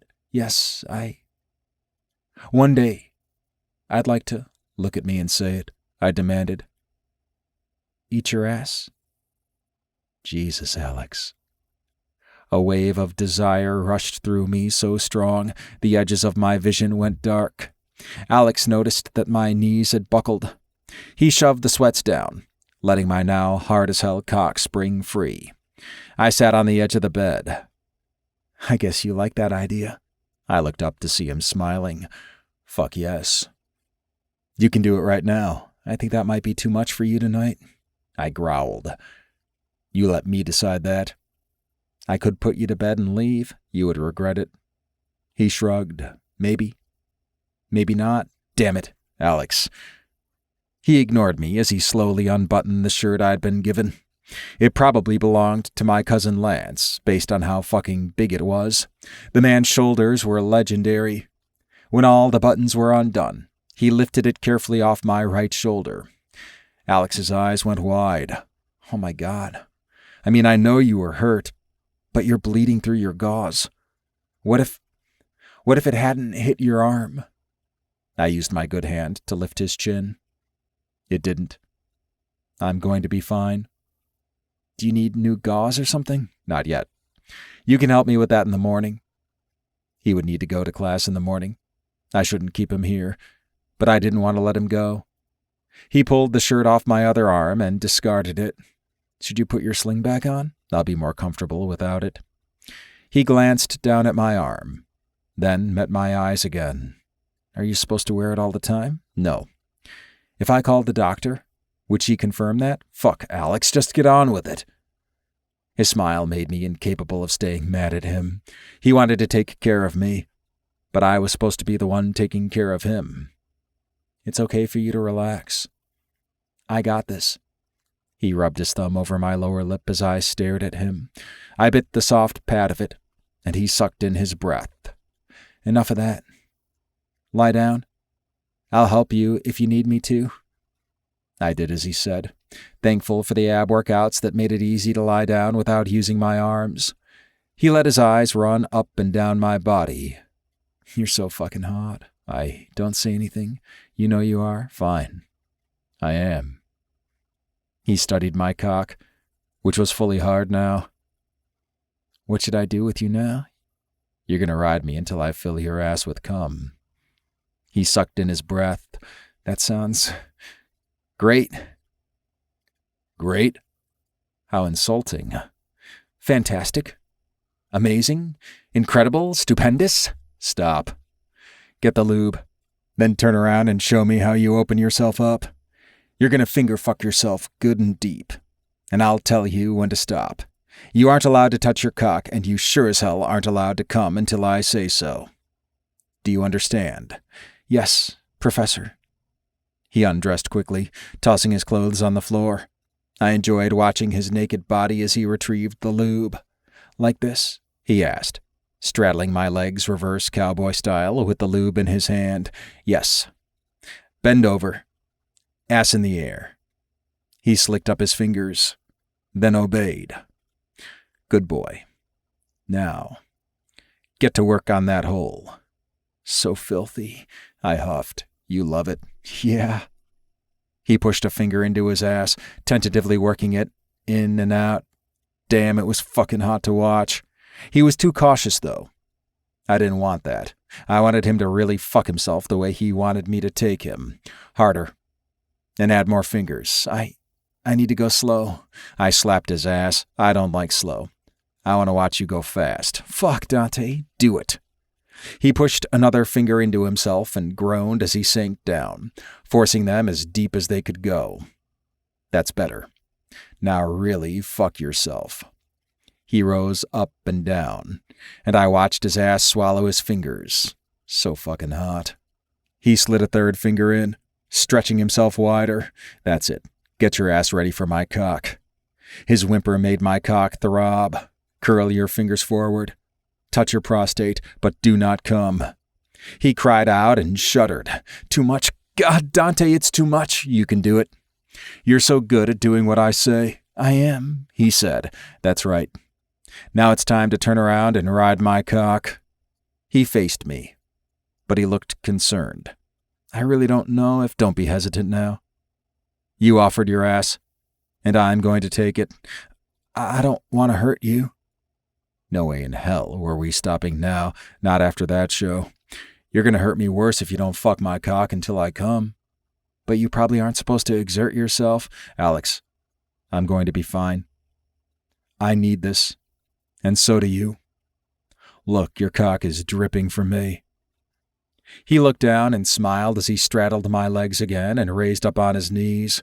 I wished I could use my hands. I wanted to grip his hips. I wanted to shove him down on my cock, making his ass eat my entire length. He was going to torment the hell out of me by moving slowly, but watching him would be amazing, even if my cock ached. I fisted my good hand in the sheets to keep from touching him. That's it. Now you're going to take every inch. Yes, Professor. He smiled down at me, looking thrilled at how he was affecting me. Get on with it, or I'll have to make you. No, you won't. You move that arm, and I'll stop. I glared at him. You're going to pay for the attitude when I'm better. The fucker winked at me. We'll see. He took my cock in his hand and lowered his ass until the tip brushed against his hole. I sucked in my breath. I could wait. I could hold out until he did this himself. But when he began to lower his body, I was no longer sure. His ass gripped my cock like a vice. It was nearly painful, but so fucking good. So hot. Take a breath. You've got to relax. How am I supposed to fucking relax when I have to take all this? I laughed. You could take it all in one go. Fuck, I'll split myself in two. No. You're ready. Take me, Alex. He started sliding down, taking more. Don't stop. You can do it. Oh, God. His hands flexing against my chest. Scratch me. Dig your fingers in. I don't fucking care. Just don't stop. He whimpered and whined, gasping when he finally seated himself fully. It feels like there's a fucking tree in my ass. I grinned. Oh, baby, that's so sweet. It feels incredible, though. It's like all I can think about is you inside me. There's nothing else. I knew exactly what he meant. His ass gripped my cock, and I was laser-focused on him. Take some deep breaths. Give yourself a minute. Then you're gonna ride me. You're gonna work yourself on my cock. You're gonna shoot your load all over my chest. It's gonna feel so good. You don't have to go slow. You don't have to be careful. You're not going to hurt me. He was starting to move his hips in urgent, tiny thrusts, back and forth. It felt like heaven. More.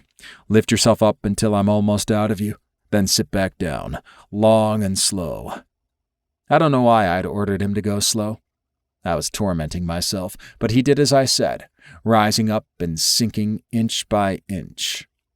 It felt delicious. It wasn't going to take much for me to come. I didn't think it was going to take much for him either.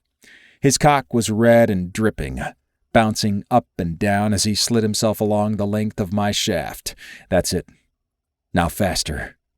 He thrust his hips, rising and falling as he did, moving faster, harder, his movements becoming erratic. God, it feels so good, he said. I know. More, I demanded. I reached for his hip with my good hand. I couldn't go another second without touching him. I clamped down, forcing him to move forward and back. He groaned. So good. Yeah, fuck me, Alex. This is so good. Never had anyone like this. But I thought you're different. I don't know.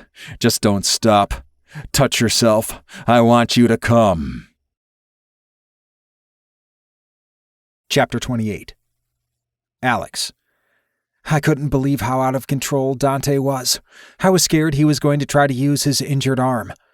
But I loved the way he gripped my hip so desperately. It made my cock even harder. I was so close.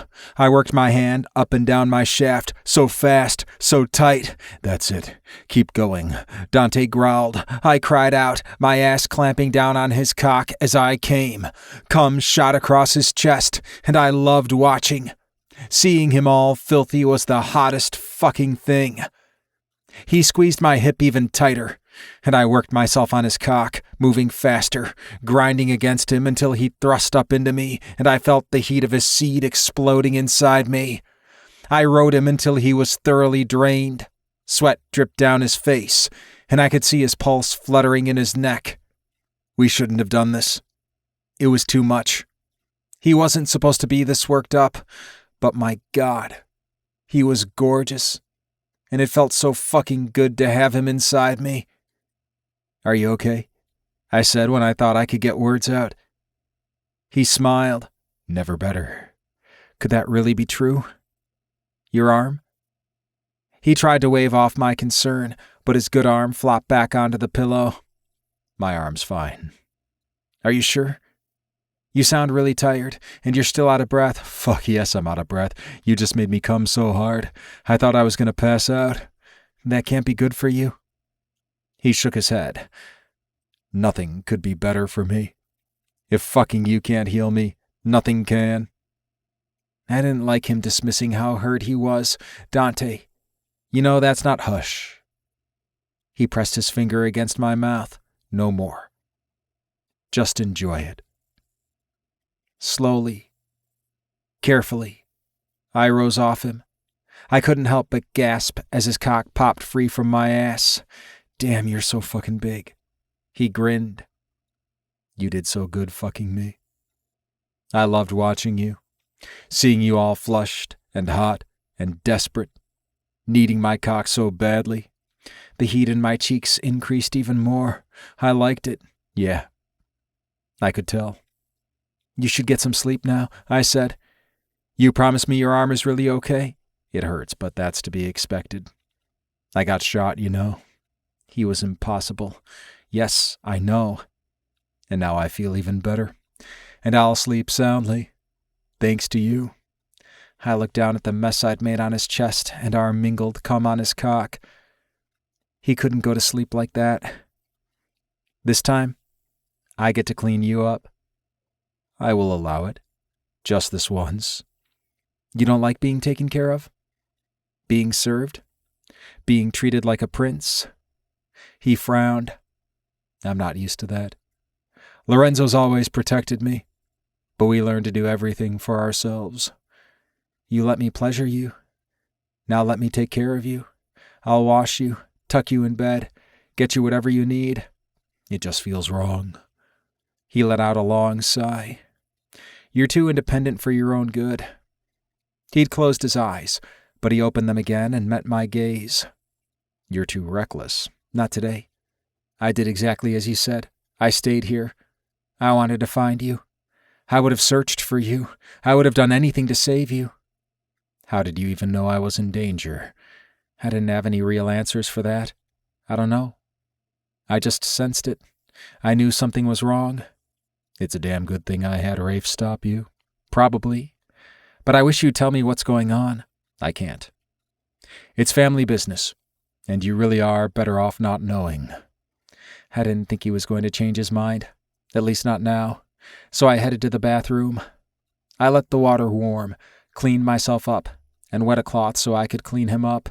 When I stepped back into the bedroom, Dante was asleep, but he stirred when I began to clean my cum off him. Thank you, he said, his voice soft and sleep-dulled. You need to take your medicine before you fall asleep. I'll be fine. No, you're going to regret that decision when you wake up. I was sure he was downplaying how much pain he was in. Fine. Just bring it to me. A few moments later, I dropped 2 pills into his hand and gave him a glass of water. He swallowed them, then lay back down, closing his eyes. I covered him up and tucked him in. I'll be right back, okay? You don't have to stay in here. I might not sleep well. My arm. I'm not going to leave you alone tonight. So sweet. Good boy. I could barely hear the words, but I knew what he said, and it warmed me all over. I wanted to be a good boy so fucking badly. I helped Dante get as comfortable as he could in the bed by propping his arm up on a pillow. Then I pulled the covers up over him, made sure the ceiling fan was on the setting that he liked, and left water on the nightstand.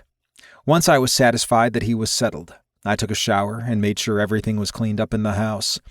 I glanced out the front window and saw one of the guards he'd sent the night before.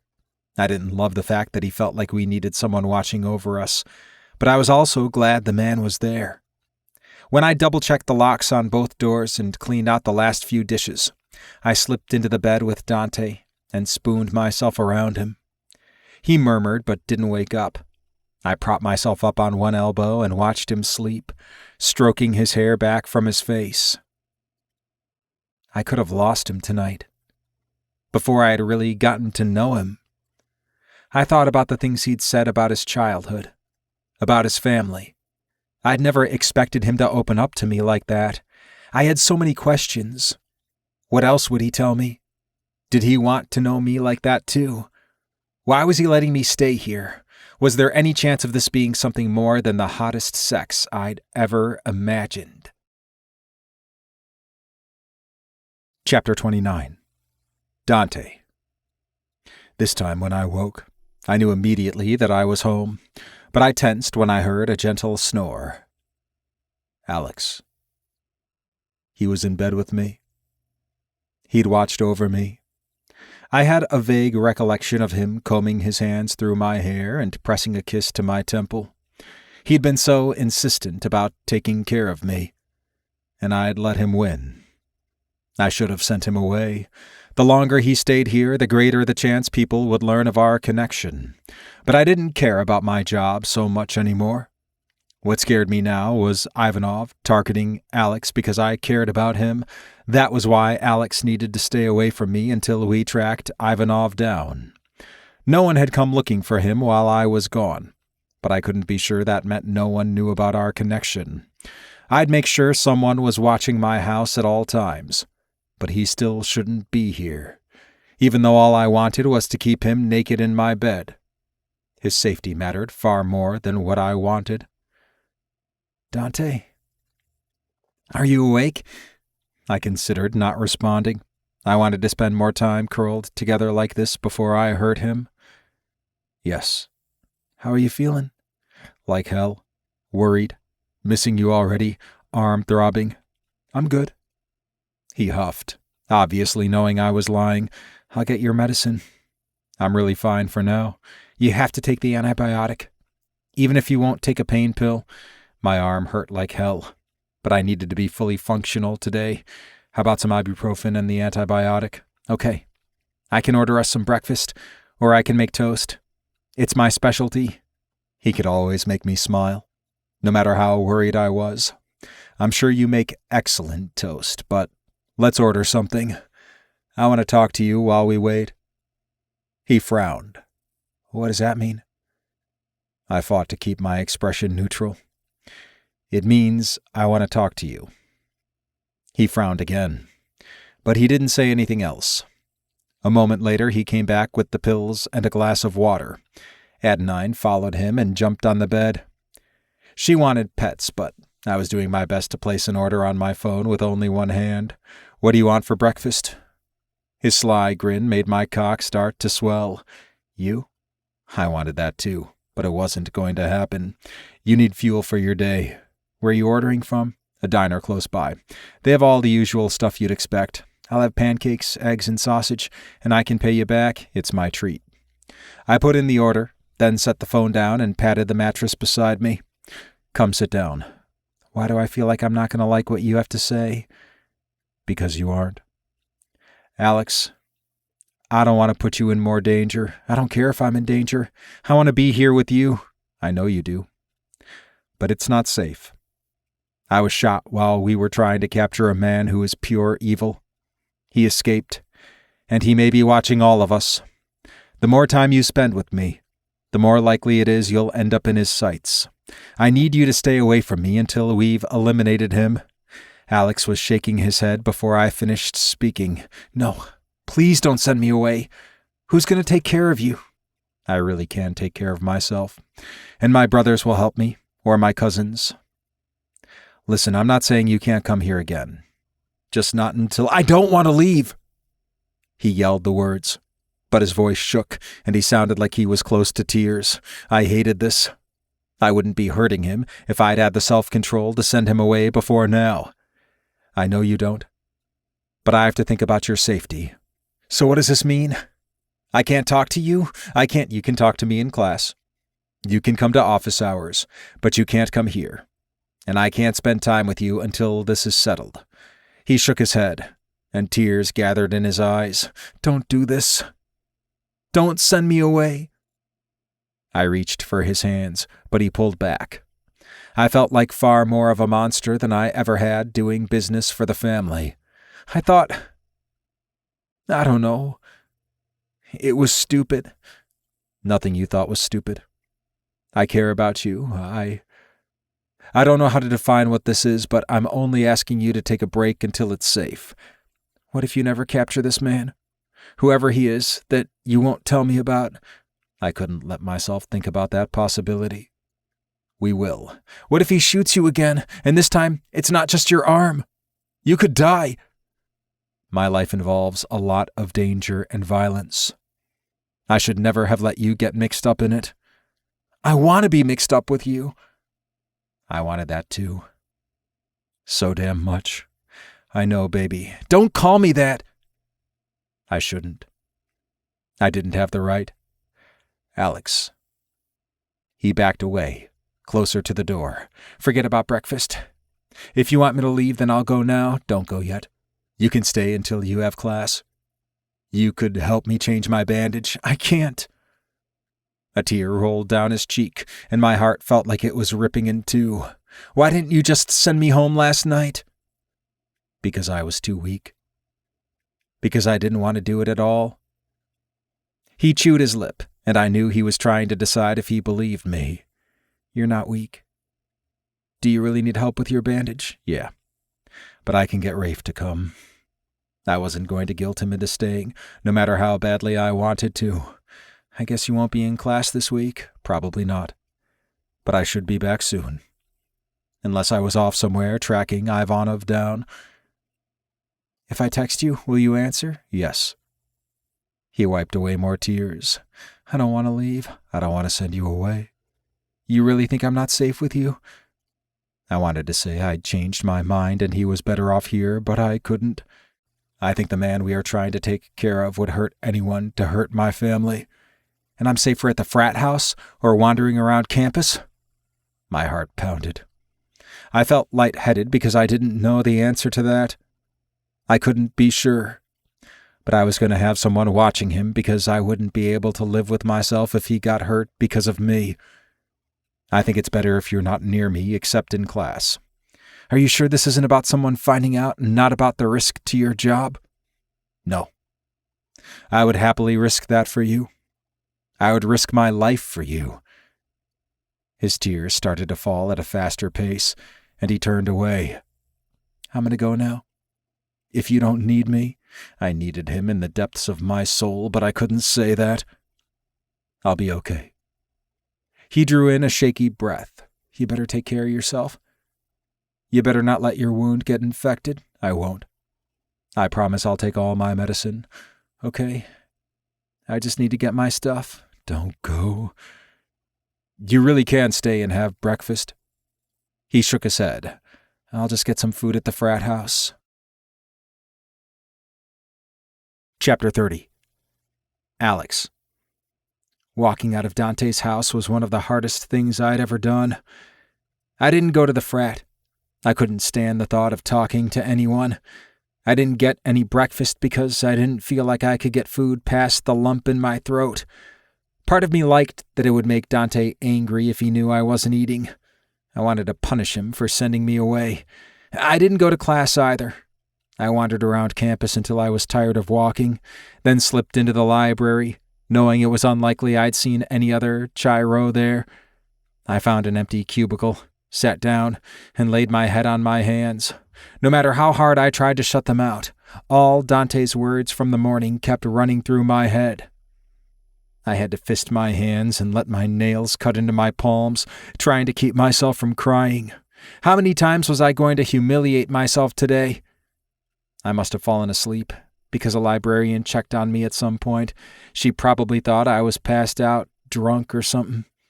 I assured her I was okay, even though I felt like my insides were being torn apart. I was going to have to get myself together. I couldn't keep skipping classes. I had to be a functioning adult, but I didn't want to. I missed Dante already, but I was going to have to figure out how to live without him, at least for a while. What if it was longer? What if it was forever? He might decide he didn't want to see me again, or he might go after whoever this man was and get shot again, through the heart this time. I laid my head back down. I wasn't ready to try and function yet. Chapter 31. Dante. After I finished eating breakfast, I lingered with my coffee, staring at the box of food that should have been for Alex. Adenine twined around my legs, purring, but even she couldn't make me feel better. When I couldn't put it off anymore, I called Rafe, since I did need help changing my bandage. Couldn't you at least let me sleep another hour? I never get up this early. I never knew Rafe's schedule. He'd never seemed to believe in circadian rhythms. How was I supposed to know you ever went to bed? I need help with my bandage. He huffed. Can't Alex do that for you? I sent him away. What the fuck? I should have said he had class. I didn't need shit from Rafe right now. He'll be safer if he's not around me. Jesus, you're an idiot. Between you and Lorenzo, I don't know what the hell to do. What did Rafe know about relationships? Like you'd ever keep a man around? Maybe not, but I'm not going to fall in love like the two of you. My heart skipped a beat. I've not fallen. Shut up. I'll be over there as soon as I can. He hung up, and I stared at my phone for a few moments. I wasn't an idiot. I was keeping Alex safe, just like I'd sworn to do, while also hiding from your feelings. Fuck that. I couldn't have feelings for a student. I couldn't put him in danger. We already had Nico to protect as it was. About time you got here, I said when Rafe let himself in. You're in a great mood. My arm hurts like hell. I did get shot the day before yesterday, you know. Yeah. Somehow, I'm not sure that's the problem. I hated how right he was. All right, fine. I didn't want Alex to leave, but it was a necessity. He opened Alex's box of food and smiled. Is this for me? It was for Alex, but he's obviously not going to eat it now. Rafe pulled out a cold pancake and took a bite. You really think he'll be safer out there on his own? I've got someone watching him. Of course you do, he said as he popped the sausage and eggs into the microwave. Rafe, if he stays here with me and Ivanov targets him, I'd never get over that. He bit off another bite of pancake, then said, but this is where he wants to be. Did you think about that? Did you think about giving him a choice? Fuck no. Right. I hated the sarcastic smile he gave me as he sat down with his food. You loved it every time Lorenzo refused to give us a choice and rushed into danger while insisting we stay behind. Did he really have to keep pushing me? That's not the same at all. We were trained to help him. Didn't you tell him that Nico should be able to stay with him, if that's what he wanted? It's not fucking different. You need to tell Lorenzo about Alex. Maybe the situation wasn't different, but I didn't need Lorenzo involved. No, I don't. I'm getting enough shit from you about him. I don't need his opinions too. Dante, you're being unreasonable. Maybe it's my turn. He waved the last of the pancake at me. You've been unreasonable your whole fucking life. No, that's been your role. I'm the one who has always tried to rein you in. I'm the one that held everything together while Lorenzo was in prison, and the one who tried not to cause trouble when he was trying to raise us on his own. Rafe dropped the pancake and closed the box, pushing it away. Fuck. I didn't mean to be such a burden. Now I'd hurt Rafe when I didn't mean to. I'm sorry. You're a pain in the ass, but I love you. You were young, and some of the craziness is just your nature. You really do need to tell Lorenzo about Alex unless you plan to stop seeing him altogether. I should, but... Rafe shook his head. Don't deny yourself like that. He's my student. Yeah, and Nico is the son of our enemy. Renzo may have started a war over him. That fight was going to take place no matter what. Rafe grinned. It's more romantic to phrase it my way. I rolled my eyes. I know Lorenzo needs to know, but I don't want to tell him because he's going to be angry. I don't want to deal with it. Aren't I supposed to be the one that doesn't want to deal with anything? I'm recovering from being shot, and I've got classes to teach and research to do and a fucking pedophile killer to catch. Rafe snorted. You say that like you're doing it all alone. I am teaching the classes alone, and I am directing the research. If I thought I could track down Ivanov on my own, tear his head from his body and stomp it flat, I would do it. Vicious. I like it. Let's get your bandage changed. I followed him to the bathroom where I sat down while he peeled the old gauze away, refusing to react at all. It's already looking better. Good. I told you I didn't need to be in a hospital. I really don't think you should have sent Alex away, he said as he cleaned my wound. You're grouchy as fuck these days. You need somebody in your bed. I huffed. If I thought that was all it took, I could go find someone. It's not going to fix things. What's going on with you? I mean, other than the Alex thing and nearly dying. Like that's not enough? Not in this family. He applied the new gauze and secured it. I don't know. I wanted out of the family business. I wanted away from all of this. I thought I could be a regular person, but the second there's a threat, I'm right back in the middle of it. I can say Lorenzo forced me or Remington forced me, but it's not true. There's no way in hell I wouldn't have been there to take Ivanov down, and I want to help find him. I want to make him pay, but I also want to be a professor, except now I'm fucking a student. Apparently I can't be a regular person. We weren't brought up for that. And do you really want to be boring? My research isn't boring. That's not what I mean. But you know, Alex sensed you were a lot more than a mild-mannered professor. I looked away, not wanting to admit it, but my lack of answer did it anyway. So why not do both? Be a protector of the city at night, and a well-loved professor and star researcher during the day. Fighting the Russians over weapon contracts isn't protecting the city. Chasing Ivanov is, though. You don't have to participate in the shit with our family that brings in the money, but you can be a protector. You can do the stuff that is actually making people safer. But you know someone else would buy those weapons if it wasn't us. There are a hell of a lot of people far worse than we are. That was true. I'll think about it. Dante, let me do this in my own time, okay? If you hear anything about Ivanov, call me. He glared at me, and I glared back. How many times have I kept secrets for you? How many times have I said you were making the wrong choice, but let you do it? Fucking older brothers. He was furious, but I could tell I'd won. I'll let you decide when, but don't wait too long. Have you talked to Renzo today? Rafe nodded. He's doing all right. Nico is too, despite everything he's been through. I guess it's really no worse than what he's been experiencing at home. God, that sucks. I'm so glad Dmitri is gone. Me too. Rafe insisted on hanging around a little longer, making sure I had something to eat for lunch and promising to check in on me in the evening. I told him I would rest and be a good patient, but only because I truly didn't have the energy for anything else. Chapter 32. Alex. I hadn't been alone with Dante for a week. I'd seen him in class, but other than acknowledging me when I raised my hand to ask a question, we hadn't spoken. I knew better than to confront him at school. I didn't want anyone figuring out we were involved. But I was over not seeing him. I thought about him constantly. He usually responded when I texted him, but that wasn't enough. I needed to touch him. I needed to see how he was healing, and I wanted to know if Adenine had become an inside cat. I'd pretty much kept my distance from everyone else. I didn't know what the other Chiros thought was going on with me, but people had stopped asking. I hadn't even seen Mitch in a few days.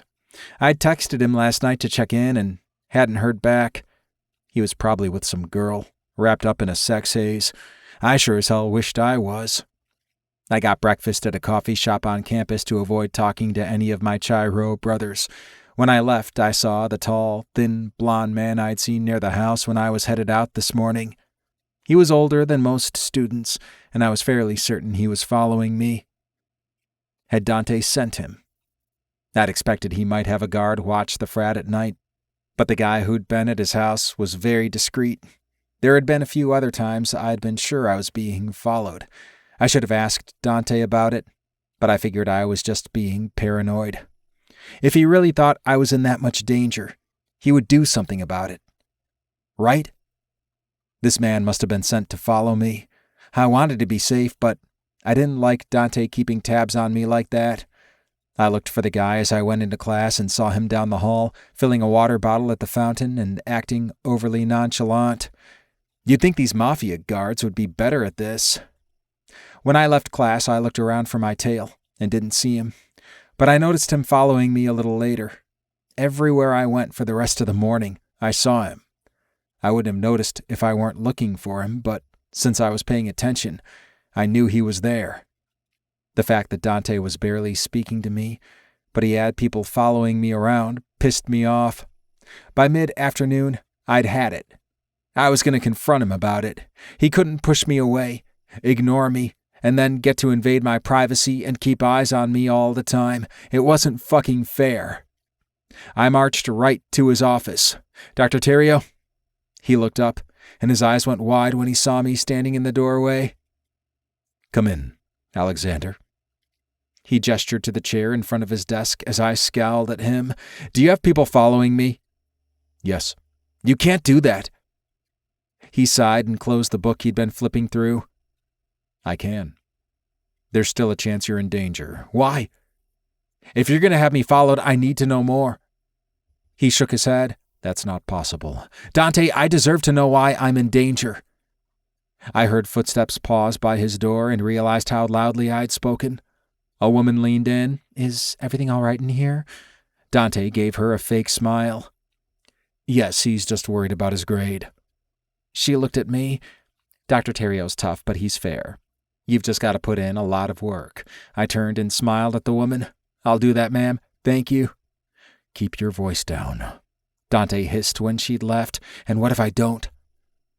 His eyes narrowed, and he suddenly looked as dangerous as he was.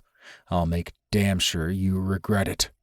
I refused to be intimidated. No, you won't.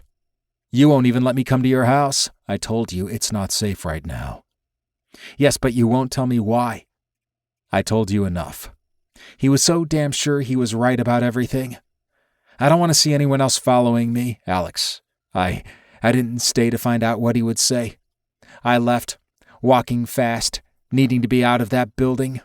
Tears stung my eyes, and I would not let him see me that upset again. I didn't care if Dante wanted to control me in bed. In fact, I liked it. But I wasn't okay with him having people follow me around when he wouldn't talk to me, wouldn't see me, wouldn't let me in. I was done with it. I barely slowed down to open the door to the building, then took off running. I kept going, racing past everyone as they were moving across campus in the midst of a class change. I passed the bus stop I would usually take to get back to the frat. I didn't feel like waiting on a bus. I ran on until I was home, except ever since staying at Dante's house, the frat no longer felt like home. I took a few moments to catch my breath, and then I stepped inside and went straight to my room, hoping Mitch wouldn't be there. He wasn't. He hadn't come home last night. I didn't think I'd seen him the day before either. I'd been so lost in my own world, I hadn't been paying enough attention. The last time I remembered communicating with him, he'd texted me, saying he found a job offer. He'd met a guy who was looking for people to do some remote work. He said the guy told him to bring his roommate because he needed more than one person. It sounded like a scam to me, and I told him I wasn't interested and he should just ignore the guy. Had he gone anyway? Had something happened to him? Shit, I was the worst friend in the world. I should have checked on him after that. I sent him a text, but he didn't respond. When I called him, his phone went straight to voicemail. Someone knocked on my door a few moments later. I considered not answering, but whoever it was had probably seen me come in. I opened the door, and Randall stood there. He held up his hands. Man, I'm sorry about what happened. I just want you to know, I didn't mean it. I was drunk and stupid. But I need to talk to you. Fine. What is it? I was annoyed as hell that he was here, and I didn't want his fucking apology. It's Mitch, man. He hadn't been here in a while, and I got this weird text from him a few days ago about some sketchy job. I just wanted to know if you've seen him.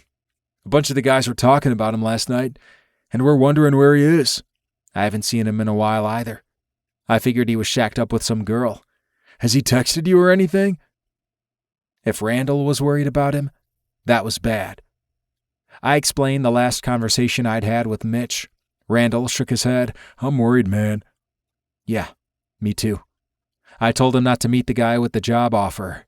Do you think he did? Randall asked. Maybe. He really needs money since his parents cut him off. Shit. Should we, do something? I wasn't sure I'd ever seen Randall this worried.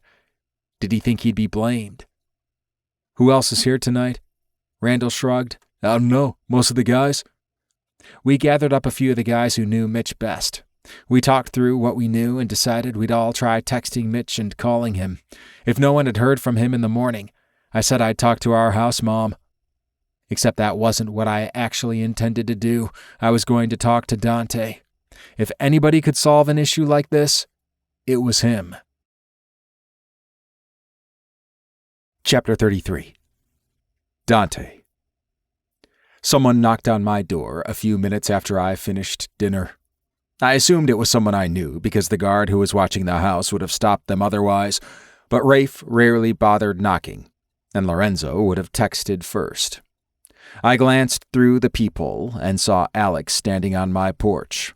Hot anger surged through me. What the hell was he doing here? I unlocked the door and yanked it open, not caring when it banged into a bookshelf. I told you not to come here. You need to leave, now. I tried to ignore how upset he looked. I'm not leaving until you tell me what's going on. Yes, you are. You can tell me on the phone. If you answer, which you usually don't, this can't wait. It's serious. I need help, and you're the only one I can ask. My anger turned to fear as I pulled him inside and shut the door behind me. What kind of trouble was he in? And was it my fault? Alex, what's wrong? It's Mitch, my roommate. He's gone. What do you mean, gone? No one has seen him for like 2 days. He'd set up a meeting with some sketchy guy about a high-paying remote job. It was obviously a scam, and I told him not to go. But his parents quit giving him money, and he was desperate. Nobody's seen him since the day he was supposed to meet that guy.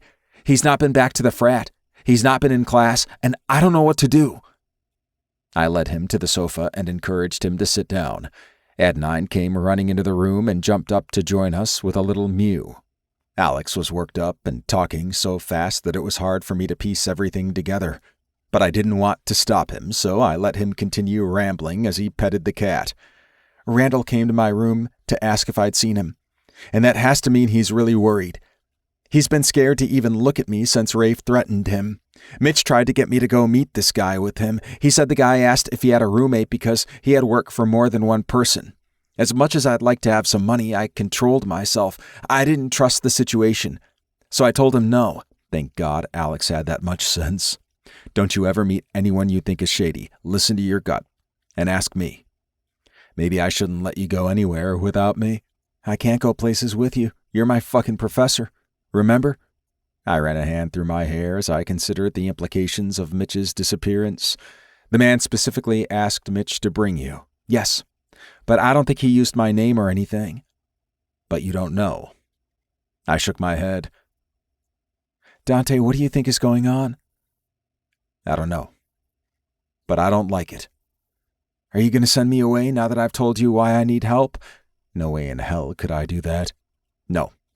You're not leaving until I figure out what happened to Mitch. For all we know, he's been on a bender somewhere, and he never even met this guy. Do you really think that? He huffed.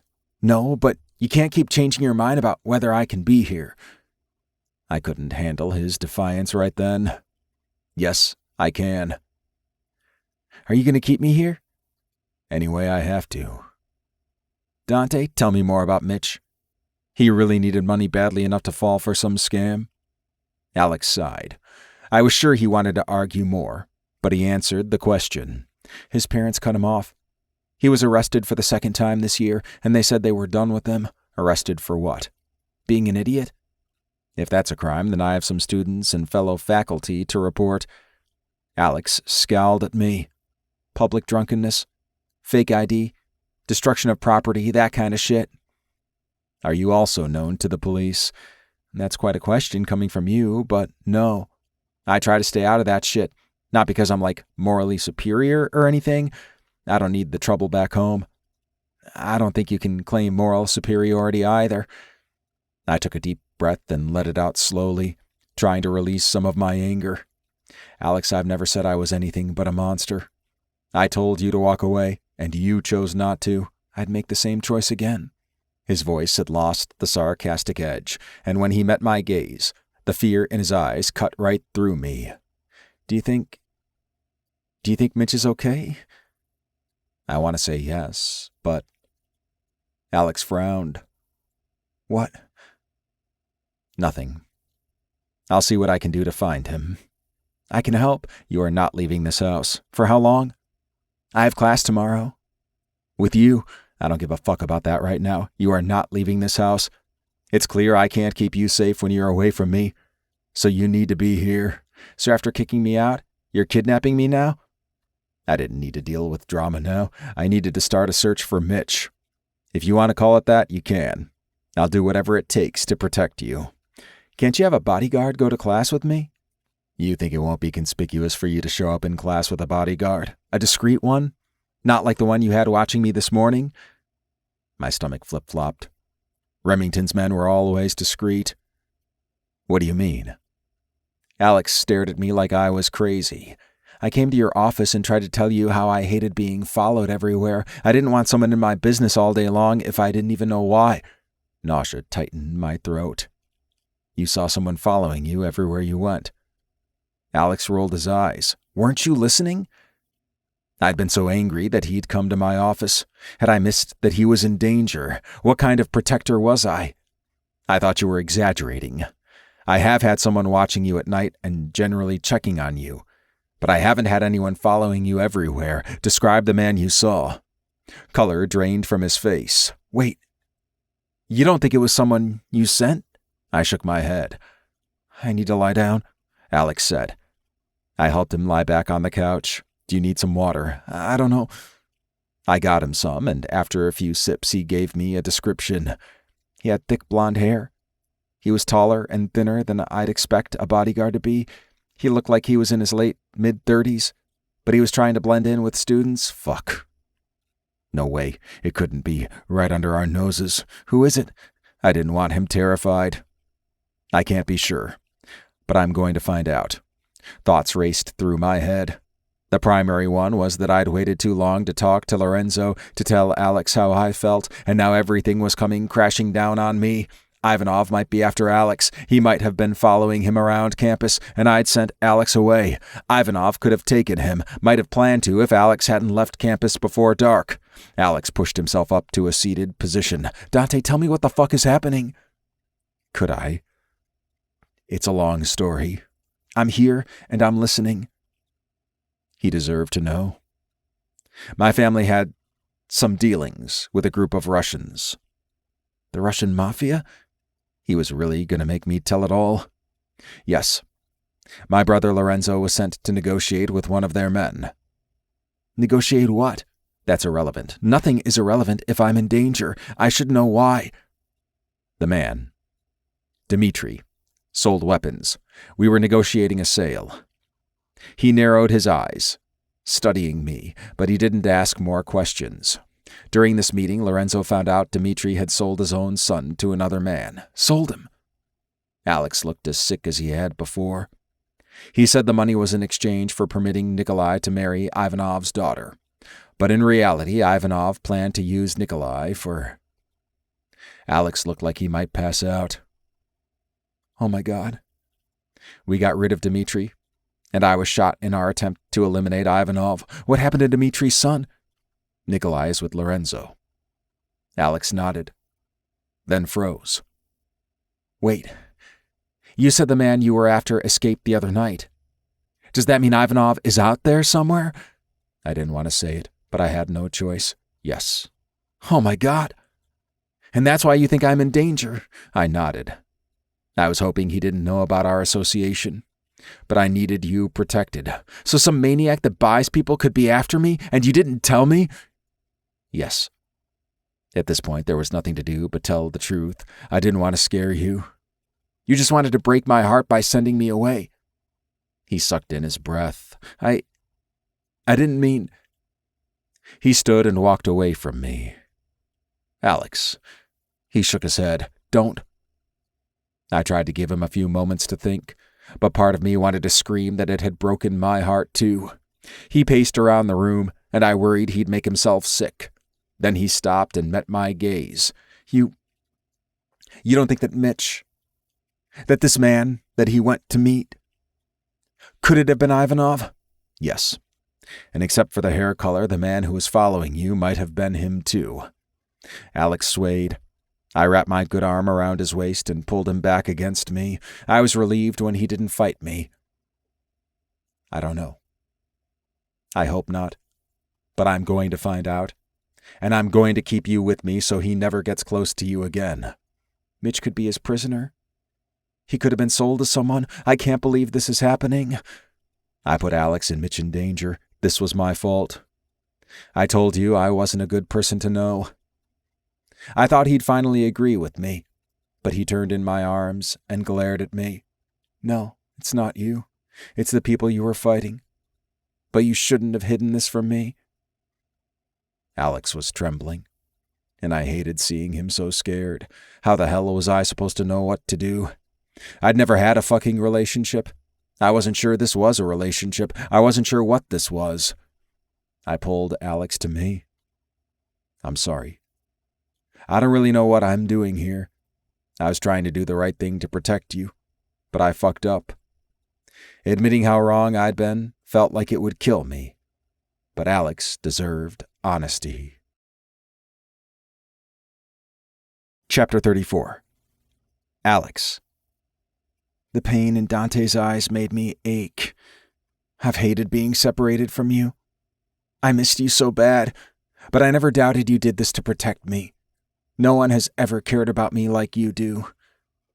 He kissed me gently, but I longed for something rougher. "I missed you too. I'm going to fix this. I'm going to find Mitch and find out who was following you. This has to end now."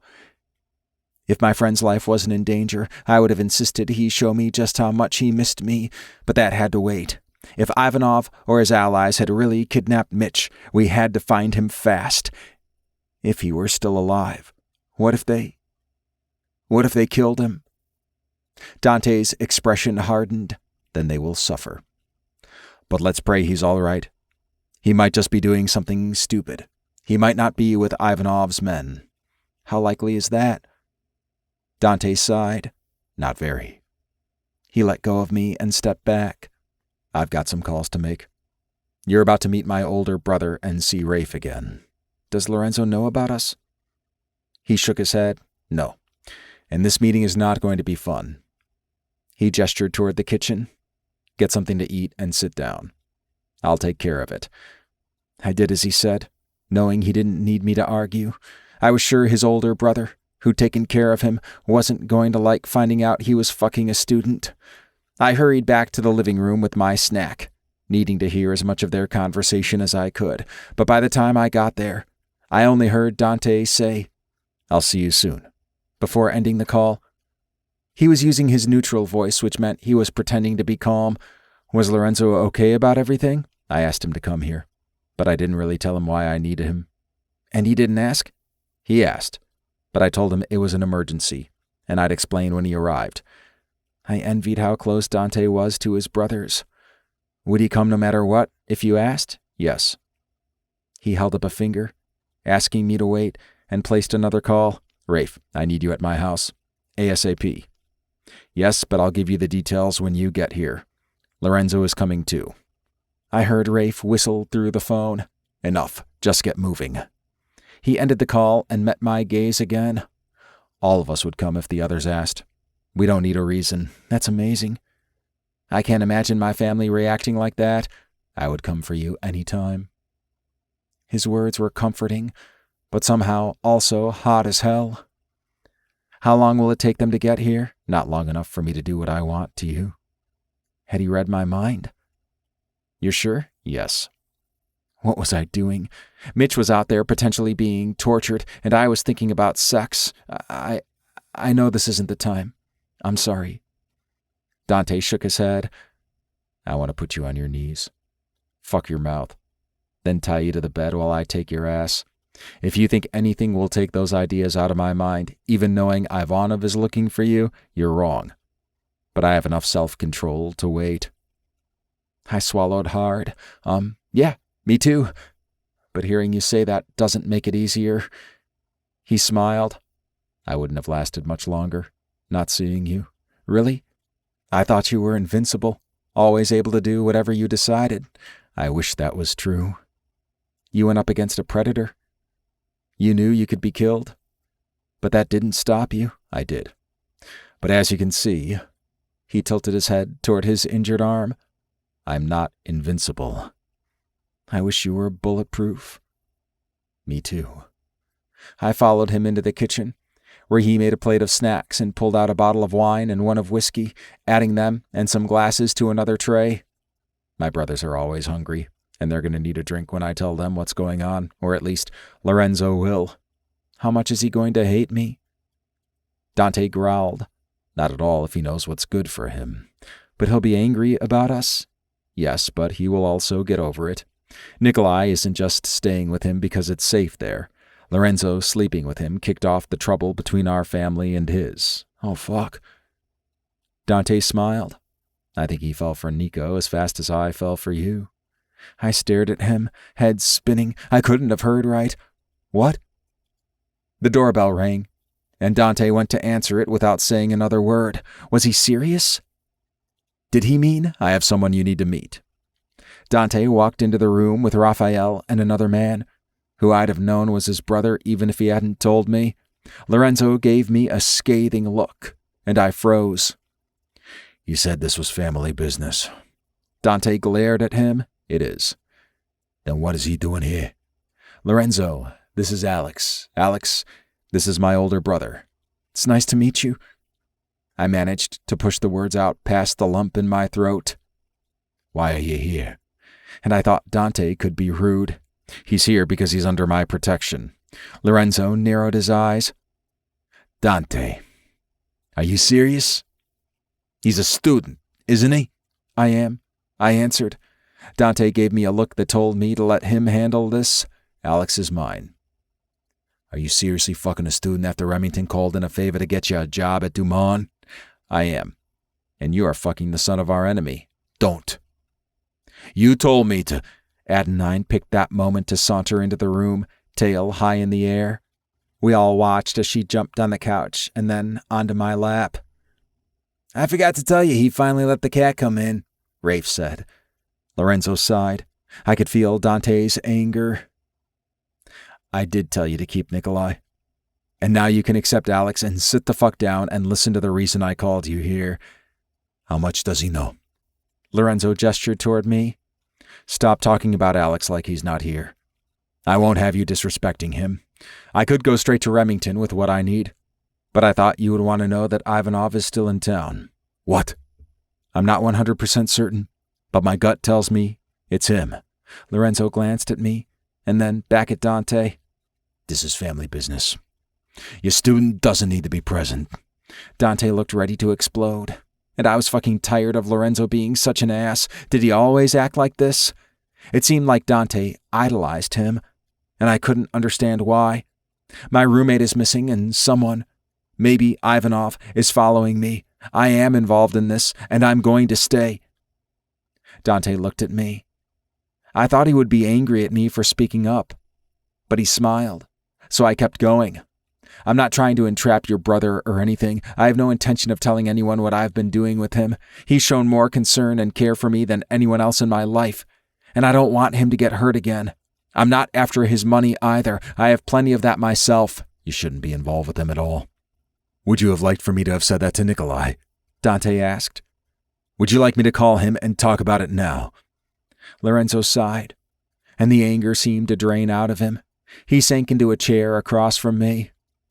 What nightmare are we in now? That's what I'm trying to figure out, Dante said. He explained how I'd been drugged, and I had suspected Randall, but Randall had denied it, even when Rafe threatened him. Wait, did he think Ivanov was responsible for that? But I hadn't even been to his house then. Lorenzo narrowed his eyes at their younger brother. You've known about this. Rafe raised his hands in surrender. I didn't know Ivanov might be after Alex. I just knew about Dante and Alex. They're cute together. Lorenzo blew out an exasperated breath. I don't know why I put up with either of you. Because no one else would put up with you, Rafe said. Dante rolled his eyes and continued. He told them he had sent me away after he was shot, wanting to be sure that if Ivanov came and tried to get revenge on us, he wouldn't know about me. You didn't have guards on him? Lorenzo asked. I had him watched at night, and if he left campus. But someone else was following him everywhere he went. I think it was Ivanov. Lorenzo turned to me. Describe the person. I told him what I told Dante, but he wanted more details. How tall? How thin? Scrawny? Or just not overly muscular or fat? I'm not that good at guessing height, but I'd say 6'2" or so, and he was thin, like he ran long distance. Lorenzo ran a hand over his hair. Fuck. It could be him. Not the hair, though. But it would be easy enough for him to wear a wig. Dante said. Did he have a beard? Lorenzo asked. No, he was clean-shaven. Not even scruffy. I got the impression he was trying to look younger than he was. He has quite the baby face when he doesn't have a beard, Rafe said. This was not looking good. Dante told them about Mitch, what he'd said about the job, and how long he'd been missing. I don't like this, Lorenzo said. Rafe snorted. No shit. We've got to assume it's Ivanov, and be ready for him to come for all of us. Lorenzo scrubbed a hand over his face. I know. I'm just not ready for another fight this soon. None of us are. I'm still doing most things with one arm. I glared at him. You're not supposed to be using it at all. Rafe laughed. See? They're good together. Good luck getting him to listen, Lorenzo said. At least he didn't seem angry with me anymore. We need to find Mitch and figure out what is going on, Dante said. Lorenzo nodded. And you need someone on Alex at all times. Alex isn't leaving my side until we know what's going on. You understand the risk you're taking with your career? Yes, but I won't risk his life. Maybe we should send him and Nikolai to Uncle Baby's house, Rafe suggested. I didn't want to leave. I wanted to stay with Dante. Let's see what we can learn tonight, and I'll consider it. We'll have to bring Remington in, Lorenzo said. And I'll need more details about Mitch and where he might have gone. Anything you can think of that might be relevant. I'll tell you anything I can think of, and I can ask the guys at the frat if they've got any more clues. Dante shook his head. You're not leaving this house. I can text or call them. Fine. We should pull anything we can from CCTV camera and try to get a close-up of the man who was following you. I wished I had more details for them. If I'd known it would matter, I would have paid more attention. Or if I'd known Mitch might be in serious trouble. Dante sat beside me and put his arm on my shoulder, pulling me to him. We're going to find Mitch. And we're going to track down Ivanov or whoever is behind this. He placed a kiss on the top of my head, and Rafe whistled. Did you ever think you'd see that? He asked, looking at their oldest brother. Lorenzo smiled for the first time that night and shook his head. No, I didn't. I deserve a chance to be irresponsible, Dante said, just like you do. You've held it together through a hell of a lot. He rose and held his hand out to me. It's nice to meet you, Alex. Thanks. I don't want to hurt your brother or your family. Even if I did, I'd have better sense than that. Rafe snorted. Fuck right you do. Tell me everything, Lorenzo said. Dante held my hand. Would it be better to get Remington on the phone? Lorenzo sighed. I wish we could handle this ourselves. But yes. Chapter 35. Dante. Lorenzo called Remington and put him on speaker. Explaining the situation to him was no easier than explaining it to Lorenzo, though Remington remained silent. Eerily so, until I was finished. Hello, Alex. Hello? I took Alex's hand in mine and squeezed it. I didn't want him to be scared. He'd done great with my brother so far. Remington continued. Dante, at some point, we're going to have a one-on-one conversation about how you've been keeping this from me. You do understand what you're jeopardizing by continuing your relationship with Alex. I helped you get a position once. I won't promise to help you again. I nodded, even though he couldn't see me. I understand that. Alex glanced at me, frowning. Don't give up everything for me. If that's what I want, then that's what I'll do. You're more important than any job. I'm glad you understand that, Dante, Remington said. Our first step is gathering more information. Alex, I want you to think carefully and tell us any details you might have forgotten. Alex managed to keep his voice steady, though his entire explanation of his last interactions with Mitch, his conversation with Randall and other guys at the Chai Row house, and the experience of being followed. I agree, Remington said. It doesn't sound good. I'll get my people to pull footage from campus and see if we can find anything. Alex, describe your symptoms when you thought you'd been drugged. Do you really think Ivanov might have done that? I'd only seen Dante in class or in his office then. It's something unexplained, and we need to nail down everything. Ivanov seems to be playing with us. He likes doing that, so I will not rule it out. Alex looked even more unnerved than he already had, but he answered anyway. It was different than being drunk. I felt like the world was happening around me, but I wasn't really part of it. Like I was swimming through fog. I was barely able to control my body, and I don't know how I made it all the way to Dante's house. Is it possible someone took you there and left you? Do you remember any of the trip? Alex took a moment before answering. I guess it's possible. I don't remember anything between being at the frat and then Dante bringing me inside. I should have paid more attention and worked harder to find out who could have drugged him. Was it supposed to be a warning? One I didn't take seriously. But you hadn't even kissed me then, Alex said. We still need to consider it. We discussed theories and possibilities and went over the best ways to get more information. Remington agreed that we needed to see what the circumstances were before sending Alex and Nico to our uncle's house. I didn't want to be separated from him, but he sure as hell wasn't going up against Ivanov. I was certain my brothers thought I wasn't either. But I didn't care how bad it hurt. I'd use my arm if I needed to, and I would bring that fucker down. When there was a lull in our conversation, Alex said, Ivanov's after me. Right, he's after revenge, I said. Yes, but if he was following me, if he was the one who drugged me, then his plan is to use me to get to you. I nodded. He knows the best thing to do is to go after people we care about. And Lorenzo has Nikolai under such tight guard Ivanov can't get to him. Fucking right, Lorenzo said. So why don't I go back to class tomorrow and see if I can lure him out? Absolutely not. Nausea curled in my stomach at the thought of him being in Ivanov's line of sight again. I looked at Lorenzo and Rafe, expecting them to take my side. It's too much of a risk, Lorenzo said, though he looked like he was thinking about it, as if he would even put Nikolai in that kind of danger. Yeah, Rafe said. But it would be a good plan. If Ivanov's been following Alex himself, then he's gotten reckless. That would make him easier to catch, and he won't be intending to kill him. Lorenzo said. He wants to talk to him. Rafe nodded. Or he's toying with us, wanting us to know he's there. You cannot possibly be considering this, I yelled. I was close to hysteria. There was no way they were going to let Alex expose himself.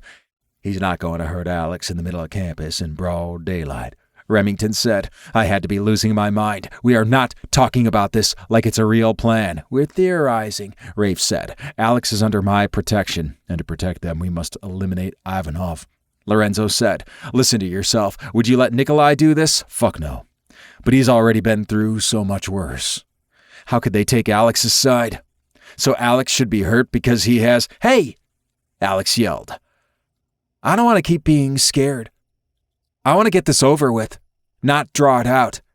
The fastest way to get rid of this guy is to let him follow me again. Possibly, Remington said. But we can't just shoot him in the middle of campus any more than he can shoot Alex.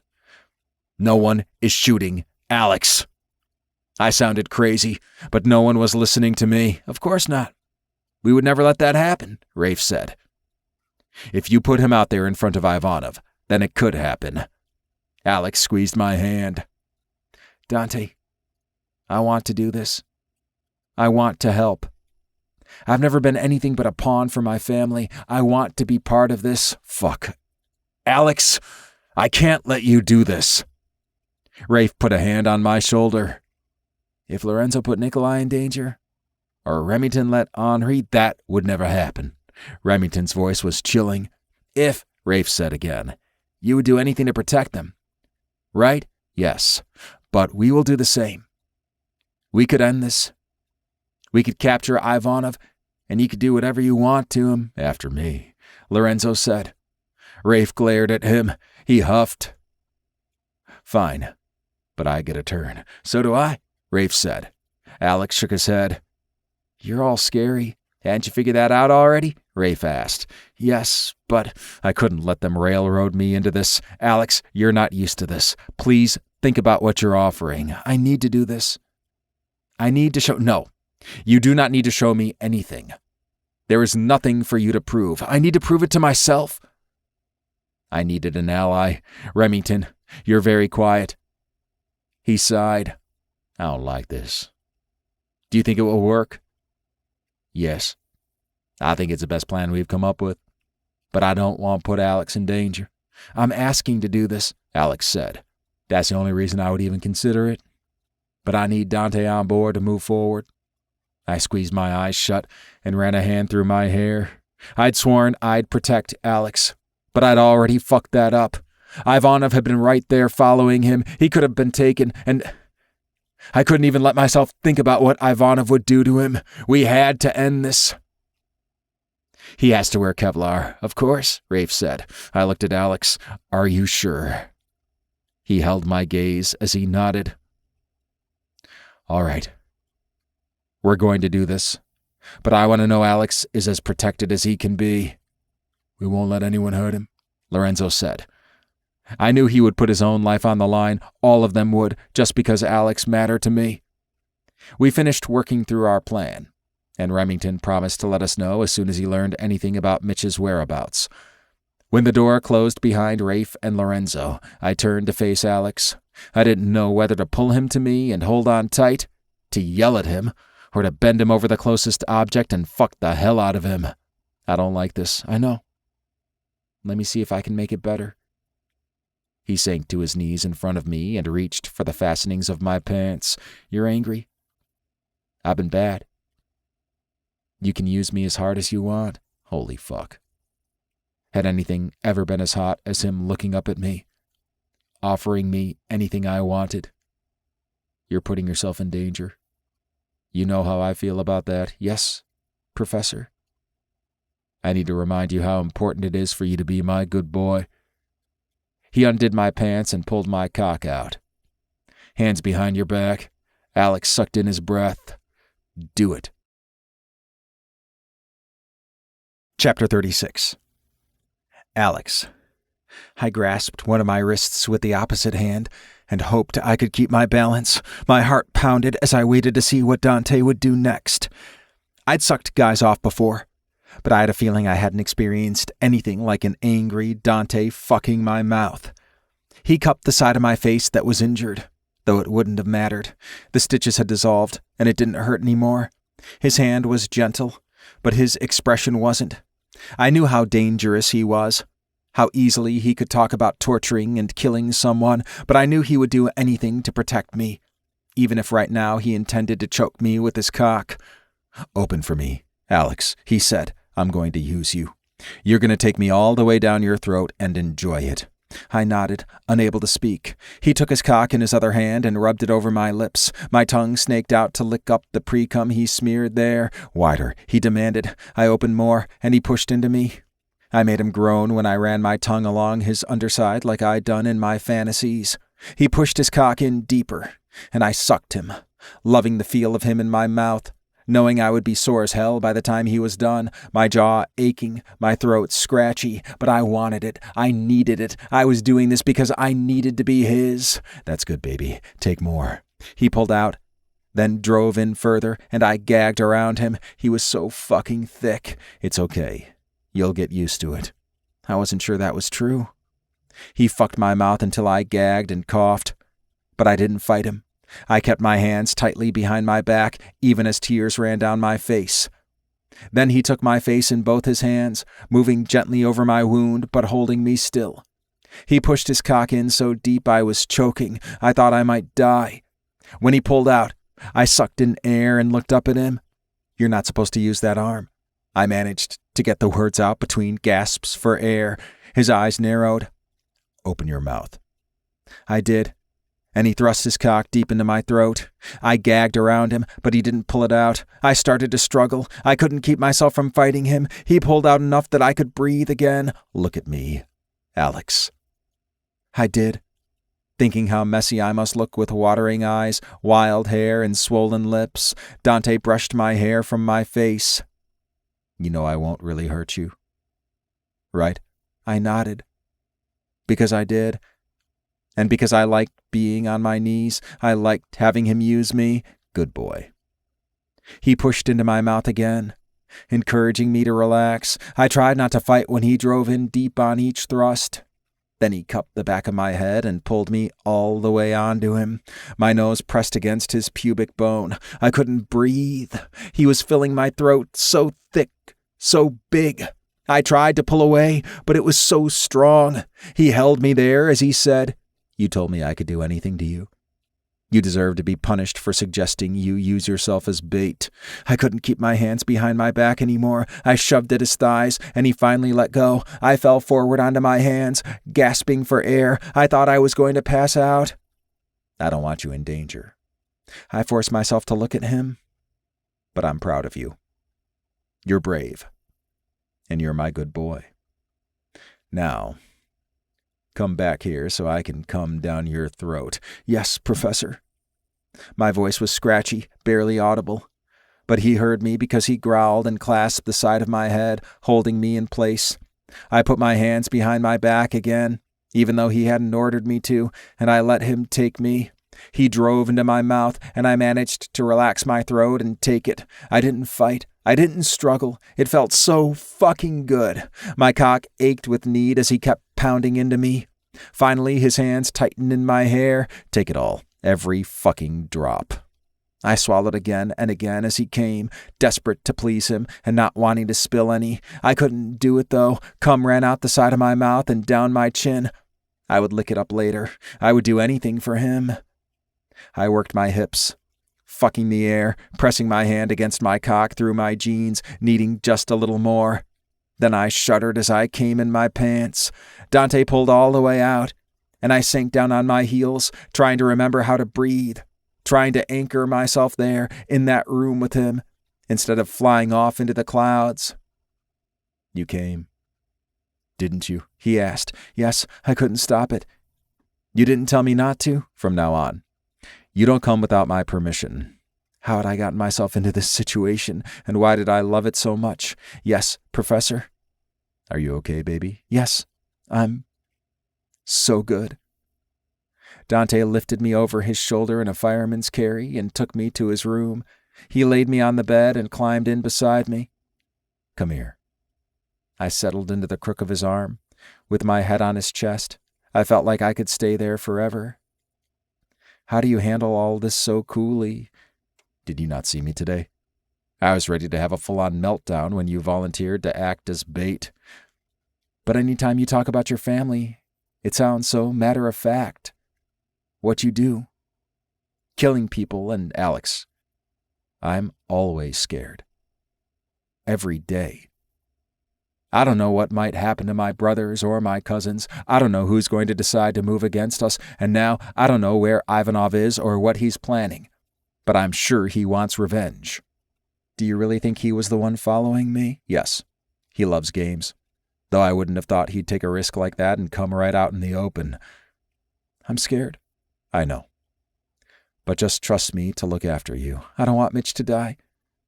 I don't want him to be hurt, or we're going to do everything we can. Remington's resources are extensive. I don't know if I'm ever going to be able to sleep again. Let me see what I can do to make you feel better. Don't you need to be helping Remington and your brothers? No. Most of what needs to be done involves computers and hacking. That's not my skill set. So we have some time. Chapter 37. Dante. The next morning, I didn't think I could bear to let Alex leave. I'd held him all night. But I wasn't going to back out of the plan now. Rafe picked Alex up down the street from my house and drove him to campus. Alex swore he would stay within the main part of campus all day. He would go to his classes, including mine, and would spend the rest of his time in the student union or the library, always staying around plenty of people. Only tonight, when it was dark, would he go out alone. We planned for him to take a run along the path by the pond, the place he'd first seen me.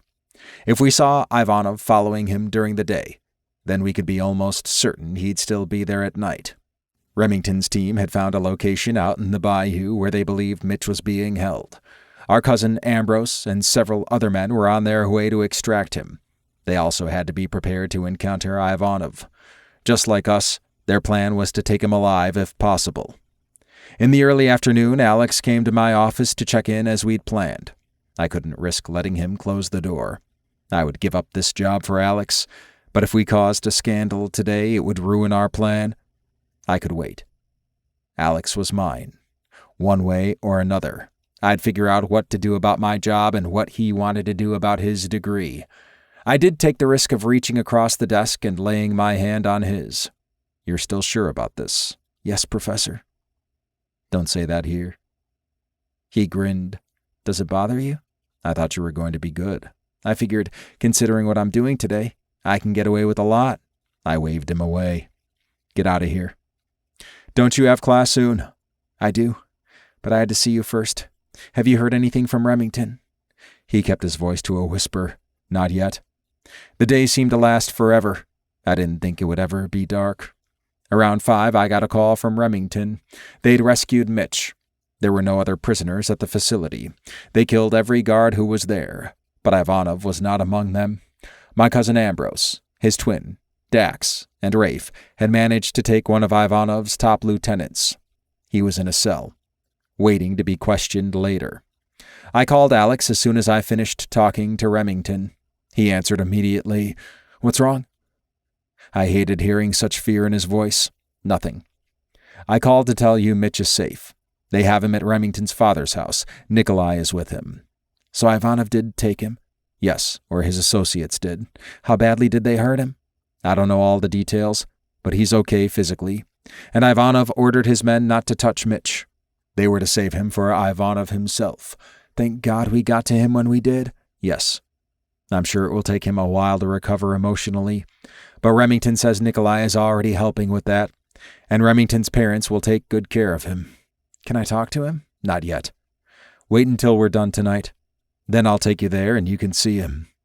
Unless we are both going to be alive and well when this is over. Yes, Professor. I let out a long breath. I wanted to order him to come see me. I wanted to take him back to my house. I didn't want to do this. Is he still following you? Yes. I didn't see him for a while, but I'm at the library now pretending to study, and he's been in, seen me, and left.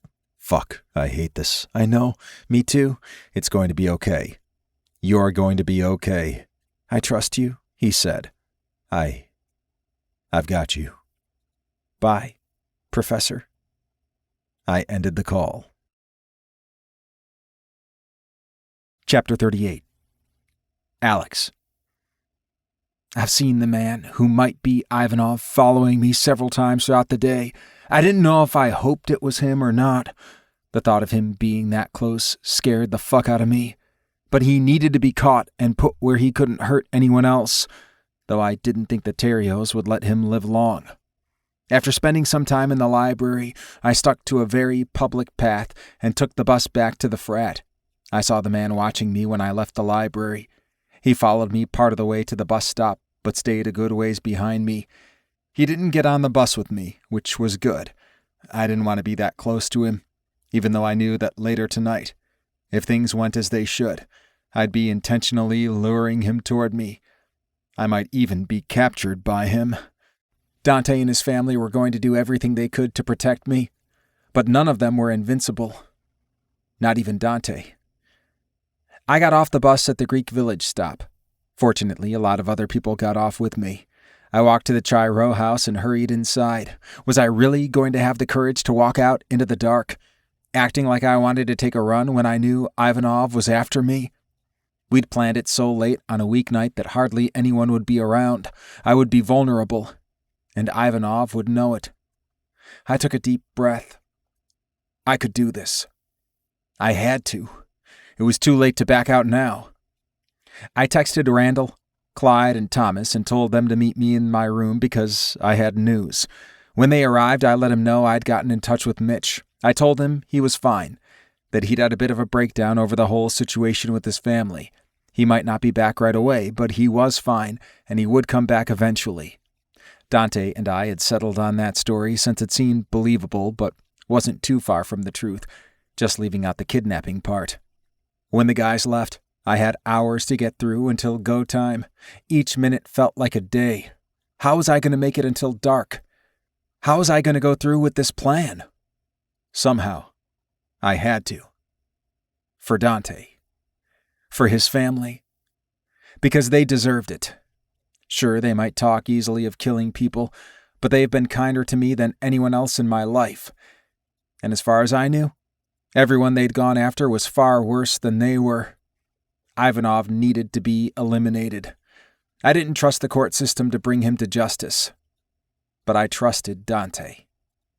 I managed to finish off a couple of simple homework assignments. I ate dinner and forced myself to hang out with some of the other guys until, finally, it was time. My phone buzzed with a text from Dante, confirming he was in position. He let me know I would have him and Lorenzo and Remington's brother, Lancelot, plus Lance's pet monkey, watching out for me, so nothing bad was going to happen to me. Maybe it wouldn't. But I didn't want Dante or any of his family getting hurt either. I told the guys I needed to go study and went up to my room, where I changed into running shorts and a t-shirt. I headed down the back stairs and out the door. Trying to pretend everything was normal, I did some stretches in the yard. This really wasn't unusual. There was no reason for a guy to worry about running in the dark. Was there? Not unless you knew about Ivanov. I texted Dante to let him know I was heading out.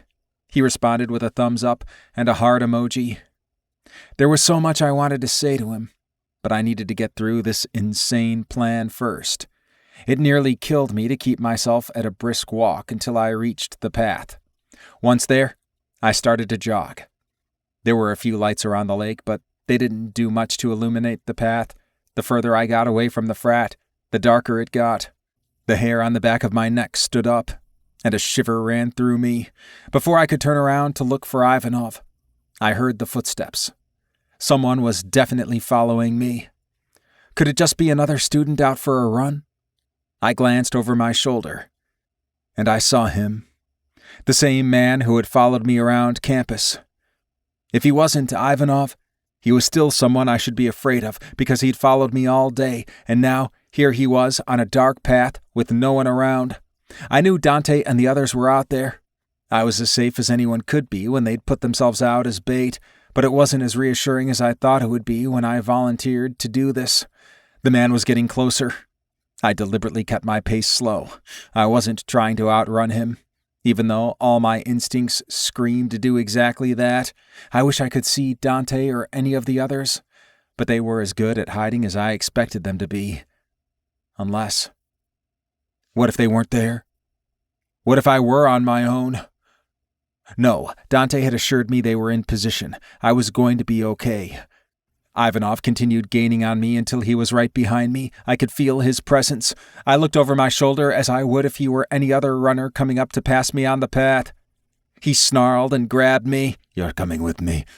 I struggled, trying to get away. I wanted to scream for Dante, but I froze when Ivanov pulled out a gun and jabbed it into my back. "Keep moving," he ordered. I slowed to a walk. He was right behind me. What would happen if I took off running? Would he shoot me? Where was Dante? A moment later, Dante and Lorenzo stepped out into the path, weapons raised. "Let him go," Dante ordered. Ivanov shook his head. "You were careless. You left him alone. So, he's mine now. Mine to use any way I want, or mine to kill." He pressed the gun against my temple. I was shaking so hard I could barely stand. I was sure I was going to throw up or pass out. What was going to happen now? How were they going to take Ivanov down without killing me? Chapter 39. Dante. I nearly lost my mind when Ivanov grabbed Alex. I wanted to rush out into the path and tear Ivanov apart. Lorenzo kept a hand on my arm, making me wait. I knew that things would go best if we followed the plan. But now Ivanov had a gun to Alex's head. I felt sick, terrified. He could kill Alex in a second. Why had I ever agreed to this? "He doesn't want him dead," Lorenzo reminded me. "He wants to take him so he hurts us all." I knew that was true, but I was panicking inside. Fortunately, Lorenzo was doing better than I was. He moved to where Alex and Ivanov could see him. "Let him go. Your fight is with us." Ivanov chuckled. "So you do know who I am." "We do," I said, joining Lorenzo on the path. I still had the small hope we were wrong about his identity, but now I knew we'd been right all along. "It took you so long to figure out I was tracking him. I guess you're not so smart after all. Even now, I doubt you know everything." I drugged him and brought him to you as a present, Dante. I wanted you to take him in. Hoped you started to care for him. I never dreamed how easy it would be. I was going to fucking kill him, and I was going to make it hurt. We figured that out. At least we'd had an idea. You're not the genius you want to be. I followed him everywhere. It was so easy to track his movements, no one even noticed. Alex did. I calculated my chances if I lunged for him. I would take another bullet, but I couldn't risk Alex. But that didn't stop him from walking right into my path. Now, I have him at my mercy. Alex looked at me, clearly pleading for me to save him. I'd promised him I'd protect him. I'd promised him he would be safe. We had to get him away from Ivanov. Lorenzo glanced at me and held out his hand in a gesture that told me to calm down and let things play out. We had a plan. Do you have any idea what I'm going to do to him? Ivanov asked. Do you know how much I'm going to hurt him? Him and his fucking friend. I'll make them watch as I torture each of them. Then I'll kill them both before I kill all of you. No sane man could do what he'd done. But now he had really lost it. His eyes were wild, crazy. You ruined everything, he yelled. You and my worthless cunt of a daughter. It was all I could do not to rush him. If his gun hadn't been where it could kill Alex in an instant, I would have taken him then. Then, just as we'd planned, a small monkey scurried down onto the path headed straight toward Ivanov. What the fuck is that? He screamed. A rat! He turned the gun toward the monkey at the same time I raised my gun, shooting him through the shoulder. He screamed as Lorenzo shot a tranquilizer dart into his neck. As he fell, Lancelot whistled to his pet, and Tony ran back to him. I raced to grab Alex, who stumbled to the side. Lancelot and Lorenzo were supposed to secure Ivanov, but he pulled the dart out, threw it down, and took off running. How was he able to move like that? He had to be in so much pain, and why wasn't the tranquilizer working? Did it not shoot the medicine into him? Have you got Alex? Lorenzo asked. I nodded. Tony jumped down from Lancelot's arm and ran to us as Lorenzo and Lancelot took off after Ivanov, chasing him into the dark. I pulled Alex into my arms and held him tight. I needed to feel him against me, to know he was there, alive and safe. Tony climbed me and sat on my shoulder. When I'd satisfied myself he was really here with me, I pulled away from Alex. Are you really okay? Tony chirped at him as if asking the same question. Yeah. I am. He looked at Tony. This little guy's really Lancelot's pet? Yes, he really is. This is Tony. Can I pet him? I was sure he was okay then. He wouldn't be asking that if he was freaking out too much. You can. Alex scratched Tony behind the ears, and the little monkey jumped over his shoulder. Alex gave him more attention as he said, Is Adenine all right? Did you leave food for her? I did. She'll be fine. She used to live on the streets, you know. He looked up at me then, and as he held my gaze, tears came into his eyes. I thought I was going to die.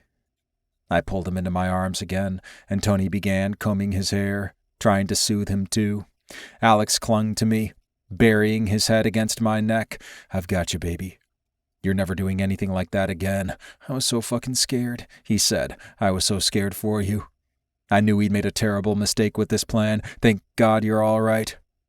Let me get you to my car so we can get out of here. What about Lorenzo and Lancelot?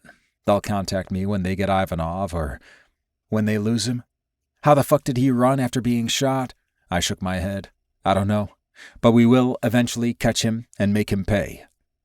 I texted Lance and Renzo to let them know we had Tony and we were heading to Bebe's house. Tony sat on Alex's lap as I drove. Is your arm really okay for driving? Yes. My stitches are mostly dissolved and I'm fine. Right. You said that hours after you were shot? I was fine then too. Alex snorted. But my phone rang, ending the conversation. It was Lance. I answered through the car speakers. We fucking lost him, Lance said. I could hear the anger in his voice. Alex dropped his head back against the seat, and I had to take a calming breath before speaking.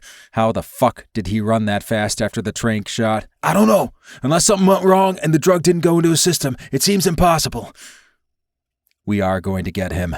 Fuck right we are, Lorenzo said. Are you both in Lance's car? I asked. Yes. We aren't far behind you. All right. We'll make a new plan when we have everyone together. Tony made some loud, chattering sounds as if he agreed, and Alex petted him. Your monkey is going to expect some treats when he sees you. I got him ready. Chapter 40. Alex. When Dante pulled up in front of a mansion in Mattery, all I could do was stare. I knew that his family must have plenty of money. What was the point of running a criminal organization if it wasn't lucrative, right? But this house was unbelievably beautiful. It made my grandparents' enormous house seem small. Your uncle really lives here? Yes. And at various times, some other family members stay here or temporarily live here as well. This is where Remington, Lancelot, and their younger brother Corbin grew up. Wow. It was so majestic, it almost made me forget the reason we were there. So Mitch is here? This is where he's staying? That's right. And this is where I was headed the night you tried to follow me. I wish Rafe hadn't stopped me. Dante shook his head. Come on in. I know Mitch will be glad to see you. Everything from the moment I heard Ivanov's footsteps behind me felt surreal. Being here, in this place, with this family, didn't seem any more grounded in reality. The idea that Mitch was here seemed beyond strange. But as soon as we stepped inside, I saw Mitch seated on a beautiful white sofa between an older woman and a blond man who looked about our age. Mitch looked like a smaller version of himself. He'd always been so big and loud and full of bluster, but he seemed shy and small now. Would he ever recover from this? Mitch, are you really okay? Alex. He stood, and I rushed over to him and pulled him into a hug. An older man stepped into the room as we held each other. Lance just told me Ivanov got away. Yes, sir, Dante said. We don't know how. He was injured and should have had a dose of tranquilizer, but he ran faster than Lance and Renzo. Son of a bitch. We're going to bring him and everyone connected to his organization down. Yes, sir, we are. Dante turned to me. Uncle Baby, this is Alex. Alex, this is Remington's father. And this lovely lady, he gestured to the woman on the sofa, is his stepmother, Marjorie. She's great, Mitch said, like a real grandmother. Not like mine. Mitch's grandmother was as cold and impersonal as mine. Uncaring families were something we had in common. Marjorie waved off his comment. I'm just taking care of him the way I hope anyone would do. He's been through a horrible experience. I was immediately charmed by her and wondered how on earth she ended up married to a mafia boss.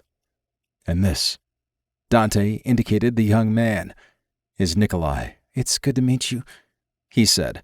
Lorenzo has told me all about you. I hope he said at least some good things. Nikolai smiled. He did. I turned back to Mitch. I'm so sorry you got mixed up in all this. I don't even know how to apologize enough. It's not your fault, Mitch said. You told me the job thing was a scam. I thought you'd lose money or do something like embezzling for someone, not... I'm so sorry.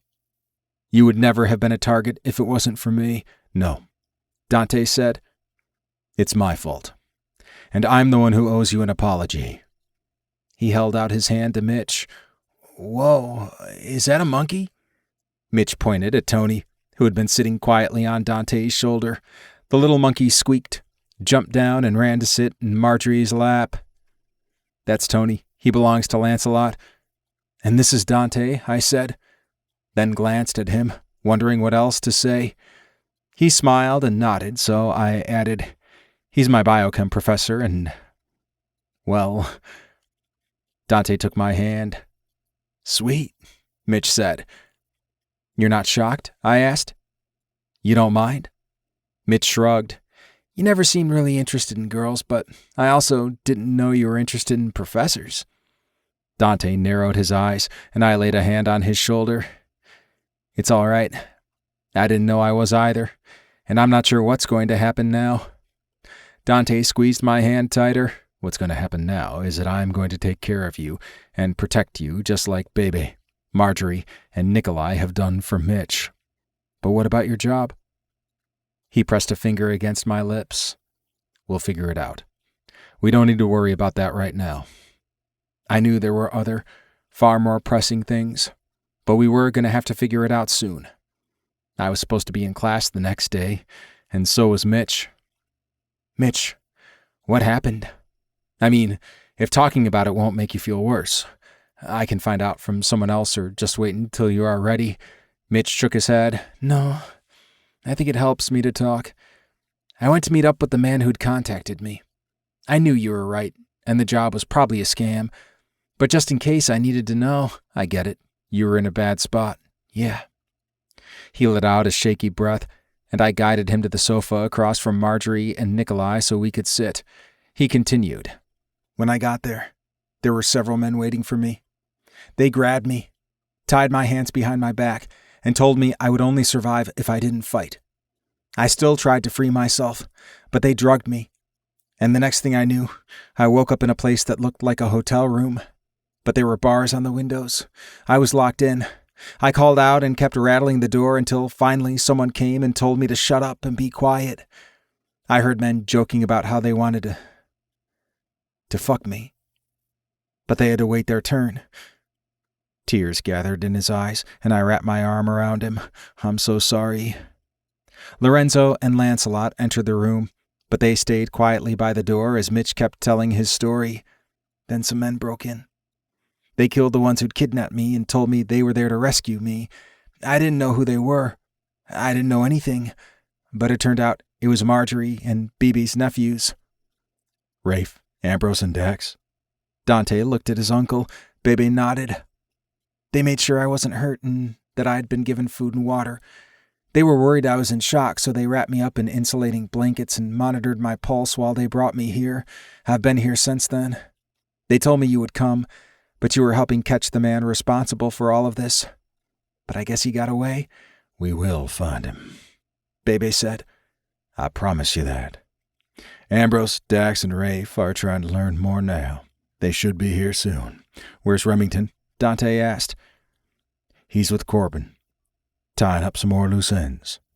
I assumed that was code for something much more sinister, but I didn't ask. By the time Dante had introduced Mitch to Lancelot and Lorenzo, and Tony had gotten treats from several family members, Rafe, Ambrose, and Dax arrived. Dante joined me and Mitch on the sofa, and Bebe sat down with his wife and put an arm around her. The others found seats as well, and Bebe indicated Ambrose should debrief us. "They had Mitch stashed at some sort of compound out in the bayou. There were some high-level men stationed out there. We don't know whether they were only there to watch Mitch or if they were waiting for a big meeting, but we got rid of them.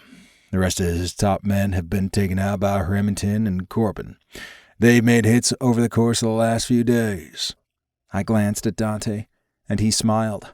Could I really believe they were closing in on Ivanov, even though he'd escaped tonight?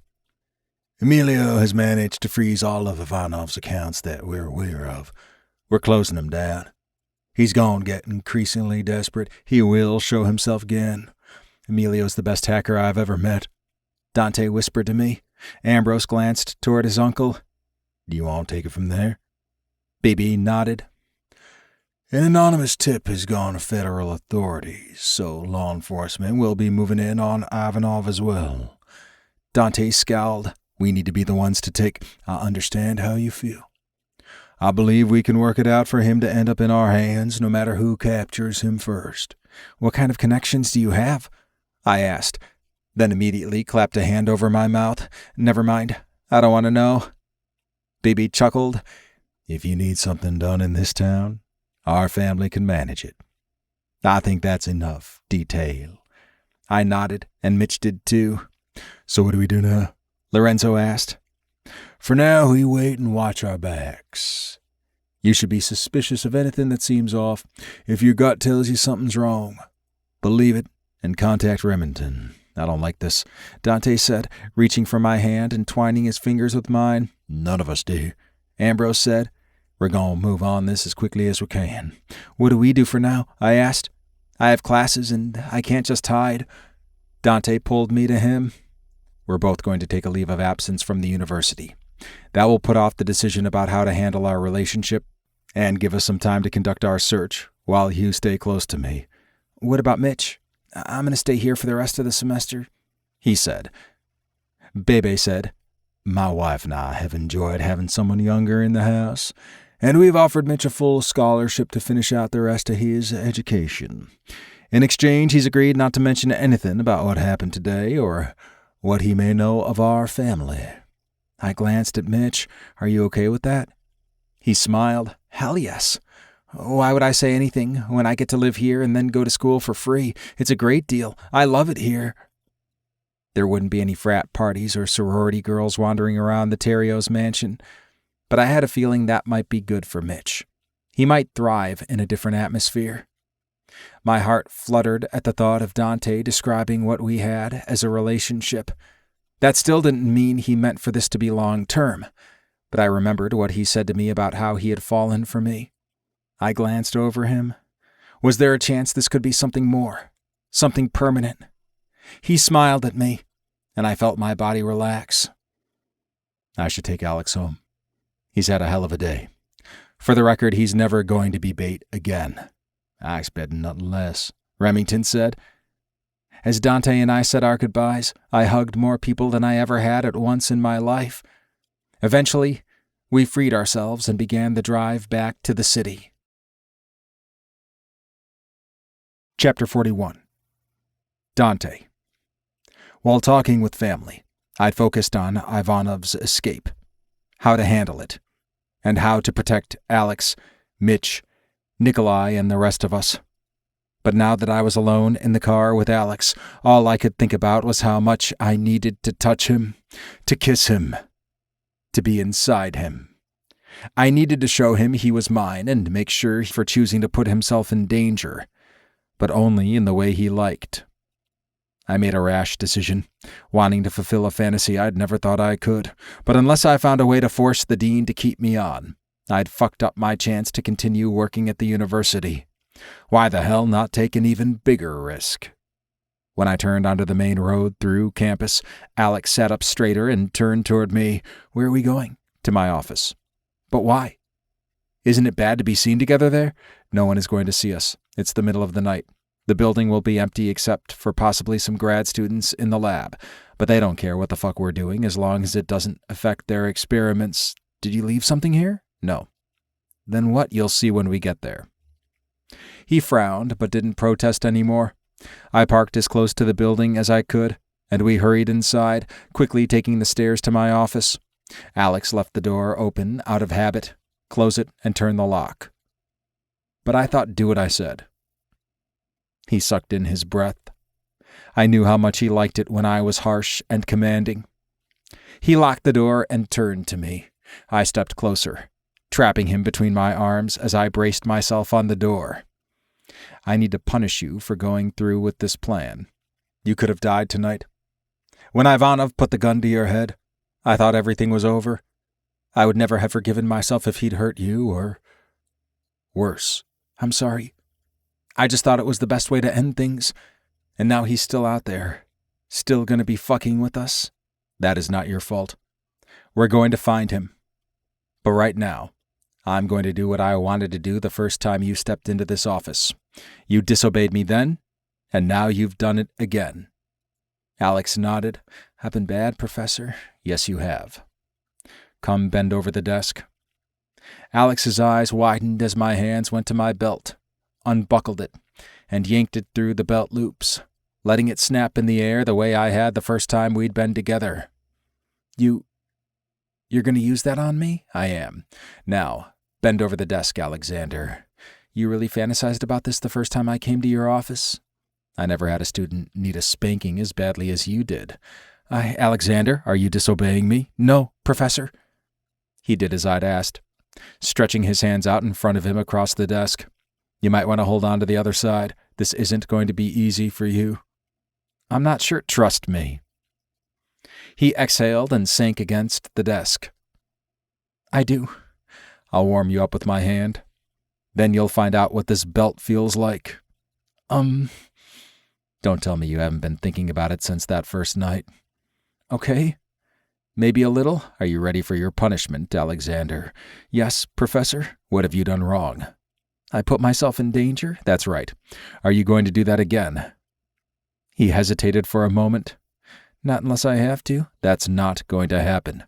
I reached under him to undo his pants and shove them down his legs. When I exposed his gorgeous ass and muscular thighs, part of me wanted to fall to my knees and eat his ass until he came all over my desk. But that would have to wait. I needed to see if he enjoyed my belt as much as I thought he would. I brought my hand down on his ass, and he yelped. That hurts? Yes, I said, and did it again. He was fighting it, holding his whole body tense. I'd worked that out of him. I spanked him over and over, alternating sides. When I stopped, he was breathing hard. I reached under him and stroked his cock. He was as hard as I expected him to be. Don't you dare come. You think I could?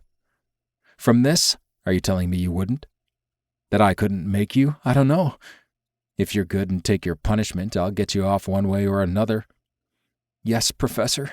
I picked up my belt and snapped it in the air again. He gasped and instinctively tried to pull away. You're not going anywhere. You're going to stay right here and find out what this feels like on your ass. I brought the belt down. Crack. Alex whimpered, Please. I didn't stop to find out if he was asking for more or telling me to stop. I slapped the belt across his other cheek, and he cried out, Too much! Relax and breathe. The more relaxed you are, the less it will hurt. I brought the belt down again. Alex gasped, but he stayed in place. That's better. How much more? His voice shook. Until I'm done. I switched to my hand again, slapping his ass lightly several times. He began to shift his hips, working himself against the edge of the desk. Remember not to come, I warned. Why does it almost feel good? Why does it make me feel so needy? Because you like pain, and you like doing what I say, and being my obedient boy. I struck him with the belt again, and he whined, but he arched his back as if asking for more. I cracked it against him again several more times in quick succession. He was sobbing, writhing, but he wasn't asking me to stop. He was begging for more. Chapter 42. Alex. My ass felt like it was on fire. Each blow of the belt seemed to hurt worse than the last, and yet also feel better. I didn't want Dante to stop. I was arching into the pain now instead of pulling away from it, and my dick was so fucking hard. I might actually be able to come from this. I was going to be sore for a long time, but I loved it. I wanted it. Dante had been so right. My cock ached. It hurt almost as badly as my ass, but I knew the pain there should feel worse. It was real, but somehow far away. Dante paused and brushed my hair back from my face. His hand was so gentle against me. Are you with me, Alex? I opened my eyes and met his gaze. I wasn't sure I remembered how to speak, but I nodded. Can you take more? I nodded again. I won't give you much more. I don't want to push you too far. But God, I love watching you like this, spread out, taking your punishment, smearing pre-cum on my desk. You're so gorgeous. His words brought me back into the room, and I realized how insane this was. We were in his office. Someone could come by. What would he say? He slapped the belt across my ass again, catching both cheeks, and I forgot about those concerns. Pain radiated through me, but it seemed to almost caress my cock. He gave me 2 more slaps, and then he ordered me to turn over. Without thinking, I did as he said. The cold, hard wood of the desk pressed against my sore ass, and I gasped. I don't think I can sit like this. Lie back, he ordered. He pulled off one of my shoes, then yanked my pants over that foot before spreading my legs wider. He shocked the hell out of me when he took my cock in his mouth, swallowing it all the way to the root. The sensation was beyond anything I'd imagined. The pain in my ass contrasted with the intense pleasure of his mouth. He swallowed around me, and I groaned. I wasn't going to last more than a few seconds like this. I tried to thrust my hips to push my cock further into him, but he held me down. His mouth felt so good, my eyes rolled back in my head. I bit my lip, trying to keep from crying out too loudly.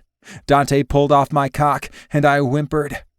"You're going to come for me," he said, "and I'm going to swallow it." He pressed his hand over my mouth as he took me back down, and I screamed behind his hand as he swallowed around me, and my whole world exploded. I thrust against his mouth, and he worked his throat, taking all my cum. When I was done, he pulled away, licked his lips dramatically, and stared at me. Such a good boy. He helped me put my pants back on, slipped my shoe back on my foot, then helped me sit up. I couldn't help but groan as my ass pressed to the desk. I wasn't going to be able to sit comfortably for a long time. When I tried to stand, my knees buckled. Dante put his arms around me, pulling me to him. "Am I going to have to carry you home?" "Home?" "Yes. I'm taking you home with me. Remember, you're not going anywhere else. You live with me now." I smiled against his shoulder, then held on to his arms, leaned back, and looked at him. "What about you? Don't you need to come too? You can take care of me at home." I looked at the erection straining his pants. "Are you sure?" "Yes. We've been here long enough. I want to get you home." "Okay. But I want to pleasure you too." "Watching you. Seeing my handprint on your ass, feeling how hot the skin was as you begged for more was pleasure enough. I never knew it could be like this." He smiled. "This is just the beginning. I can show you so much more. Come on, let's go." "Are you actually in a hurry to get back to the cat that's not really yours?" He scowled at me. "She's ours now." My breath caught. "You're sure about me staying with you?" "You're mine." "I thought you understood that." "I know you said that, but I wasn't sure if it was you being possessive of me in bed or—" He cupped both of my cheeks in his hands, lifting my chin and forcing me to look him in the eyes. "Alexander, I love you. You mean the world to me. You're staying with me. You're mine to protect and mine to love." I was shaking. His words felt so powerful, as if I could almost grab them and hold them in my hand. "I love you too. I didn't think you'd feel as strongly as I do." "I don't think I could feel more strongly about anything than I do about you. Come home with me. Let me feed you and clean you up and tuck you in bed. Don't you want me to suck you off? Or ride your cock? Or I want to do every possible thing we can do. But more than anything, I want you to know that I love you. You're mine, too. I would protect you. I would do anything for you. You've already proven that today. You don't need to prove it anymore." He kissed me then, and it was the softest, sweetest kiss I'd ever had. Dante loved me, and I loved him. No matter what villains tried to defeat us, we were going to win, because our love was too strong to kill. Chapter 43. Epilogue. 3 months later. Dante. The next few months passed much too quickly. My dean very reluctantly approved medical leave for me for the rest of the semester. Remington's influence ensured Alex and Mitch were allowed to drop their classes with no penalties and take the semester off. Alex and I spent much of the first few weeks in bed, at least when we weren't buying more cat toys for Adenine and spoiling her rotten. Rafe cared for her, while I took Alex to Boston to visit our Marchese relatives and experience all my favorite restaurants and bakeries in the North End. We were even able to spend a few weeks on a family friend's private island, but there was not a day that I forgot the danger we faced from Ivanov. We'd confirmed he'd left the country. Then he'd been spotted in Greece and later in Morocco. The only other thing we knew was that he was trying to make underworld connections, but so far had been unable to establish himself anywhere. He'd lost the backing of his family, so he'd never dare go to Russia, and most U.S. cities would be barred to him as well. Eventually, he'd spend too much time out in the open or run out of money and be desperate enough to try coming back home, and we'd take him out. Until then, I would remain vigilant, but I managed to relax enough to enjoy every day I had with Alex. As the end of the semester grew closer, I knew we had to figure out what would happen next. Alex said he would give up returning to school so that I could keep my career, but I wasn't going to let that happen. He discussed transferring to another school, but that wasn't satisfactory either. While I was communicating with Xavier, our island-owning family friend, I asked him if he had any suggestions on how to handle our situation. You said Remington threatened to release evidence of misappropriation of funds in order to get them to agree to hire you and give you the research budget you deserve? That's right, but I don't want to ask him to push harder. A moment passed, and then Xavier said, What if you use the carrot at this time instead of the stick? In what way? Endow a chair for the department with the stipulation that you remain on the faculty as long as you'd like. Would they go for that? He huffed. They always go for money. But would that amount of money be more important than the scandal they'll deal with having a professor and a student together? A student whose major is in my department? Would you consider marrying, Alex? Marriage would lessen the scandal, especially if you return from a leave of absence as such. My pulse was racing. This was it. I was going to make it work. I'd already considered proposing to him over the holidays. Then I think you have your answer. If that doesn't work, give me a call, and we'll see what else we can figure out. Thank you. I'm happy to help. How's Emilio? Amazing as always. Give him my love. I reached into the pocket of my jacket and touched the ring I'd already purchased for Alex. I wanted him to know that our relationship was permanent, but I'd hesitated to propose until I knew what the new year would be like for us. Now I knew. I opened my laptop and began research on a proposal for an endowment. Alex. Dante told me he needed to go into campus to meet with his dean, but he wouldn't tell me any specifics. I didn't even know if he'd called the meeting or if the dean had. Dante was being obnoxiously secretive. He promised that everything was going to work out, and he'd tell me all about the meeting when he got home, but all I could do was pace and fidget. He insisted Rafe come to stay with me because no matter how far away he believed Ivanov to be, and no matter how many of his associates had been killed or arrested, Dante still didn't want me left alone, not even in the daytime. Rafe kept encouraging me to sit down and watch something or play a video game with him. He offered to make me food. Apparently, he could cook too, though he swore he was nowhere near as good at it as Dante. Nothing worked. I couldn't settle. I kept thinking Dante should have been back already. What was taking so long? Finally, I heard his car in the driveway. I watched from the window as he walked up the sidewalk. He smiled at me, and I felt like a meeting must have at least gone okay. As soon as he came in, he said, Thank you, Rafe. I appreciate your help, but we need some time alone now. Rafe winked at me and waved goodbye as he headed out the door. You didn't have to kick him out that fast. Dante grinned. Yes, I did. So, how did it go? Let's sit down. I wasn't sure I liked his tone, but I allowed him to steer me toward the couch. I drew one leg up onto the seat so I could face him. Don't keep me in suspense any longer.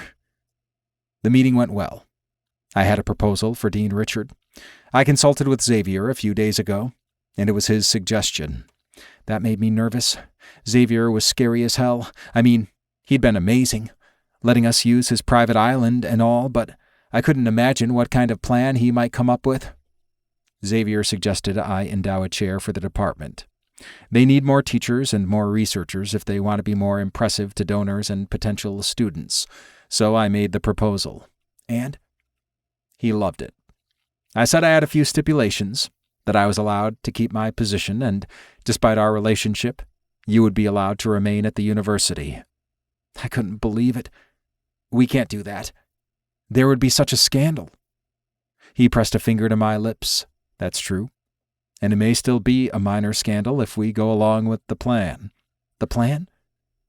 Dante took a deep breath and let it out slowly. My heart hammered. What was it? What were we going to have to agree to? Things wouldn't look as bad, especially with us having taken a leave of absence if we returned as a married couple. Dante, I would never pressure you into this. I know we belong together. I know you were made for me, and I was made to be your protector. But if you're not ready for this step, Dante, He held up a hand. Let me finish. I would rather resign than have you marry me only for us to keep our positions at the university. Dante, I would leave with you if you asked. I would also marry you if neither of us could be there anymore, and if we had to move away from everyone we care about here." Dante slid from the couch and went onto one knee. He took my hands in his and held my gaze. "Alexander Hebert, will you be my husband?" "Yes. Yes, I want that so much." I pulled the ring out of my pocket, and his hand trembled as I slid it onto his finger. "We'll have to make quick plans for a small ceremony. But if you want something larger, we can always do that later. I don't care at all.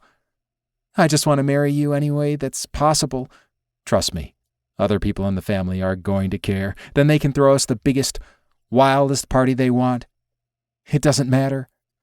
I would go to the courthouse with you today and marry you. I'm so happy with you. I never imagined feeling like this." "Me either. And if you don't want to deal with the things people will say about us, or no, I never wanted to force you to sacrifice the career you've worked for. I guess I'll just have to put up with a less than the best prof for biochem." He laughed. "You'll survive. I'll help you find the best class. I love you, Dante. I love you too. And I can't wait to marry you." Thank you for reading His Forbidden Professor. Rafe's story is next. Find out what happens when he meets a sexy FBI agent and all his loyalties are called into question in His Forbidden Alliance. Learn all about Remington, Lancelot, Ambrose, and the rest of the Terrios in the Terrio family series. I offer a free book to anyone who joins my mailing list. To learn more, go to sylviaviolet.com/newsletter. You can chat with me on Facebook in Sylvia Violet's Salon, and you can email me at sylviaviolet@gmail.com. To read excerpts from all of my titles, visit my website, sylviaviolet.com/books. Please consider